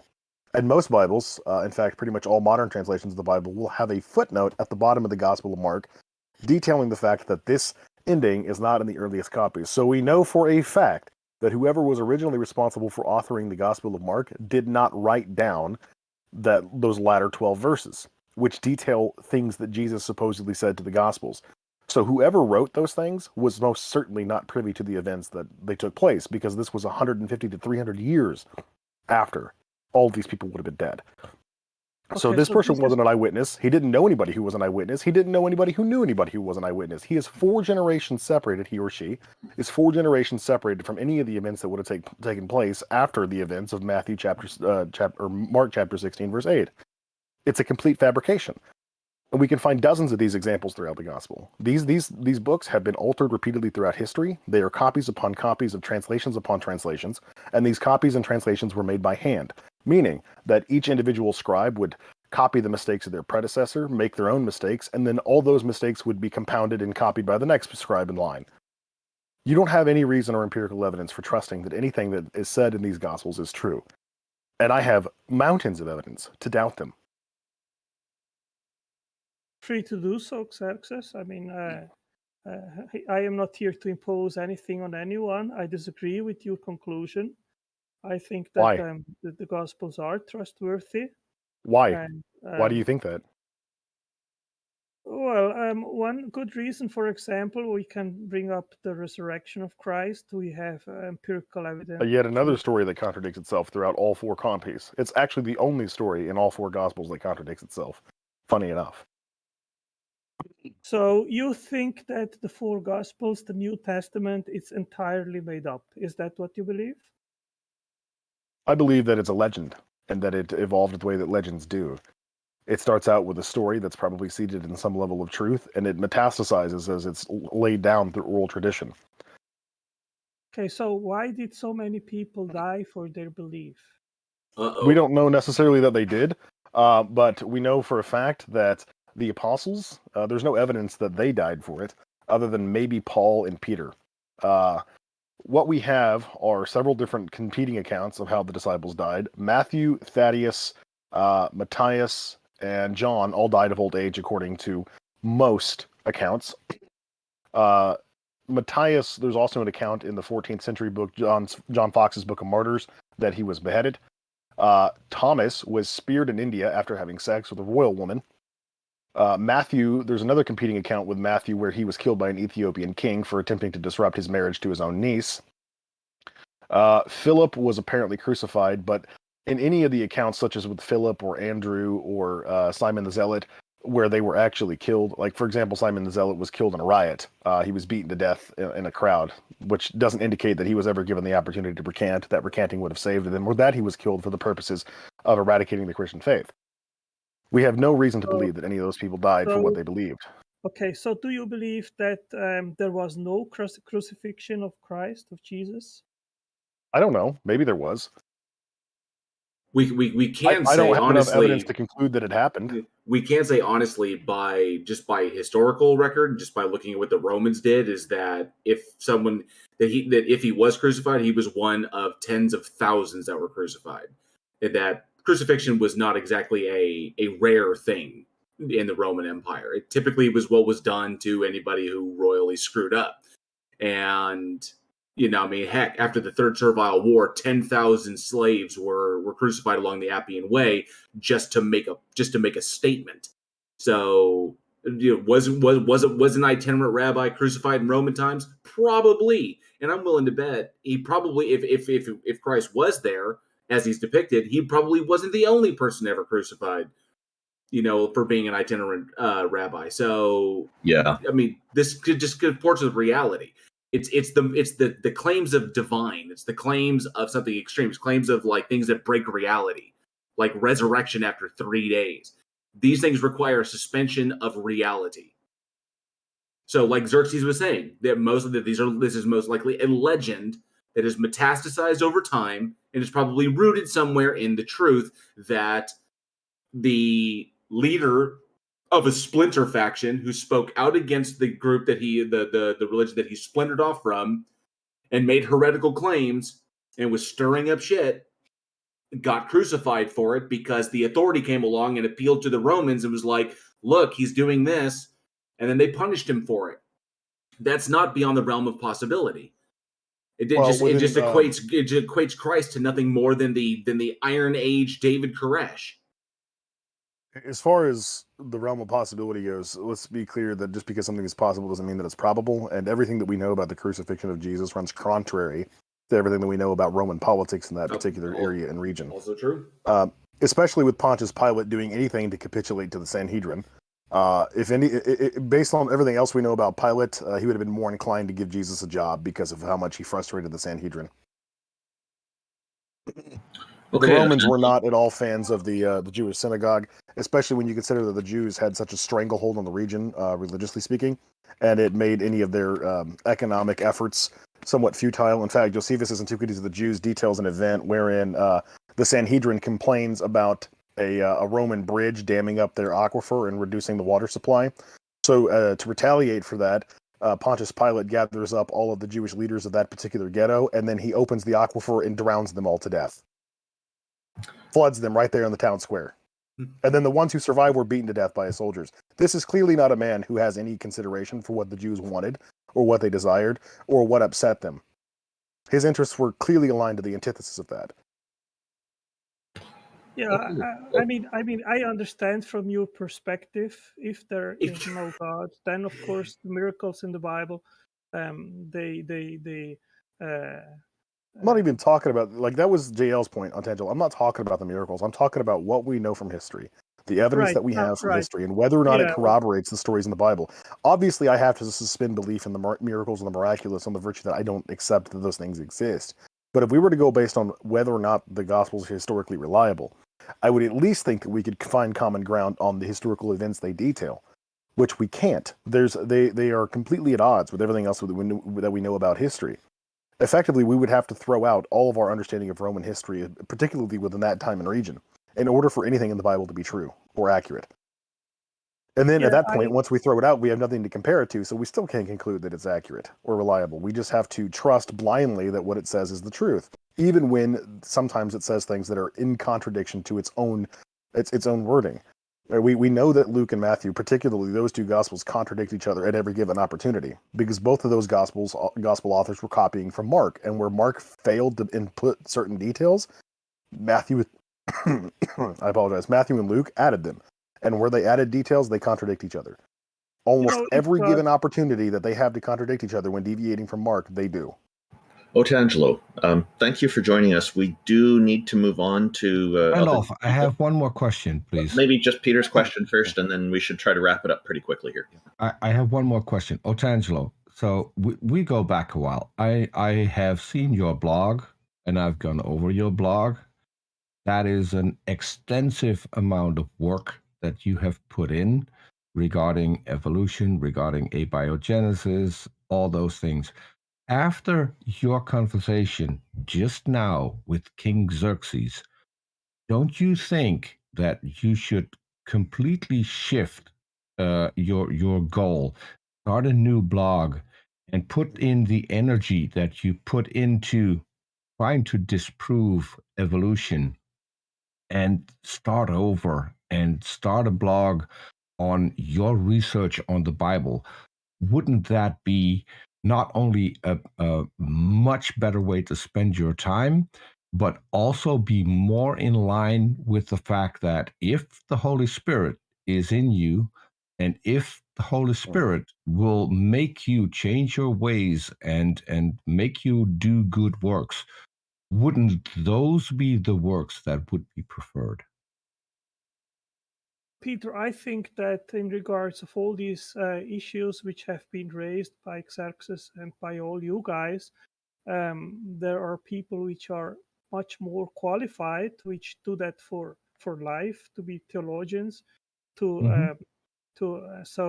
there is a lot of work out there, and I think I have already broadened very much my extents of research, let's say. But yeah, it is But possible. wouldn't the Bible be much more important to you to do your research on than some theory that an atheist, according to you, came up with in order to disprove God? Wouldn't the Bible be the one and only thing you should focus on and make sure that you have that 100% correct? Charles Darwin belonged to the Church of England. First of all, 100% correct is maybe something which nobody. Okay, I'll grant you that. But will reach that as close as you can get to that. But I think studying the Bible is something which every Christian should do, which I do. I agree with you that in the last 5, 6, 7 years, maybe I have spent more time in regards of science and philosophy, less in theology, and it is pretty possible that I will spend more time routinizing the Bible. But I am doing that, and as I said recently, I did read a book which I say again, Google Undesigned Coincidences, which address precisely these supposed discrepancies between the Gospels, and it is very interesting. So I recommend anyone to Google for that. And if you need a link to the book, you can just send me a message here on Politics, and you can download the book for free and make your own investigation. Well, I hope you do put in the time and start investigating it. It has become pretty apparent that there's a lot of work you still need to do when it comes to the Bible. Namely, it's acknowledging that God and evolution and abiogenesis are not mutually exclusive concepts.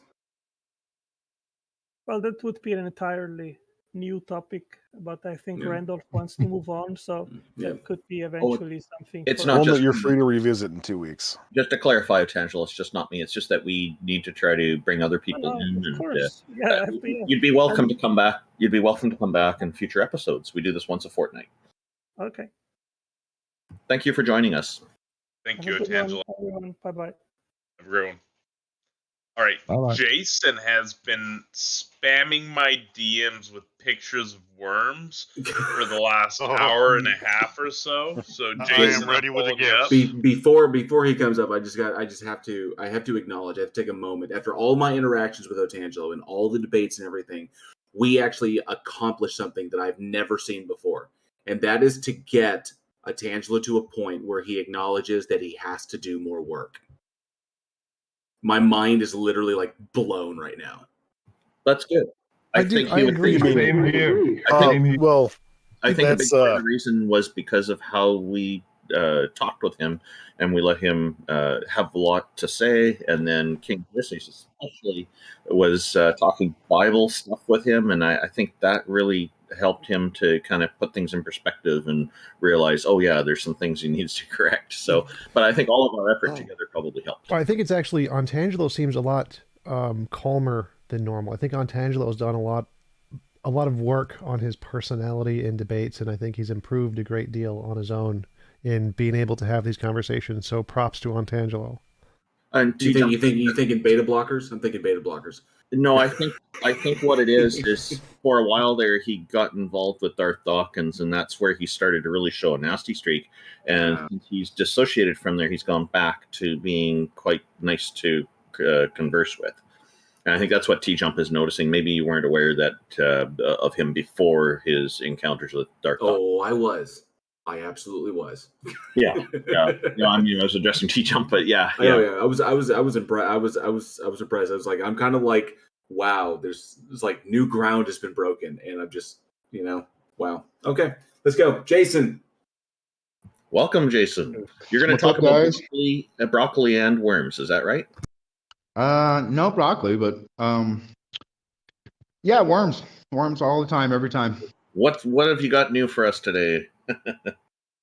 Well, it's more of a continuation of let's say last time before somebody got triggered and kicked me off. Oh, come on, man. Don't be dishonest like that. No, speaking of. But anyway, you got no power here. I can have a chat. Argument. So everybody, 7 billion people have a parasite in their lower intestine that secretes chemicals into their bloodstream that controls their mind. This is only there because they are taught that animal products are okay to eat, specific animal products are okay to eat when you follow this religious text. You with me so far? Do you have any of those pictures? Jason, I'm starting to wonder if the reason you don't want to talk about broccoli is because it might be an antidote to everything you're suggesting here. I can't. Yeah, I don't want to bring it to that.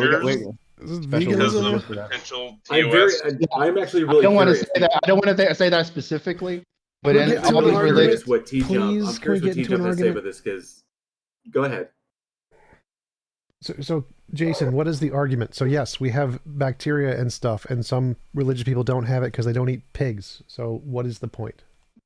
But those religious people that are not allowed to eat pigs are allowed to eat chicken, goat, cow, which brings a different type of parasite. And that's your God. It has the ability to control you from the inside using your own brain. No, it is not a god because it's younger than me. Those bacteria, they didn't exist before I existed. So they can't be God because they couldn't have created what? Me. All those bacteria in your brain, they have a life cycle of about a few weeks to a few months, and then they die. So they reproduce. So all of the bacteria currently in my brain live with you up to 30 years and plus. Well, that's nice. You could have a 33, parasite that you have gotten from your when you were a child. So if there's a 60-year-old guy, that parasite, the specific cell did not exist that long. The cell reproduced and its children existed. I'm not here to argue about this. I'm not arguing. I'm presenting you. Right. I'm answering your question. I'm presenting you. So it doesn't matter if you believe it's a god or not. What constitutes a god? It doesn't have to create you. In order to be something has to be your god. It doesn't have to create you. All it has to do is manipulate your entire worldview, manipulate your entire life, determine whether you live or you die.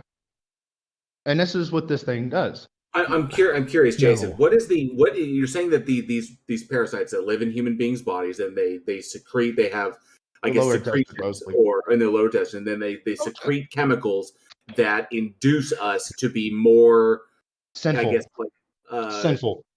Sinful is the word that would exactly describe it. Okay. What is the name of the chemical that they secrete that results in mental control? It's a simple proton secreted in the right portion of the brain. What's the name of it though? What is a proton? Protein. You mean a protein? Protein. Okay, what is the name of the protein? Oh, I'm not sure. It varies depending on what parasite you're dealing with. Do you think we would not have identified this at this point? We have. Well, no, you're just not. There's no Disney movies about it, so that you don't know about it. There's no PBS. Toxoplasma Yes, sir, gondii. yes, sir. So it's a real one. thing. That's one, and that affects up to 85 to 95% of the world, depending on what source you're referencing. Well, The lowest average I can find is 50% of the world. He also thinks that Toxo can reproduce outside of cats. So No, I wanted to correct you about this because you seem to spaz out about this every single time. Toxoplasma gondii is supposed to be in a cat. The objective of this is to be in a feline, but it can live inside of a human body. It can reproduce inside of a human body. But often, It can only reproduce in cats. Shut up! Tired of you interrupting me, man. Calm down, dude. Respect Just each shut other. up, Chill. man. Just Listen, shut chill, your mouth. chill. I'm not cussing. I'm not cussing. I'm being interrupted. Can you check that goof, I'm please? saying one at a time. Don't attack each other. One at a time. Come on. Yes, thank you. What was I saying? What was I saying? God, We're gonna say this. Toxoplasma Found gondii. worldwide, Thanks, Toxoplasma gondii thanks. is capable of infecting virtually all warm-blooded animals, but there you felids, go. such as That's what we're cats, talking about. are the only definitive hosts in which the parasite may undergo sexual I reproduction. literally just said that. Dude, sexual reproduction in the intestines, guy. That's No, what no. you're missing. That's No, what you're missing. the That's what you're only missing. The only known definitive hosts in which the parasite may undergo sexual reproduction are felids. That's it. It cannot sexually reproduce in anything other than cats. God, dude. That's insanity. That's literally insanity considering It's 90% not. of the That's world literally the bacterium. How do you think 90% of the world is getting? Okay, I'm going to argue with you since you're expert on this now that you Googled something. How did 95% of the world become infected with toxoplasma? They're not gondii? infected. 95% of the world is not infected with toxoplasma. I would rather not. Yeah, it's been fun, guys. Until you get this dork off this thing, I'm not coming back on here. Oh, cats, man, cats. It's all Boom. cats. Wrecked. Oh, Gio got pwned. He came in. He came in hot and angry already. I want to so say we- thank you to Alex Stein for the super chat. Alex Stein recently made it big because he was on Fox News with Tucker Carlson, his daddy. Now he has like 100,000 subs. Oh, nice. So, What's so going on, Goldie? atheists? Was he What's brought going on? on, You little traitors to the world. How you doing today? He brought on for that ridiculous rap over out of Plano City Hall. That guy who was in the voice chat before, ban him right now. That was the worst thing I ever heard in my life. So let me ask you guys a question. If you need any emotional support, please feel free to DM me because that was vicious. I mean, I hope you can get past that, JL. I'm never gonna let it go that he keeps saying things about toxoplasmosis that are not true. Let me just say this, right? Okay, so I'm a Christian patriot of this country.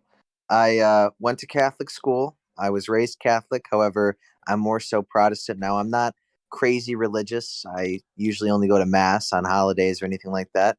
But the question I got to ask you guys first before you ask me a question is, what is your proof that a creator doesn't exist? All things start as imaginary until evidence is provided that they aren't imaginary. No evidence has been provided, therefore God is imaginary. I don't hold that position, Goldie. Oh, okay. Okay, so it's just who all here is a little traitor to the world, a little atheist. For me, it would depend on the claim that is made about a specific God, and then we would investigate the claim made about the specific God, and 9 out of 10 times we can determine whether or not that God is contradictory, illogical, and cannot exist. So, well, so the problem with your stance is unless proven, or anything imaginary unless proven is fake. Well, the thing is we as the human race, we find out things that are evolutionary and changing on a daily basis. There's probably a million things we don't know about the what's under our earth, outer space, etc. And just because we don't know about it yet, just because we haven't fully discovered and proof hasn't been displayed in front of us. Are you Doesn't really trying to automatically convince false. us with a hasty generalization right now? So listen, you little beta male. Don't interrupt me. I'm very polite. I won't interrupt you. Let me finish my point.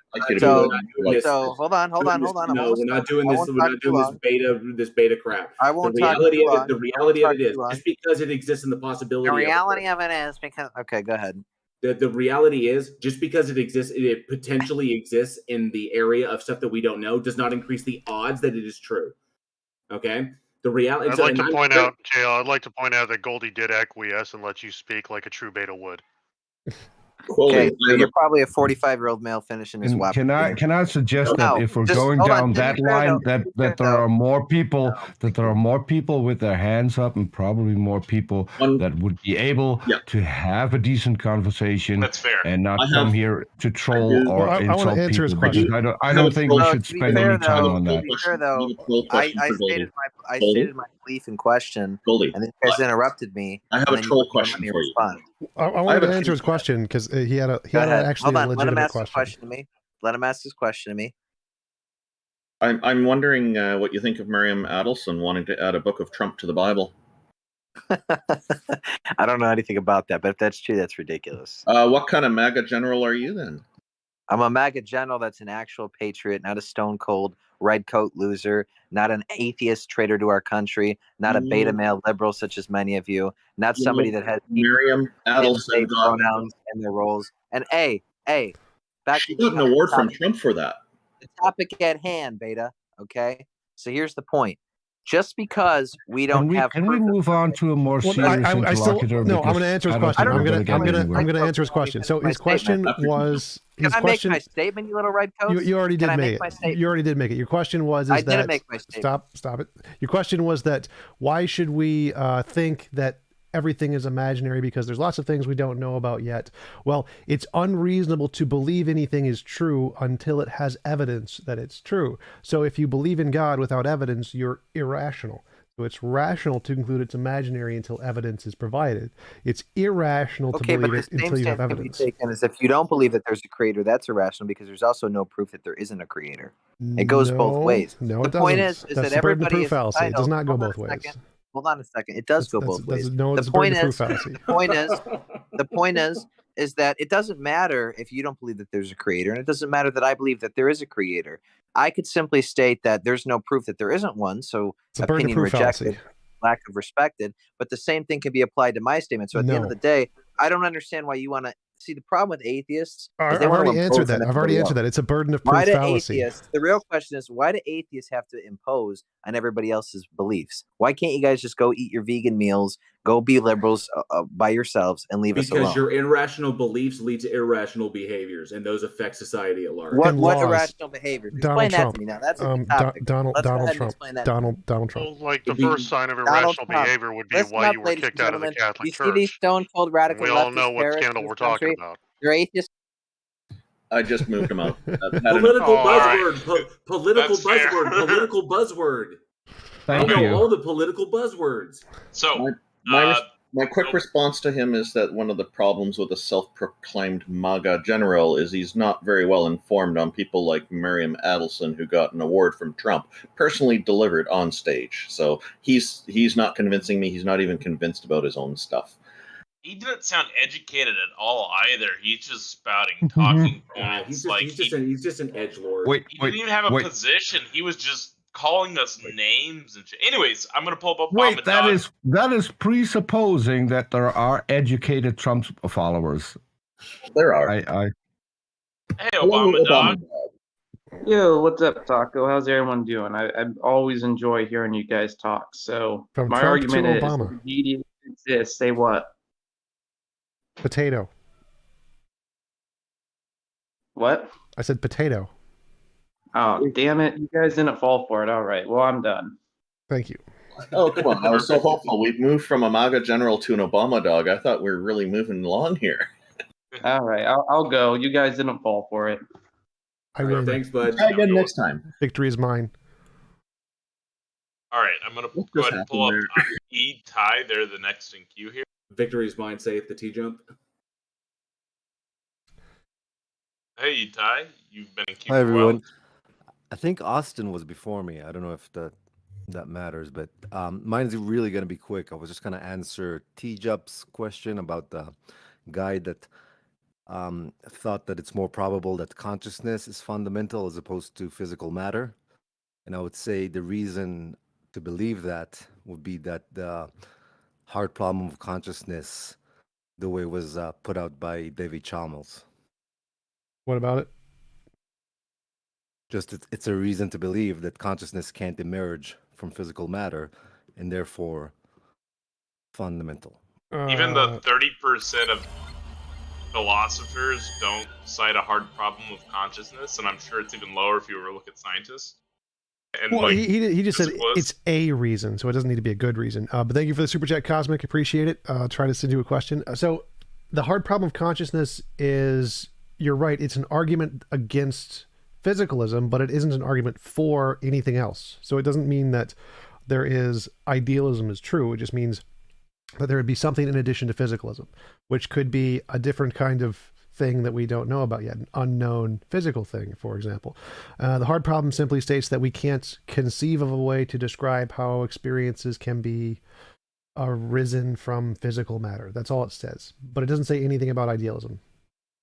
Well, if idealism supplies a better answer to why it is, then it is a reason to believe in idealism. True, but it doesn't. It doesn't say that at all. The hard problem just says we don't know how to explain conscious experience with physical stuff. That's all it says. It doesn't say anything about idealism. It doesn't support idealism. Well, by idealism, you don't have the dichotomy. If physical matter is part of consciousness, then you don't have the hard problem of consciousness.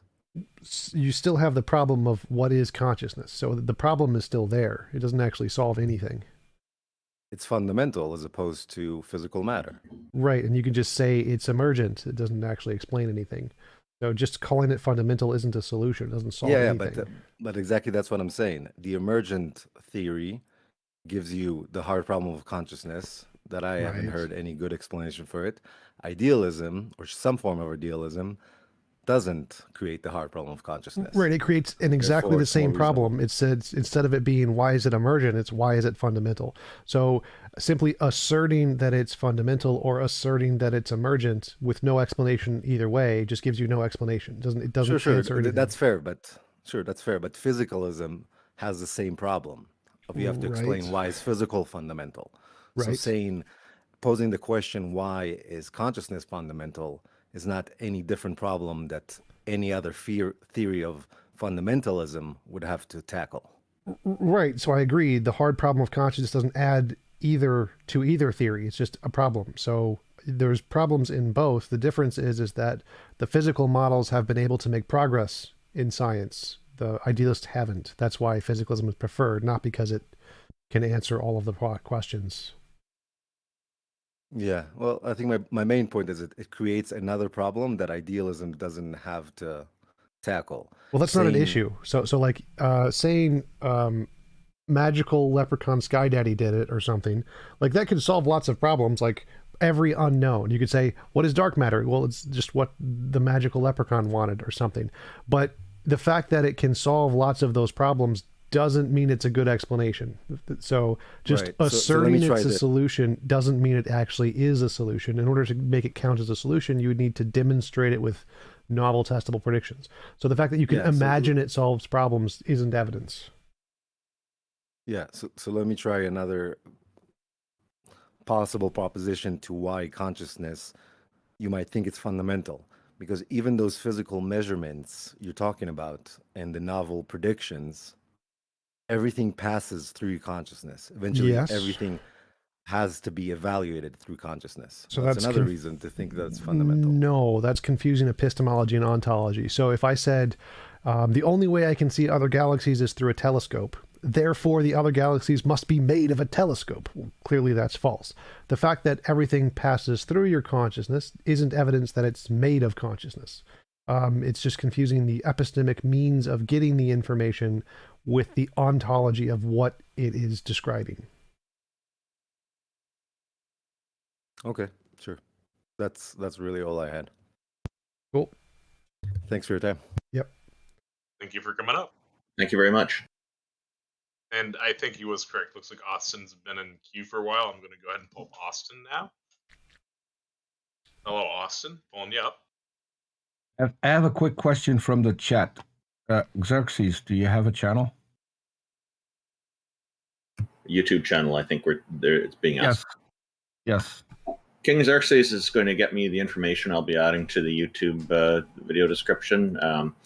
I guess I do. Xerxes must be away from the computer right I believe now. it is Pornhub/King Xerxes. Austin, I do have a YouTube channel. Make sure to link it in chat too, so I can pin that. Please get I'll that. link it. Send it to me in a private chat, and I'll blast it around. Austin, the San Antonian, welcome. What have you got for us today? Hello, Austin. We can't hear you. If you, I have a distinct feeling I know this guy. Oh no! Wait, no. Sorry, no. Okay, so I think what we should do, Taco, is maybe put Austin back to the audience for now until they get their audio problems sorted out, and maybe move on to the next person. Pulling up Indalik. Hello, Mr. Batman. Where's Mr. Batman at again? Hello, Indalik. Welcome back. Hello. Hello. How's it going? What you got for us today? Real quick, if everybody can help us summon Mr. Batman, we need a Mr. Batman ping with a bat signal. I thought you had to say his name 3 times into a mirror when the lights are off. Should I hide first, because I doubt he's going to come in here as long as I'm here.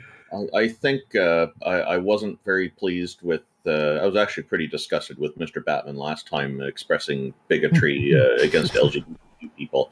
Yeah. I won't be sad if he doesn't come back. Sir, can I have a second chance? All right, sorry about that. Go ahead, Indalik.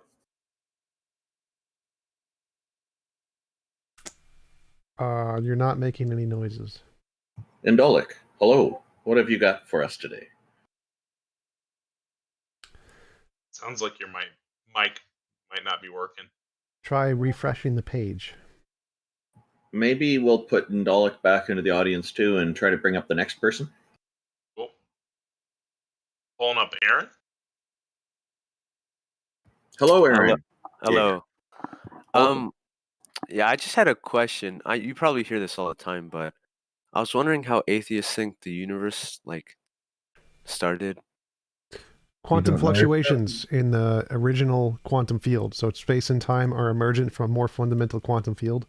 And the current hypothesis is that it's the multiverse.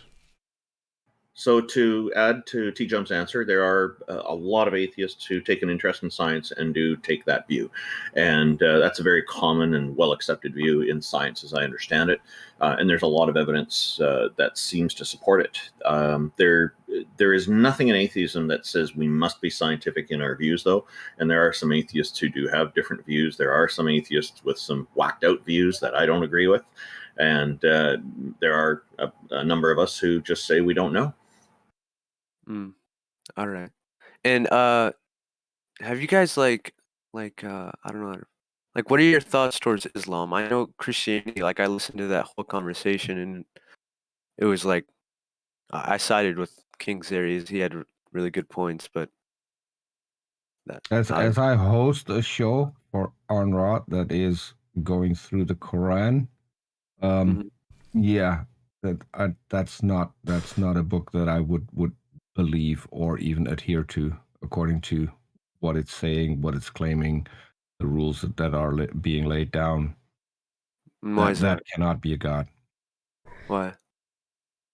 Because he gets a lot of things fundamentally wrong. Things about the universe, for instance, which could be one of the easiest things to go to. Why are you asking about Islam? I've done tons of debate against Muslims and Christians. What do you have any evidence? I wasn't here. I wasn't here for those. I'm sorry. Okay, so do you? I honestly think you can just lump it into the grab bag of all religions, whether it's extreme or it's not extreme or it's it doesn't really matter. It's a religion based upon people trying to draw conclusions about reality and making it stuff up where they were ignorant. So. Oh. All right. Thank you. That's all I had. Thank you for coming on. It's nice talking to you. Nice talking to you. Thank you. Thank you for coming up. All right, we've got quite a few more people in queue. Obama Dog. Wait, looks what like about he's going to try to Indalek? rank us. Indalek, see if his mic is working. Figured Obama would be quick. Let's pull up Indalek. Hey. Hey. We got you. Oh, Can you it's hear me working. now? Yeah, I don't know what's the issue. Is it my mic, or do you have problems with other people? It's a Discord thing. It happens on Discord all the time. Okay. So I just want to point people to a resource. There was a debate a week ago between Jimmy Akin and Bart D. Ehrman on the reliability of the Gospels. And Jimmy made a blog where he responds to all of the questions Bart raises. And it's pretty good. It has a lot of citations from new archaeological findings, historians, scholars. It's called "Why Bart's Wrong," Jimmy Akin. I'm glad he has an So opinion. Xerxes can check that. Yeah, but and others can check the debate. Well, when he convinces the consensus of experts to agree with him, then that'll be great. Until then, I'm going to go with the experts. So, just out of curiosity, why should I accept Jimmy Akin, who is a Catholic apologist? Why should I accept anything he has to say about New Testament history? He's not a historian. He doesn't have any credentials in Koine Greek. He's not familiar with the conglomeration of the Gospels or early church history. He's an apologist. He has no credentials on the subject whatsoever. So why should I give a flying fuck what he has to say on the matter?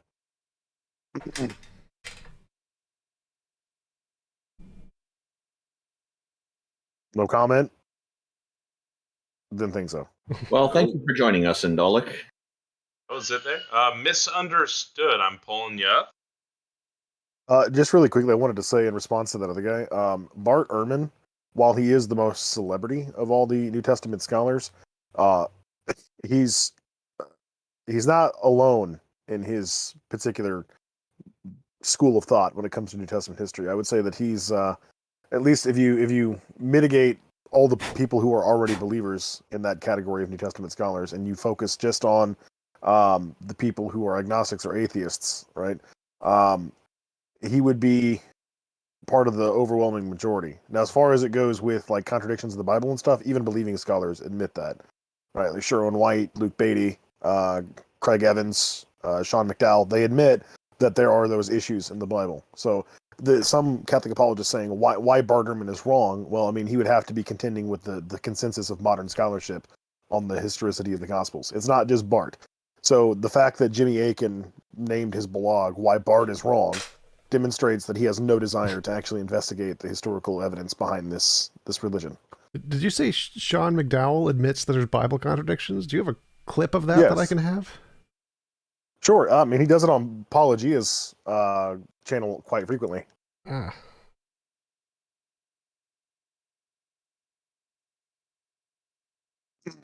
Of course, I mean, he uses the same sort of like watered down admission that most other apologists do, is just like, well, it looks like a contradiction, and we're not aware of any evidence or information that makes it not a contradiction. But gotcha. we can have faith that the authors knew that there was some information that made it not a contradiction. Apparent contradictions. Yeah, well, yeah, and then he doesn't offer any refutation, and he says that based on all available information that we have now, this is a contradiction. But we can have faith as Christians that there's some information we just don't have access to that made this not a contradiction. Like, for example, what J. Warner Wallace does with the contradictions between Matthew and Luke on the birth narrative of Jesus, right? Like, that's probably the biggest obstacle when it comes to the historical reliability of Christianity, or at least the gospel specifically, that Christians are going to have to overcome, because that is a blatant inaccuracy. It would be like saying that Jesus Christ was born at both when George W. Bush was president and when George Washington was president. Obviously, that can't be the case. Misunderstood. So that's a Hello, yeah, Misunderstood. I really like your name. Thank Welcome. you. Thank you. I just want to say I grew up Catholic. My mom was a CCD teacher.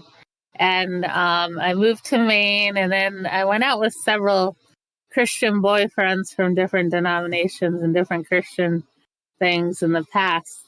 But I did convert to Islam for 10 years, and I've been in several different churches and been brought into several religions because the men I've hung out with And I came up with something simple.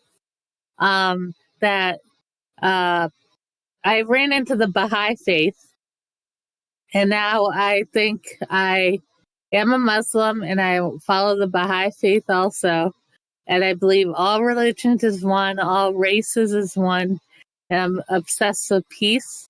And I think all religions are like instruments and different instruments, and they are played differently, but they, look to the same God.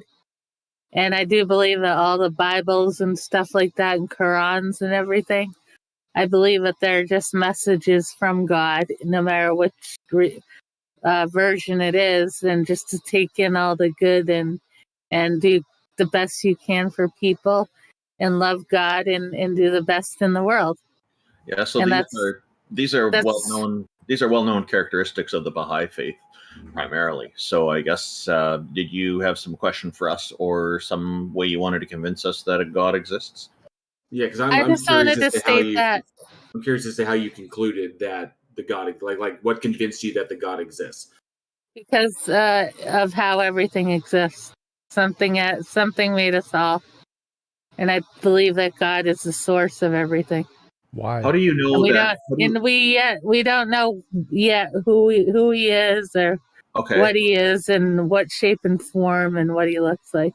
So why are you convinced that it's just one God and it's not multiple goddesses or gods working together to create all of existence?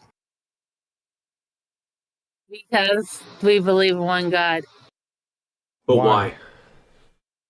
Because Jinx, you owe me a Coke. Have you ever read the Kitabi Aqdas? no. Was that a yes? No, I haven't. Oh. Well, that was the book written by Mirza Ali Muhammad, the person that's responsible for creating the Baha'i faith in the 19th century, middle 19th century, around 1840 to 1850, right? In Persia, yeah. Oh, yeah. So that individual was not convinced of a monotheistic deity. Okay, He believed in the pantheon. Because I've only been given a couple of, books that were small when I visited the center Well, the here. Kitabi Aqdas up in is the Maine. Bible of the Baha'i faith. Yeah, I know. So maybe if you want to, subscribe to that faith, you should probably read their holy book, which denounces the notion of a monotheistic God.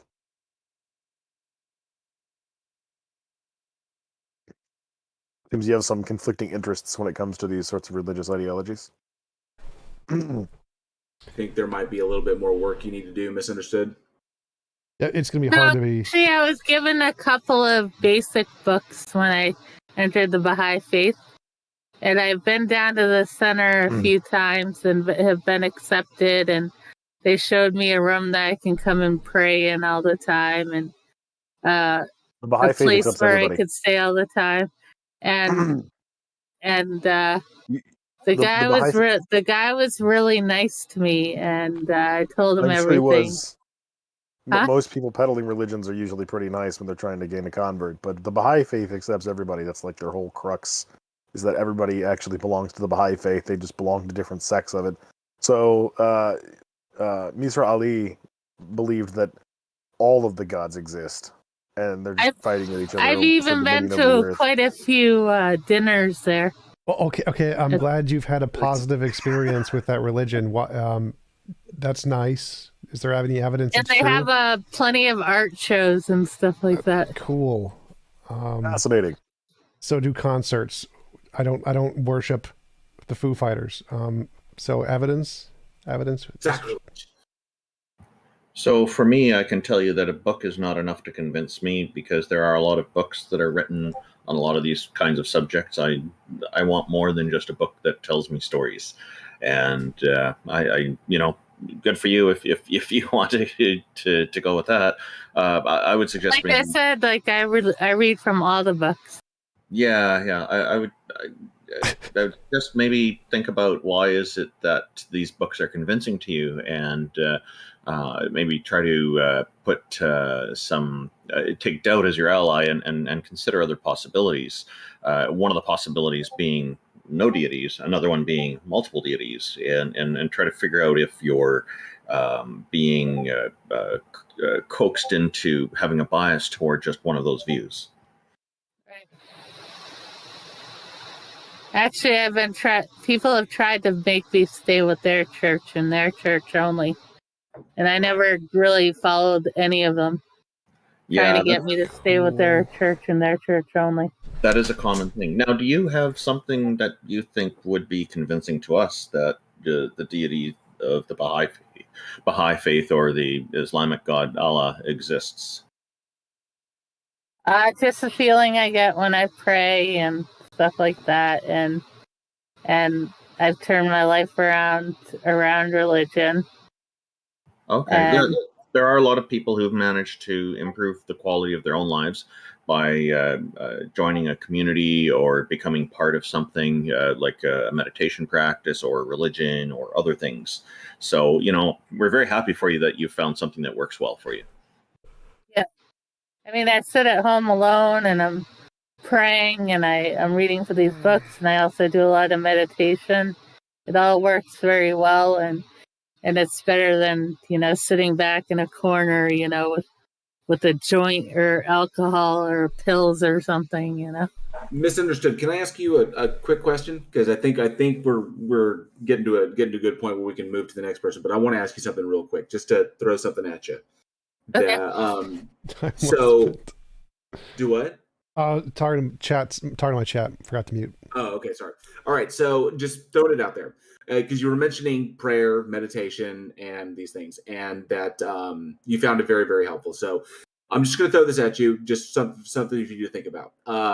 Hypothetically, say that I was a Christian, or I was a Christian, and I believe in God, and I pray every day, and so on and so forth. And say one day I'm in a car accident, right, and I'm trapped in my vehicle. And the firefighters are working to get me out, but I'm stuck in there. And so in this perilous situation, I begin to pray because I believe in God. I pray to God, and it lowers my blood pressure. It calms my breathing. I use up less oxygen. My chances of survival are increased. And then the firefighters get me out of the car successfully, and my life is saved. Okay. So recognizing that prayer, much like or meditation, similar thing, you focus on one thing, you calm yourself, you speak to this thing, or you think about it. Recognizing that prayer and meditation have a physiological utility to them. It calmed me down. I used less oxygen. I lowered my blood pressure. I didn't panic. And therefore my survival odds were increased. Does the physiological utility mean that what I was focusing on or what I was praying to exist? Well, it can, yes. No, but does it? Yes. It does? Yes. How do you know that? Because I have a good feeling about it. Asked and answered. Great. Appreciate it. Thank you. You're welcome. Thank you, Misunderstood, and for coming up with a clever name. I love this name. I've been misunderstood in more areas than one in my life. So. Well, you weren't. Can I today. ask a final question? You were very well understood in that last exchange, so appreciate that. Yes. So, Misunderstood. Yeah, I have one question. So, from what I got, you're a believer in the Baha'i faith, and so you believe that Baha'u'llah is actually Jesus who came back to Earth, according to what he claimed. I have personally spoken with two different Jesuses. One of which wasn't really convincing. The other one at least took the time to write an entire new Bible, explaining more about the universe and how we got here, which I still don't think is convincing, because he came up with the idea that we're built out of spaceships and that we're all pretty much aliens, which is kind of weird. But he's Dutch, so drugs may have been involved in all of that. What made you think that Baha'u'llah was actually correct when he stated that he was the second coming of Jesus? I believe that there is one God, But I believe anybody who represents a figure of a human or a person or whatever, they're all messengers, actually, from God. But he claimed to be God, as in Jesus being God, being fully man and fully God. He claimed that he was the second coming of Jesus. So, by definition, he claimed to be God. So, what convinced you that that was the case? I believe in one God, like I told you. So, so he wasn't God. He came from God. Yes. Okay. So you're But not I do actually. not believe. I believe he's a messenger, and he came from God. But No, I don't believe anybody who resembles what I'm physical asking is being of a human being. I don't think is a God. what I'm asking is that the founder of the Baha'i faith claimed to be God, and you disagree with that, yet you are a follower of the Baha'i faith. How does that work? It works. And I told the guy that it runs the place too. Can you say that again? I didn't catch that. I told the guy how I believe in the Baha'i faith, and he said that was fine. That I take good from all the readings and stuff like that. So there is a guy that can answer for God that you can go to and ask questions? She has a different interpretation. I think it's fine. It's a very unique. Yes, I have a different interpretation. I'm just curious how that works. That if the main figure of if you reject the main figure of your own religion and still then hold to the religion, that it's fascinating. But But they believe all religions is one, all races is one. Seems fine. I'm okay do with you it. reject the main figure of your religion? No, I don't. If you do. I don't. No, I don't. I think he's a messenger. That's fine. That's fine. I think we've talked about it enough. It's a very So you reject his claim interesting perspective that he's God. So she's got her own interpretation. I mean, I think that's as far as we can go on that one. So. Yeah, I think probably we should try to move on to our next caller. But thank you very much, Misunderstood. Really appreciate you coming on, and Peter, for what you said about the two Jesuses. Some lyrics from a song called "Industrial Disease" by Dire Straits comes to mind for me. Two men claim to be Jesus. One of them must be wrong. Well, so here's the thing: the Dutch Jesus, he's on Twitter. You can find him if you type in Harry Jesus. That's with IE at the end. He does fantastic drawings. I mean, every 5-year-old would be jealous about his drawings. And there is a website where you can read the entire Bible, both in Dutch and in English, and I think even in German. So I'm still trying to mirror the whole thing on my own website because I promised him to do that, just because I think he's a nice guy and I found it funny, the whole thing. But the way it's set up, it's going to take me a lifetime to make it working anywhere other than on his website, because every single link leads to his own website. So I'll have to go through every single page and alter every single link. And I'm wondering if I've done that, if I'm then also kind of Jesus. I have to get back to him. Yeah, Taco, who's next? So we've got a few people in queue. I see that Austin, who was in queue like the entire time, is back in queue, so I'll pull him back up. Hopefully he's not AFK now. Hey, Austin. You were waiting a long time there. What's up? Wow. Yeah, probably nearing 4 hours. Be over. Yeah. You are patient. Convince us that God or whatever concept you believe in exists. All right, cool. So, should I start off with giving a basic rundown of my theology? Sure, like given my Christian, if you're not denominational, or where do you sit? all right. My views seem to be very idiosyncratic. When it comes to God, so I just wanted to clarify them so that we're on even ground there. So essentially, I believe in a very non-interventionist God, same as some other people that have come on. I believe that God has interfered with the universe in merely two ways. The first being with its creation, and the second being giving consciousness to humanity, which will be a part of my argument for his supposed existence. It's a very, I suppose, libertarian interpretation.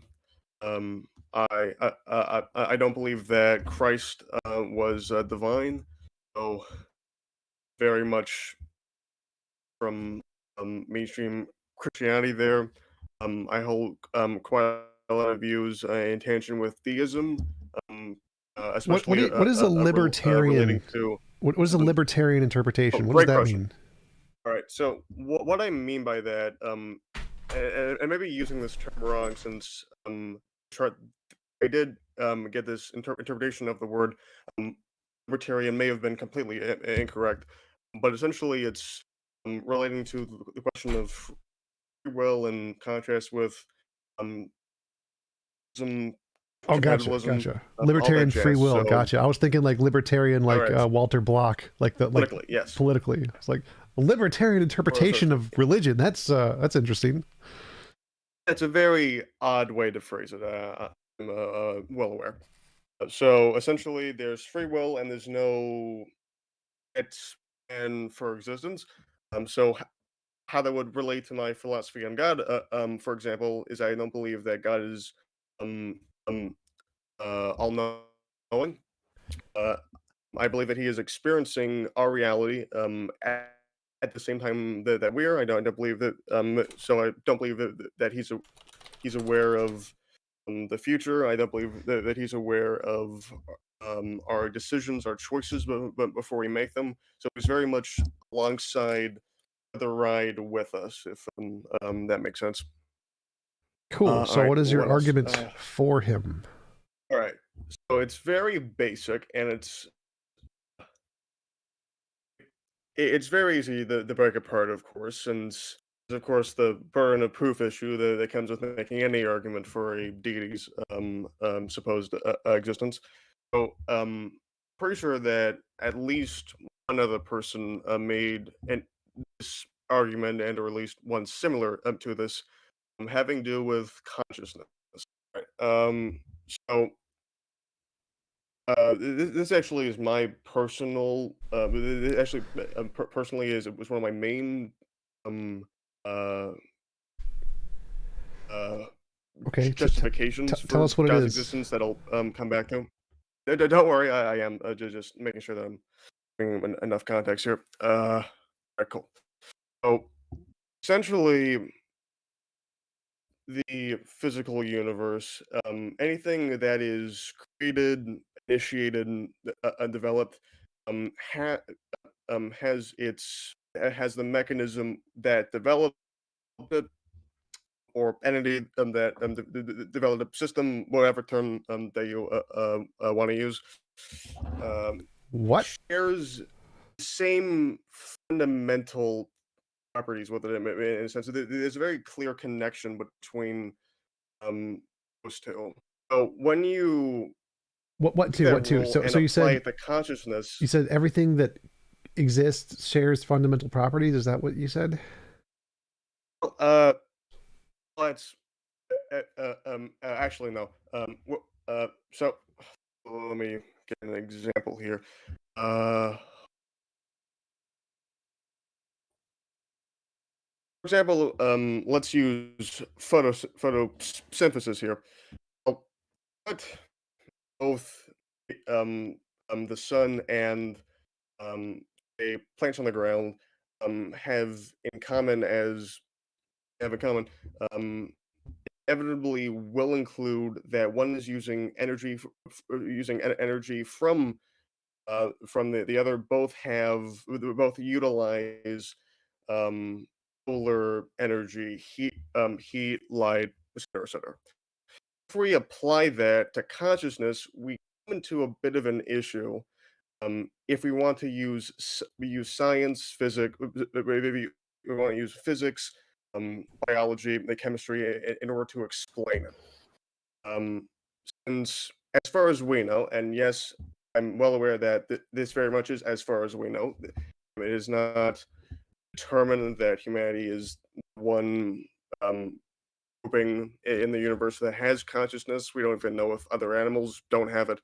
But from my perspective, it's very hard, it's extremely difficult, if not impossible, to justify the existence of consciousness through any natural process that we know of. Again, yes, as we know of, well aware, we don't. Our current knowledge of science is limited. I get that argument there. Do we know of any supernatural processes that can explain consciousness? No, we do not. And this is the issue with discussing God that's completely inherent to every conversation that we have about it. We're dealing with opposed properties that are separate from physical ones. We can't use science to prove it nor disprove it. So I'm not going to claim otherwise. To claim otherwise would be to preemptively dismantle my entire argument. Okay, so why should we believe that consciousness leads to God? Well, it's not so. Hold on. Austin, just to ask a clarifying question. When you're considering consciousness and look at the things that we have to work with, just look what's in the toolkit. Don't step outside to anything that is outside or supernatural, or whatever. Just look at what do we have to work with. We have consciousness itself, the measurable attributes of it. What we interpret to be consciousness when we are one agent looking at another agent. We have human brains. We have brains, right? And then we know that the brain needs to be formed or basically kind of like developed to a specific point when the consciousness becomes detectable. And that if the brain is damaged or destroyed completely to a degree that the measurable consciousness or observable consciousness, whatever you say, disappears, right? That's pretty much what we have to work with. All right. Correct. Yeah, correct. that's one way to put it. That's without assuming anything else. We just look at what we have in hand.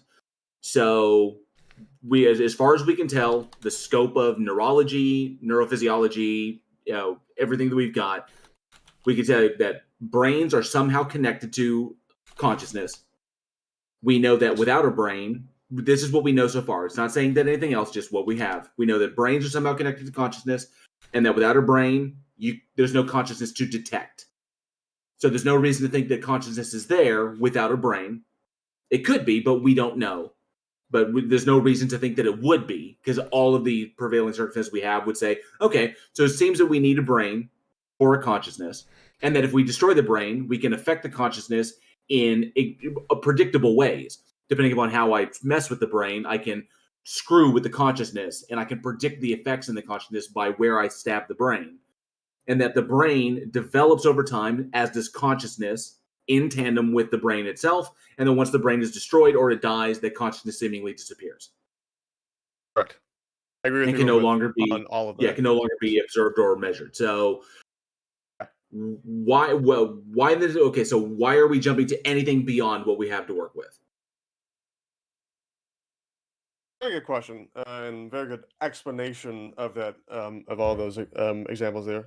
Great job. Well, bit of an assumption there implicitly, and don't worry, maybe wrong. Well aware of that. That brain is our primary acting force on consciousness. There. Well, yes, you're completely right that by affecting the brain in multitude of ways. Neurochemistry, all that jazz. It heavily affects the detectable traits that we consider as consciousness. I'll have to clear up definitions here with consciousness a bit. Well, by consciousness, although yes, I am somewhat referring to that measurable state that is very much in tangent with the brain, with neurology, with psychology, referring to in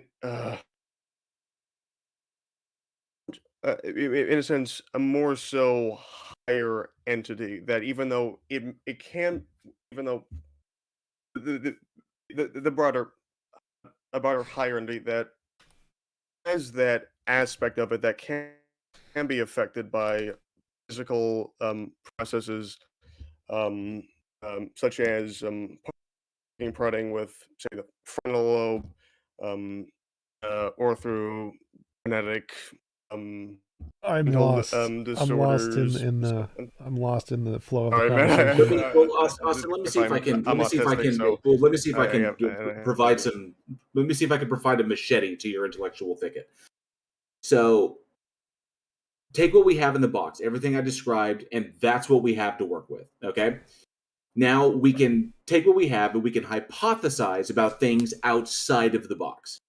All right. So we've got our toolkit, and then we can hypothesize about things outside of the toolkit. What would justify us in claiming that anything outside of the toolkit is true? Since what we have with the toolkit, it in itself does not share that similar property of that defines consciousness. That being, I suppose, in this case, for lack of a better term, self-awareness. Yes. All of these neurological processes that we are able to affect on the ground every day, yeah, you do have an effect on that, but the issue for me at least is that those processes on themselves, the very tissue, how do you explain how that leads to something such as, for example, metacognition? I mean, well, even if we can't, that wouldn't be evidence of a god. So say there's something we can't explain. Yes, both sides have, again, burden of proof. Again, dangerous. All of the which actually why I'm questioning why you guys even started doing it. Ultimately, we can hypothesize a lot of things outside of the box. Yes. We can say, are we tapping into something? Does the consciousness exist without does consciousness exist without the brain? Does it just continue on after the brain has died? But these are hypotheticals. We're just assuming it's like, hey, well, what if this? What if this? What if this?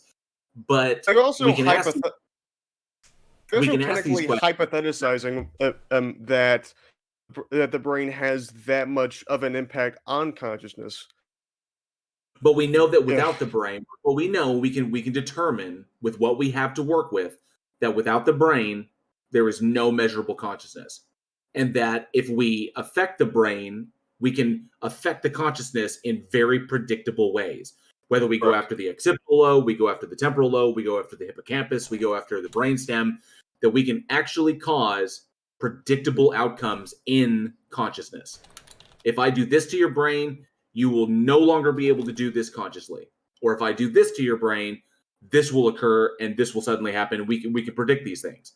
So we can conclude from the evidence at hand that the two go hand in hand. Where my conclusion is essentially I'm in the school of thought that a mind or consciousness is literally the property of a functioning brain.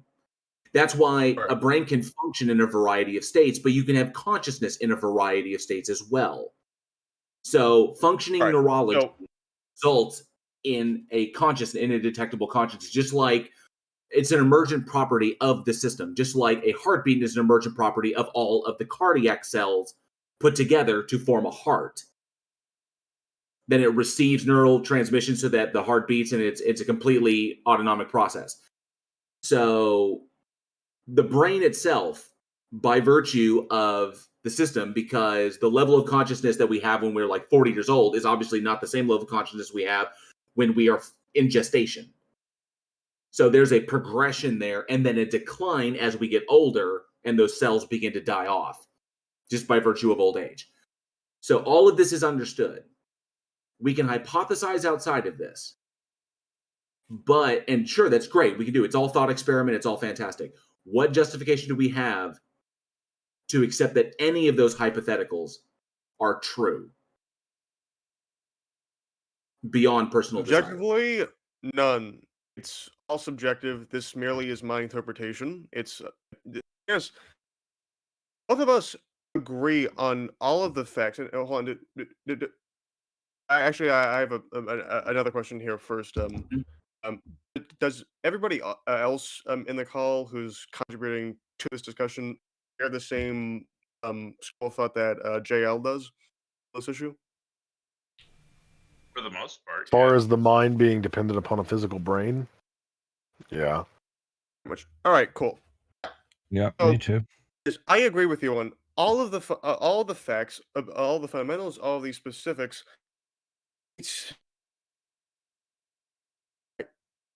I just personally can't convince myself that something as complicated with as many near infinite possibilities as consciousness, as self-awareness has, can be explained by any process that we're going to find by delving deeper into the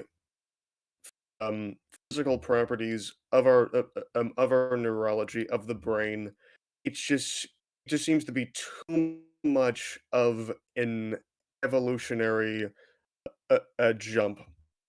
At one point, the sunrise was equally as complex and unexplainable by the natural world. Have you heard I of would agree. I will. Let me just point out that our intuitions have an incredibly poor track record when it comes to explaining complex issues in our reality. Well, I would actually and agree I don't with him. think that I we should think be relying. I think we are going to find something more fundamental, but I think it's going to be a physical thing that we're going to find that's more fundamental in the brain. I don't think we're definitely going to make progress. We definitely don't know everything about the brain, so I agree. We will definitely find things that are more complex and more fundamental than what we currently know about the brain. There's no reason to think it's a soul, though. Sure, but his incredulity is on the issue that the brain is responsible for producing the consciousness. That consciousness is an emergent property of physical interactions. But I will say this much to you that consciousness, whether or not you agree that it's explicable naturally, the alternative is that it's not explicable at all. Because if you're going to posit that a God exists and that he's consciousness, he is conscious, and he created everything, well, then all you're doing is just positing that consciousness is the default state of the universe. This is the default state of existence. And it's equally as inexplicable as it was 10 minutes ago when we assumed that it was some part of some unknown natural process. Well, then we're assuming a more interfering God than I initially set up with my explanation of my theology there. Does your God have a consciousness? I suppose Is it a thinking agent? I'm not sure that.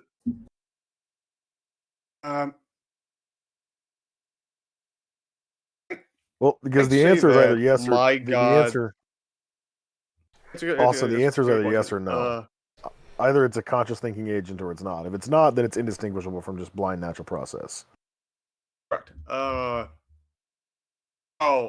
right. Yeah, I understand. What do you mean there? Yes. That's my answer. Yes. All right. In order for consciousness can't be explained by like some creator deity, regardless of what you believe, because this deity also possesses consciousness. Because a deity can't choose to have consciousness, and you have to have consciousness to make choices. So the mere fact of the matter that this thing is conscious is just a random fact of reality. It's a proved fact. There's no account for why it's conscious. There's no account for why it has an effective will over an ineffective will. It just randomly is that way. It's just randomly aware of itself. And therefore you haven't explained consciousness. If anything, you've added more questions. Yeah, correct. You're completely correct. It's a very, very the mystery good of way consciousness putting can't be that, solved by a god. Well, a history of human consciousness can be solved by a god, but the Really, entire it can? landscape of it, of course, cannot. So yeah, Wait, you're right on that. how can the How is it explanation? explained by God? I'm pretty sure that we already covered that there. Well, I didn't hear you cover it. all right, cool. Or maybe I didn't clarify it well enough. No, that, You might be able to explain how we, in particular, possess consciousness, that God created us in such a way that we could possess that. But consciousness as a separate entity to our physical reality, which is what you're positing, that is not explained. That's just a brute fact of reality. And so you have really no way of determining whether or not God is responsible for facilitating our access to consciousness, or whether or not that's a natural phenomenon that he doesn't have any control over, any more than he has control over his own consciousness. My belief that our consciousness is of consequence to the actions of God. Now we're getting into pure faith, and now I no longer can argue here in any objective manner. But my point, Austin, is at that this even point, if I we're had faith in the pretty much God going that you to a believe in, discussion. he still wouldn't be a viable explanation for the existence of consciousness. Consciousness would be something that transcends even him. Yeah. So why would I bother contemplating the existence of this being if he's not even a useful explanation for this mystery that I've encountered? Well, he's a useful explanation for the mystery on your level, but he's not. But he's not a useful explanation for the mystery on your level, which There is no mystery on my level. on his level. The yes, I mystery know, on my level is well, I have a brain and it has the capacity to like produce consciousness through the chemical and electrical interactions within that organ. No different than my stomach emerges the that's a process whole of other digestion. proposition, as we've already clarified. No, I mean we've Directly substantiated contrary pretty to thoroughly my that proposition that human Austin, we've consciousness is a substantiated result of pretty God's thoroughly that actions. human consciousness has some relationship to the physical brain. Of course. Right. So we don't we're need to like really on what that relationship is. So the mystery there is going to be in the particulars of that relationship. But as far as like where consciousness comes from, God doesn't answer that question. And we already have an answer to the question of how we have consciousness, the brain. How does it not The exact answer mechanisms that question? facilitate that, or maybe a present mystery, but history shows us that we should be a lot more optimistic in our scientific ability to explore, investigate, and come to conclusions about the natural world. You know, we put a man on the moon 50 years ago. It's not exactly a stretch to think that we're going to figure out how consciousness functions in the future. I fail to see any place where you can put your God that he answers questions. I fail to see how this doesn't account, how my interpretation doesn't account for the existence of human consciousness. I completely How does it? get Articulate and that for even me. agree that it doesn't account for the existence of consciousness overall. Articulate how your across God entities. accounts for That's completely human right. consciousness. Actually, is a very good counter. But as for human consciousness, how does that not work? Why is there a distinction between human consciousness and other consciousness? Consciousness is just the mere ability to be Human self-aware. consciousness is displayed in physical reality. It's constrained by the physical reality, according to me, to clarify. As of right now, I don't have any reason to believe there's anything but the physical reality. So this is just more assumptions being piled on top of one another, right? Like your initial assertion here was that your God has the capacity to explain the mystery of consciousness. We've now gone through that and have determined that that's not the case. And then you've now moved the goalpost and said that he has the capacity to explain human consciousness. And I don't accept that distinction. You've disproven my original claim, and now I'm modulating it. Since I'm willing. You're to shifting the admit, goalpost. if you want to put it that way, then I guess That's what you're doing. Well, You- how but you does convinced God me otherwise. explain Do you human want me- consciousness? No, the How? whole my same supposed dogmatic position throughout the entire No, discussion. that's perfectly fair. So, You've changed my mind on that. No, just calling it consciousness overall and saying that explains the entire mystery doesn't work. Going by your alternative definition, that consciousness Okay. also includes God's realm. Okay, can you explain how does God explain human consciousness? Mechanistically, please. All right. All right. Cool. Because just That's my answer. mechanistically, because just saying God did it is not an explanation. All right, mechanism. Let's be mindful of the time too, because there are other Hold on. people who want to get on stage as well. Correct. If we start getting well, first of all, what do you mean by mechanistically, specifically? What are the mechanisms that God uses to facilitate human consciousness? Well, I'm happy. You can explain it any way you want to explain it. Just explain it however you think it's best explained. Just go for it. All right. So, of course, I'm not going to know exactly what these mechanisms are by my own philosophy. But essentially, my belief is that whenever conception occurs in the human reproductive process, there is a system outside of the physical universe that mandates that what you may call a soul ends up with a direct direct connection to that entity.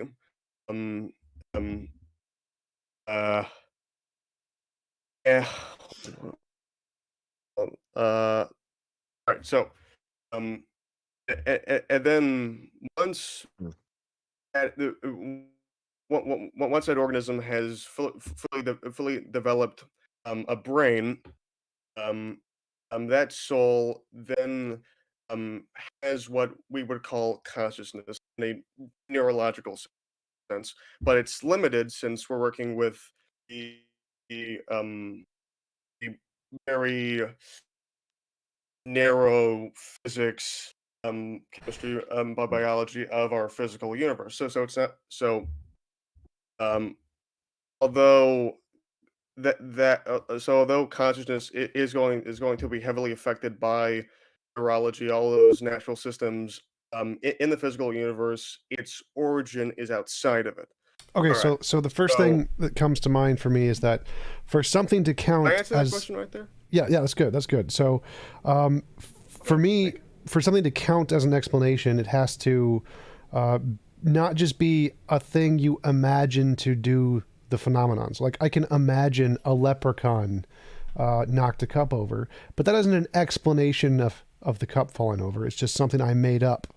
So there's a difference between It is an explanation, but it's not empirical.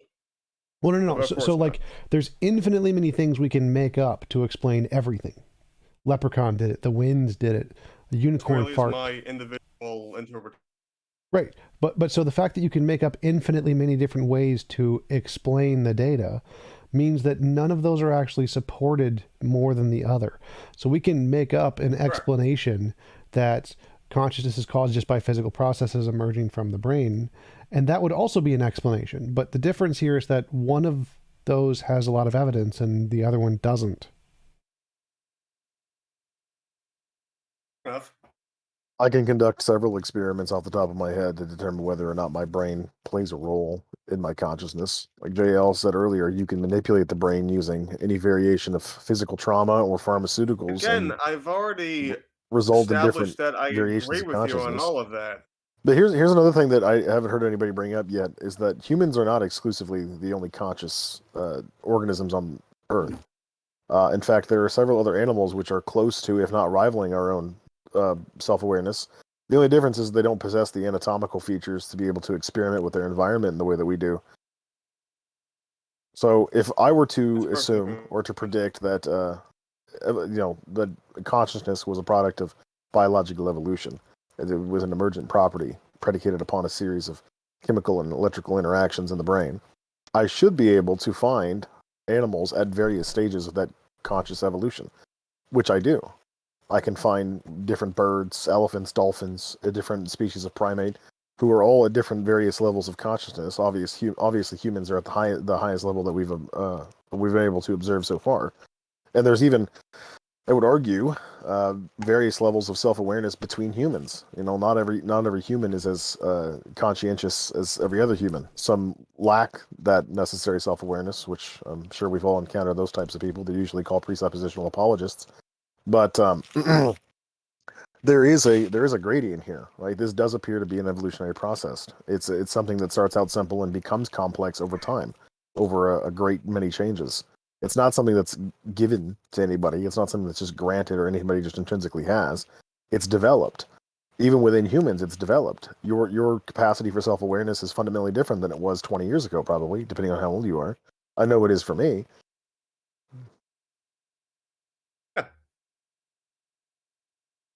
So if the information, Very good point. Yeah.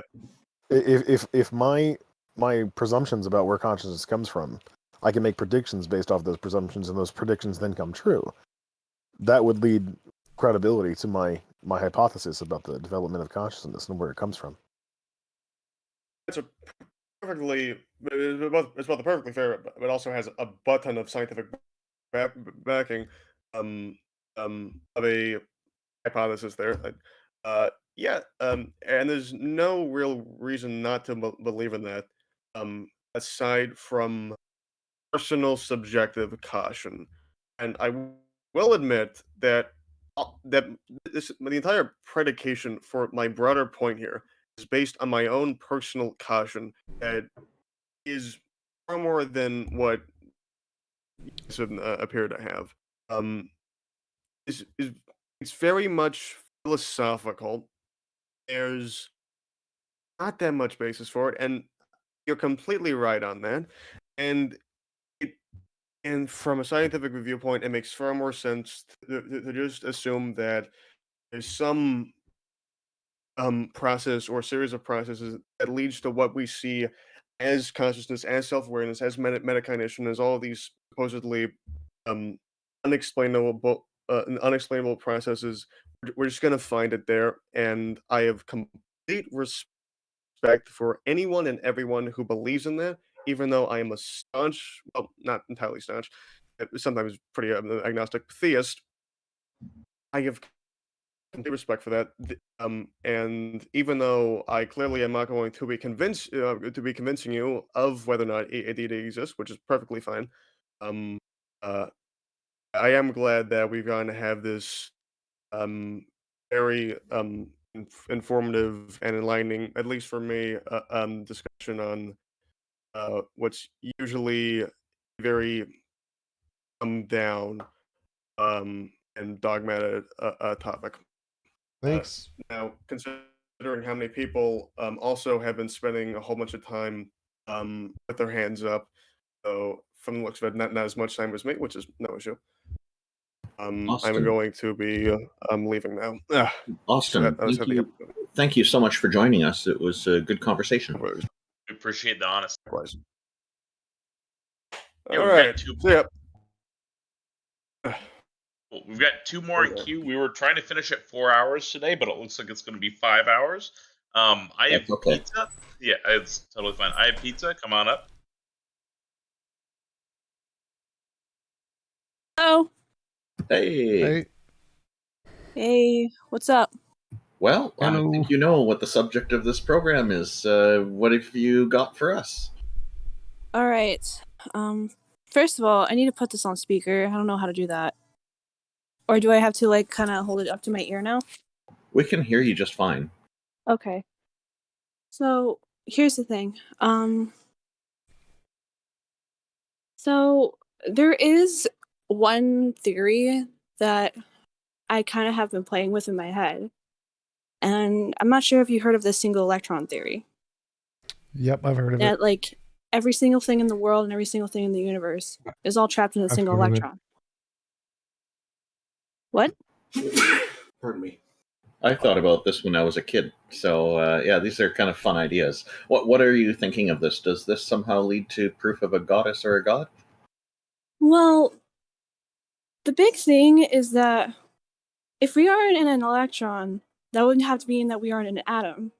And if we were in an atom, that would mean that we'd have to be in an object of mass. Of course, we can't really say that. Okay, of course, we can't really say that whether that piece of mass is a living thing or like a cube or whatever. But something had to create that mass, which is how I believe that would be a proof of God existing. Why? Why couldn't it have just existed forever or been created by a natural force that isn't a god? Because Alright, hold on. Okay. Because the second law of thermodynamics indicates that something cannot just poof into existence. The second law of thermodynamics says Wait, not that the second law. Oh my god. No, that's the law of entropy. Oh my god. that's the second law. Second law of you're referring thermodynamics. to the first law? The first law.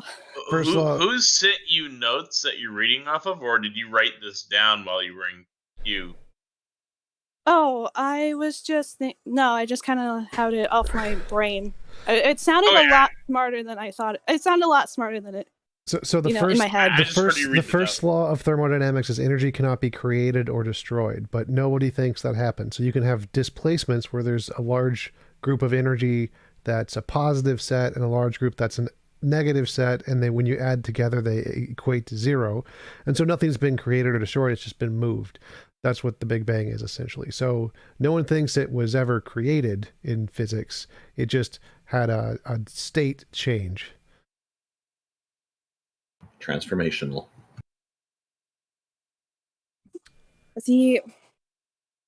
Okay. So it is diving into topics such as these is really important it's really important that you have a grasp of the finer points of like the laws of thermodynamics and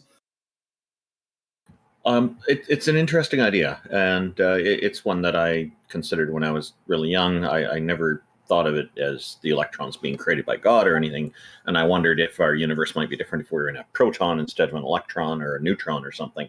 I guess we can accept this idea. It's fine. I mean, the problem is how you get from us being an electron. Let's say we accept that. To a deity creating this electron. I think that's the connecting point that we're looking for. So here's the thing. I think that this might be a little bit crazy. Maybe we might be God. How do we create electrons? Okay. By heating. Okay, I'm so sorry. This is kind of a... Oh, no, you don't have to apologize. This is the whole point of this, to have these conversations. And what you've brought is a unique idea that nobody else has brought in this show so far. So you're doing great. So it's not necessarily that we were creating electrons. It's just that we kind of exist within... Like, it's like the thing... When I started describing the thing about mass and amongst other things, it might either have to be created by God or it can be that we are a part of God. What evidence leads you to that conclusion?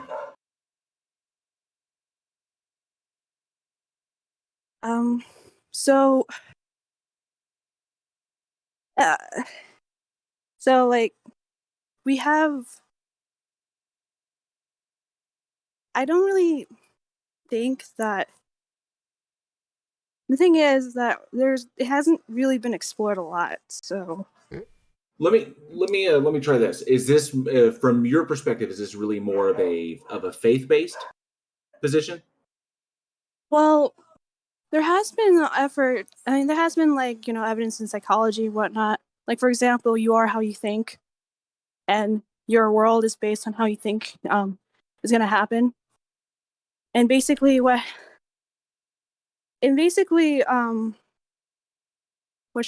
I mean, there is a study where people. Okay, there was a study where people were tested for heart disease when they were in their 20s, and then one of them got told that they were like at risk for heart disease, and You're getting toward the psychosomatic effects, and yeah, the way we think about ourselves can definitely influence the quality of our lives, but the environment around us also influences how we think.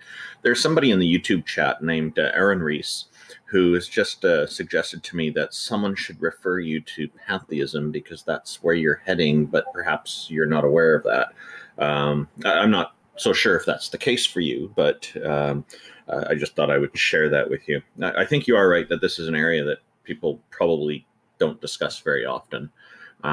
Again, the connecting point that seems to be missing here, and your idea is very interesting, is that between a God creating this whole universe as an electron or whatever form it's in, and the electron itself. So the electron and God creating it. That the creating part is where we're stuck. This is the part that's missing from this. The rest of the idea, I think you explained it just fine.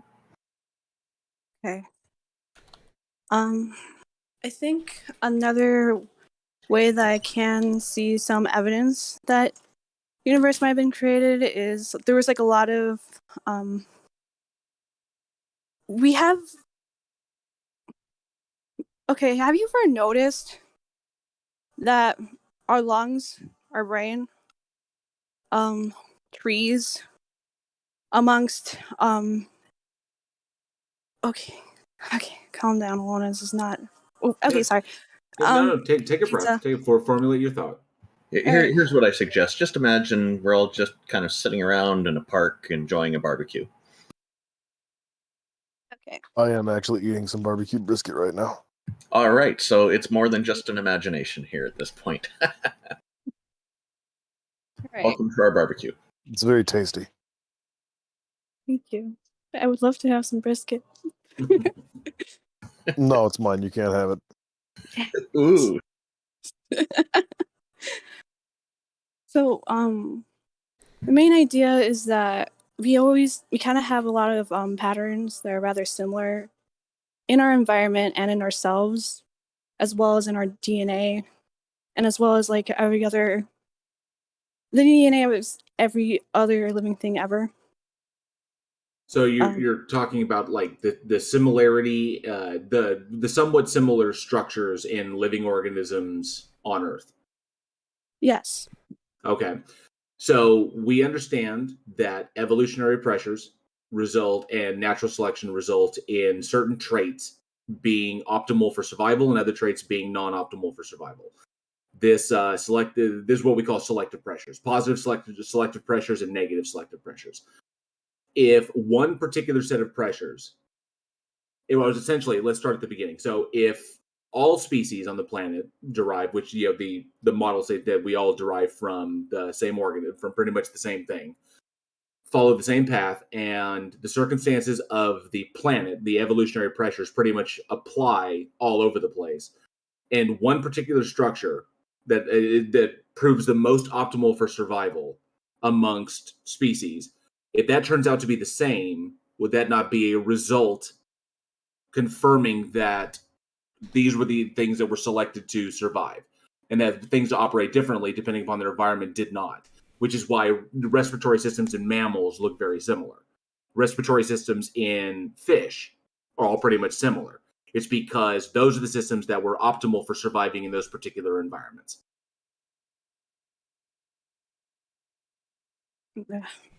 Right. And I was about to say that we all kind of have the same, I mean, even though we do have environmental selective pressures and even like epigenetics, for example, we all have like the same codons, basically.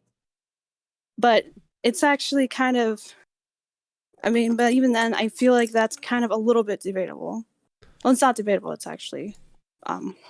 Well, we're carbon-based, and we're products of chemistry, and and everything living possesses DNA. Or everything that, every organism on this planet, possesses DNA. So it all derives back to what you call the LUCA or whatever you say, but the phylogenetic tree all brings out. So if we're all composed of DNA and that DNA is subject to selective pressures, and then one particular, or depending upon where you're at, those selective pressures, select for a particular structure that is optimal for survival, then the members of that family or the members of that species, or however you want to delineate it, would kind of operate the same, because that's the system that works. Which is why we have mammals that breathe air and have lungs, and then we have amphibians that do as well, but are semi-aquatic, and then we have fish that need gills. So are we gonna wrap up soon? Oh, yeah. I was trying to tell him that I was trying to tell him this. I was going to say that I was thinking that our DNA, that basically we are literally created as a program with things like our DNA as a code. And DNA is the result of abiogenesis. It's a natural process. We weren't created. Okay, I'm sorry.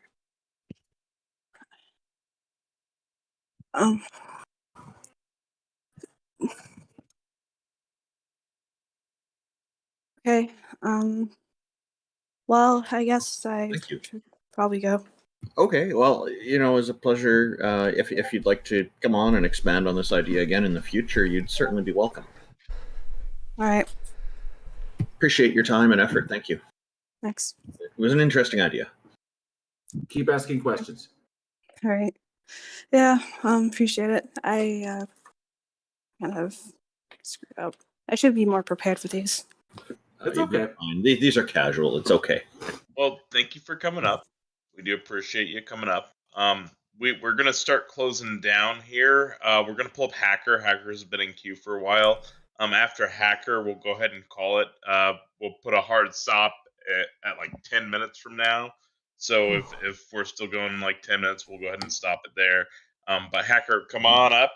We're kind of beat. It's been 5 hours, But thanks Hello, for Hacker. listening, everybody, and welcome, Hacker. Welcome. We can't hear you. Okay, on to the next one, I guess.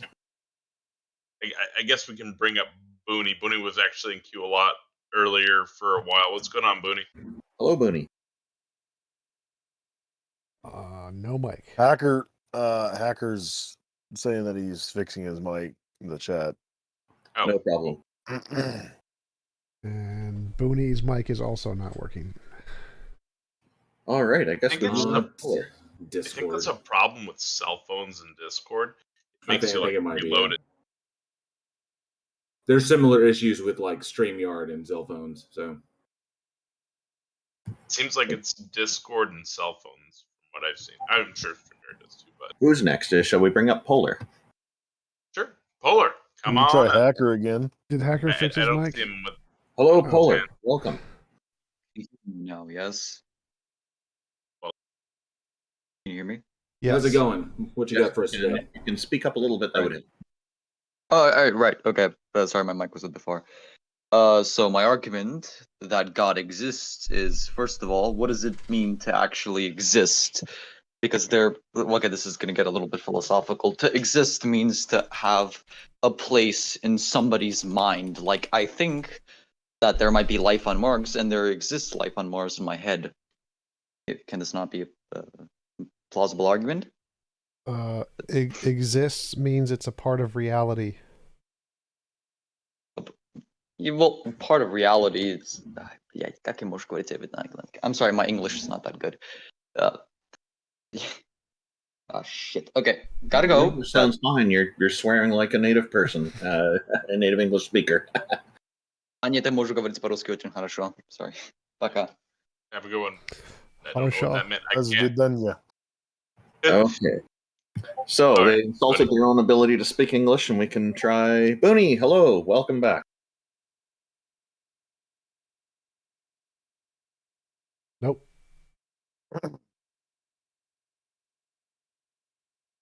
Okay, Booney. It's still not working. Hacker. All right. All right. So, can you hear me now? Yes. Yes, you got you. Welcome. Thank you for joining us. You're welcome. So this will be short, and I'd like to get TJumps' take on this because I know he's one of the debate bro, philosopho kings of Debate the me, internet. bro. But no, yeah, sure. But I basically believe in a deistic God. And looking at what we've seen from the cosmic microwave background radiation that manifested, I think 400,000 years after the initial expanse of subatomic particles and their respective wave functions of the Big Bang, I just think there had to be a mover to move those first elementary things into existence. And, you know, there Why? had to be something. So, are you thinking there was only one Big Bang? One big to produce this universe. Okay, so Penrose and Hawking did update the theory to support multiple Big Bangs happening simultaneously so that it could be consistent with quantum physics. Does your idea need to be adapted to consider this? Well, I still want to know, why do you think you need a first mover? Like, what is it in the CMB that indicates first mover? Like, something had to manifest that into existence, right? Sure. Because, So I think it was a quantum field. I don't think it was a god. Why would you think it was a god? well, when I define God, especially in this context, I just mean a creator of the universe. Like, are you saying the quantum field manifested itself and its own particles into existence? Well, the quantum field created all the particles, the space, and the time. So space, time, and matter were all created things that came about from fluctuations in the quantum field. There's no mind in the quantum field. There's no consciousness. Yeah, I don't think it really necessitates a consciousness or a mind. I'm not really like an adherent of that Unitarian philosophy, but you're saying that, like, as if this God is a mind. But are you saying that the quantum field, I guess, created all particles, but what gave way to the quantum field? It's always existed. It never Would be my didn't question. exist. The quantum field has always been there. It never didn't. Beginningless. Are you saying the quantum field is eternal? Yes. Or it could be outside of space-time is a better way to phrase it. Well, in response, I could say to that, like, if the quantum field was in and of itself eternal, did it take an eternal amount of time before we had this conversation? Like, No. Did it exist eternally before this point? No, because just like, even though there's an infinite amount of ways a particle can decay, like a uranium particle, the quantum field picks a specific time to cause the decay. So even though there's infinite amounts of times it could decay, it picks a specific time through the quantum fluctuations. Similarly, the way the Big Bang was created at one particular time, rather than any of the infinite past particular times, is simply because the quantum field fluctuated in such a way that it caused it to happen then and not at a different time, even though there's infinitely many times. So it's like, if I pick the number 47, there's infinitely many numbers before 47, but I picked 47. So it's the fact that there's infinitely many things before it doesn't mean you can't pick 47. You should have picked 42. I'm just kidding. I think using the word "pick" might be confusing. Like if you were to say, like, 47 was the number, 47 was the number where it occurs. Sure. So it doesn't like say, I think I'm going to do 47 today, and then we've got everything. Just that's where it occurred. Yeah, so I guess TJump is saying that we're experiencing this specific point in time, even though time is eternal and forever continuous. Sort I just of. haven't heard this one before. Well, I mean, I think time had a beginning at the Big Bang. It's a time, space-time is a field, and that field was created at the beginning of the Big Bang, and the quantum field exists outside of space and time.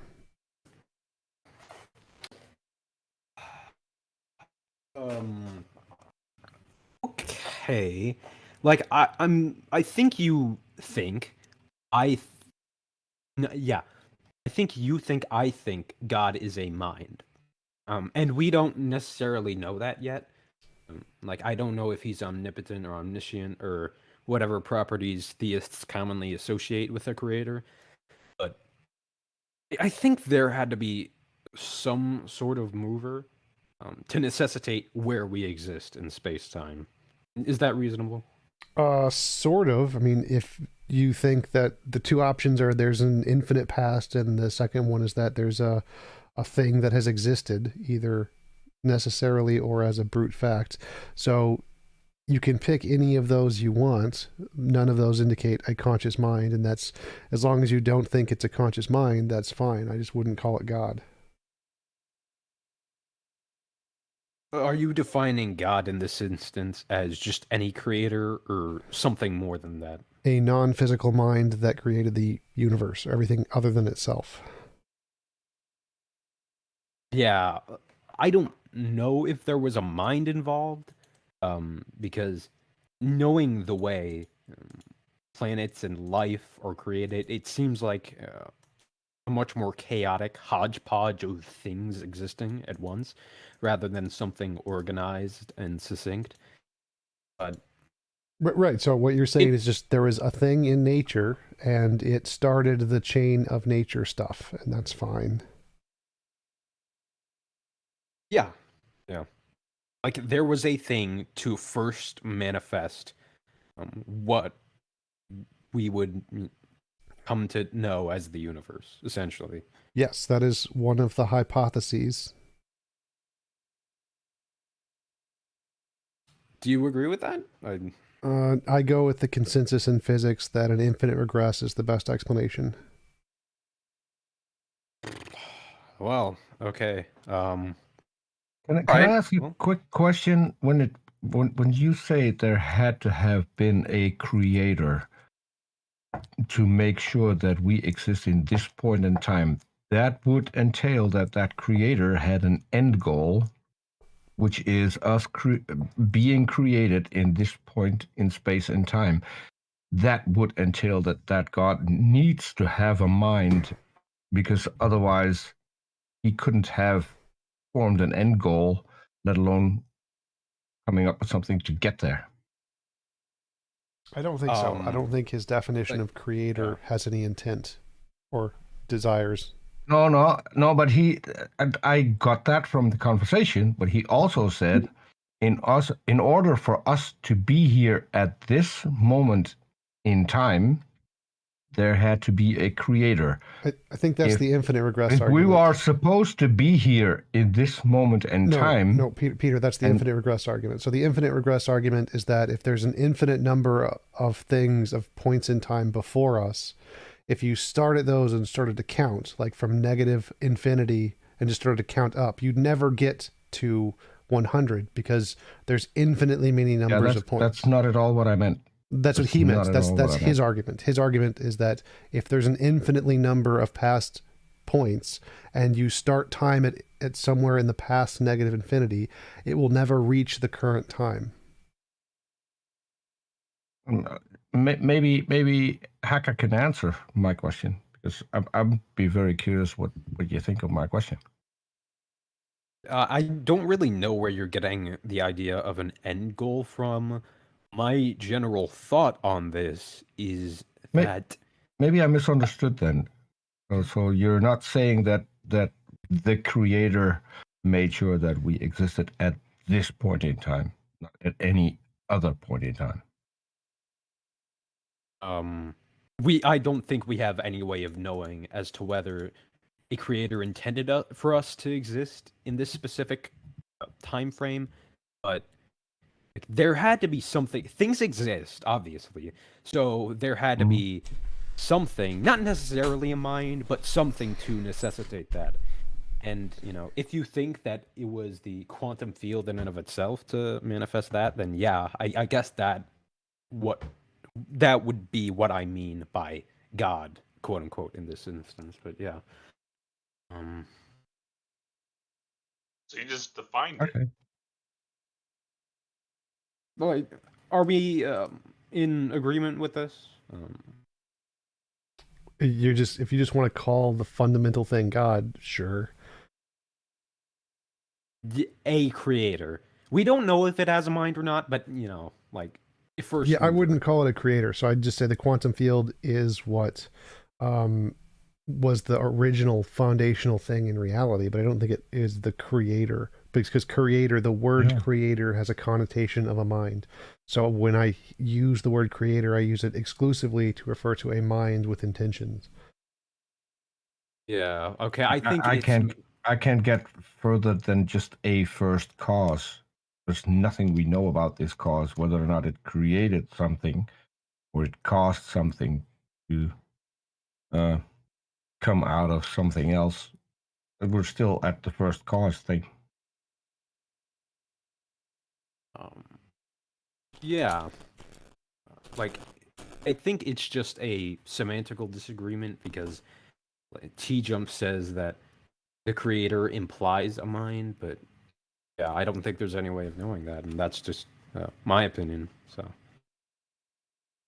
I think overall, since everything I do and have done to sustain my life was creating things, I think creator has some kind of meaning. It also means that you have an end goal when you start creating, even though the goal may end up differently while you're creating, but you have to start out with something, knowing that you're going to create something. Yeah, we have an way... idea.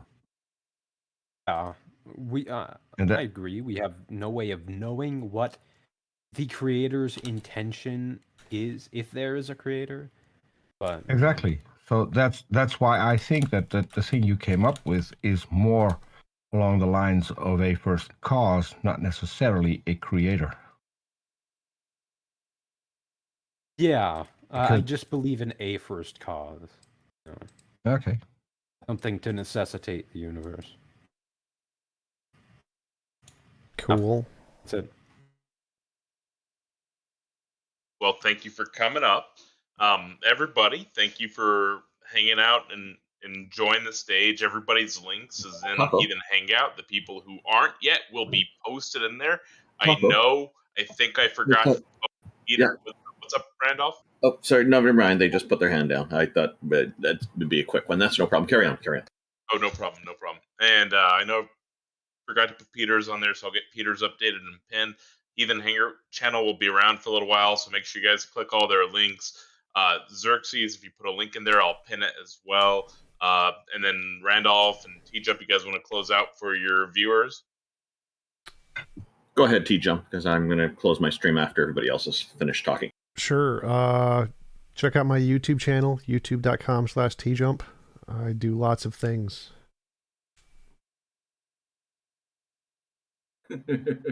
Yeah, he does. And J.L. Warren, did you have some final thoughts?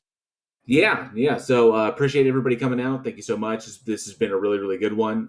More positive experience than some other things, but this overall was a fantastic stage. Thank you to everybody that came up and everybody in my live chat as well. I appreciate y'all coming out and hanging out with me. And that we do this every 2 weeks.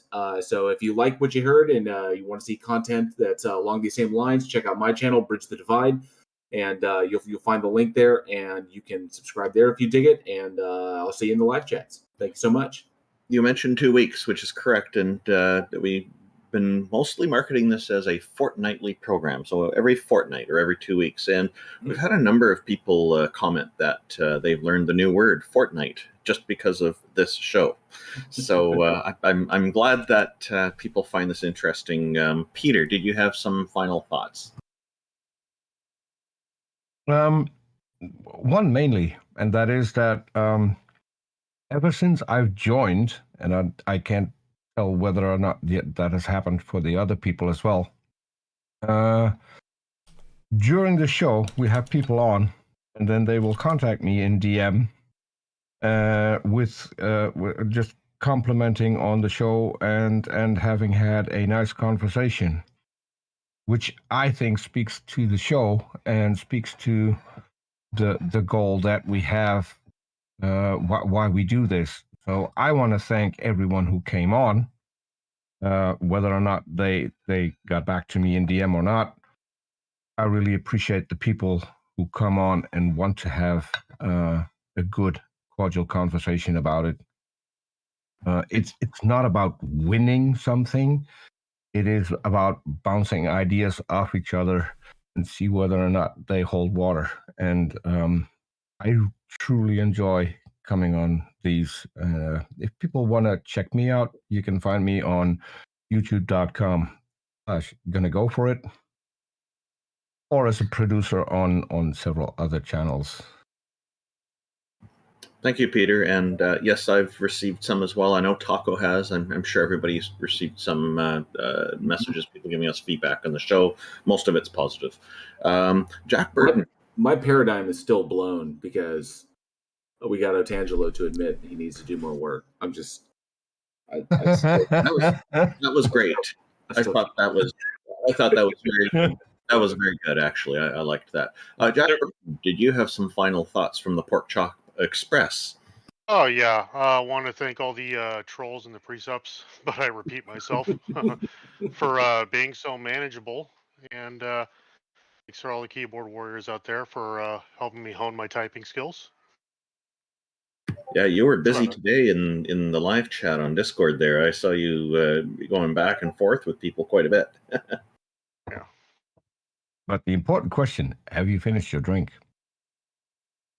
I know Randall spends a lot of time creating a new one for every single show, so I think I so have much a bottomless glass. It's a different color each time. Is the drink ever really finished? I got to figure out something else to change. Some people have noticed, but they weren't quite sure if it was intentional. It was. Thank you, everybody. King Xerxes, maybe you can teach us how to pronounce your name properly and give us some final thoughts. Xerxes. Xerxes, thank you. Yeah, it's a little bit of an oxymoron because King Xerxes is the name of a Persian king who was featured in the Book of Esther in the Bible. A little bit of an inside joke between me and another user, but well, final thoughts were this was actually one of the first full-length stages I was able to participate in, and it will probably be the last for quite a while. However, I am pretty frequently active in the Discord servers, so if you guys ever want to chat with me or engage with me about a subject, then you'll probably find me 2-3 times a week in TJumps room here on politics or in any of the other major debate servers. I also have a YouTube channel, which I'm fairly certain Taco is going to link to you guys. So subscribe to me if you want to hear some more. You have to link that to me, by the way. The links, and I put it in the chat on Randolph's stream as well. Yeah, by the way, these links will all be in the YouTube video description, and as we always include, and we'll be adding King Xerxes in there as well, because I didn't have this ahead of time. So thank you, Taco. You're the one who's organized this. Before I say some final words, because I'm live streaming this, I'd just like you to give us some final thoughts. Holy crap, you guys made some progress today. Well, I mean, I'd talk more, but y'all are amazing. But y'all made some progress today with a couple of people, Otangelo for one, and then the other gentleman who you got to acknowledge that you changed his position some, which was huge. So good job there. That's the first time I've heard that in a few weeks. But that's everything I've got. Thank you, everybody, for watching. This was fun as always. Okay, yeah, well, thank you to everybody, and thank you for everyone in the audiences for tuning in on the live YouTube stream and the live Discord chat. My website is at www.youtube.com/Randolph Richardson, and that's spelled RANDOLF, no matter what autocorrect tells you.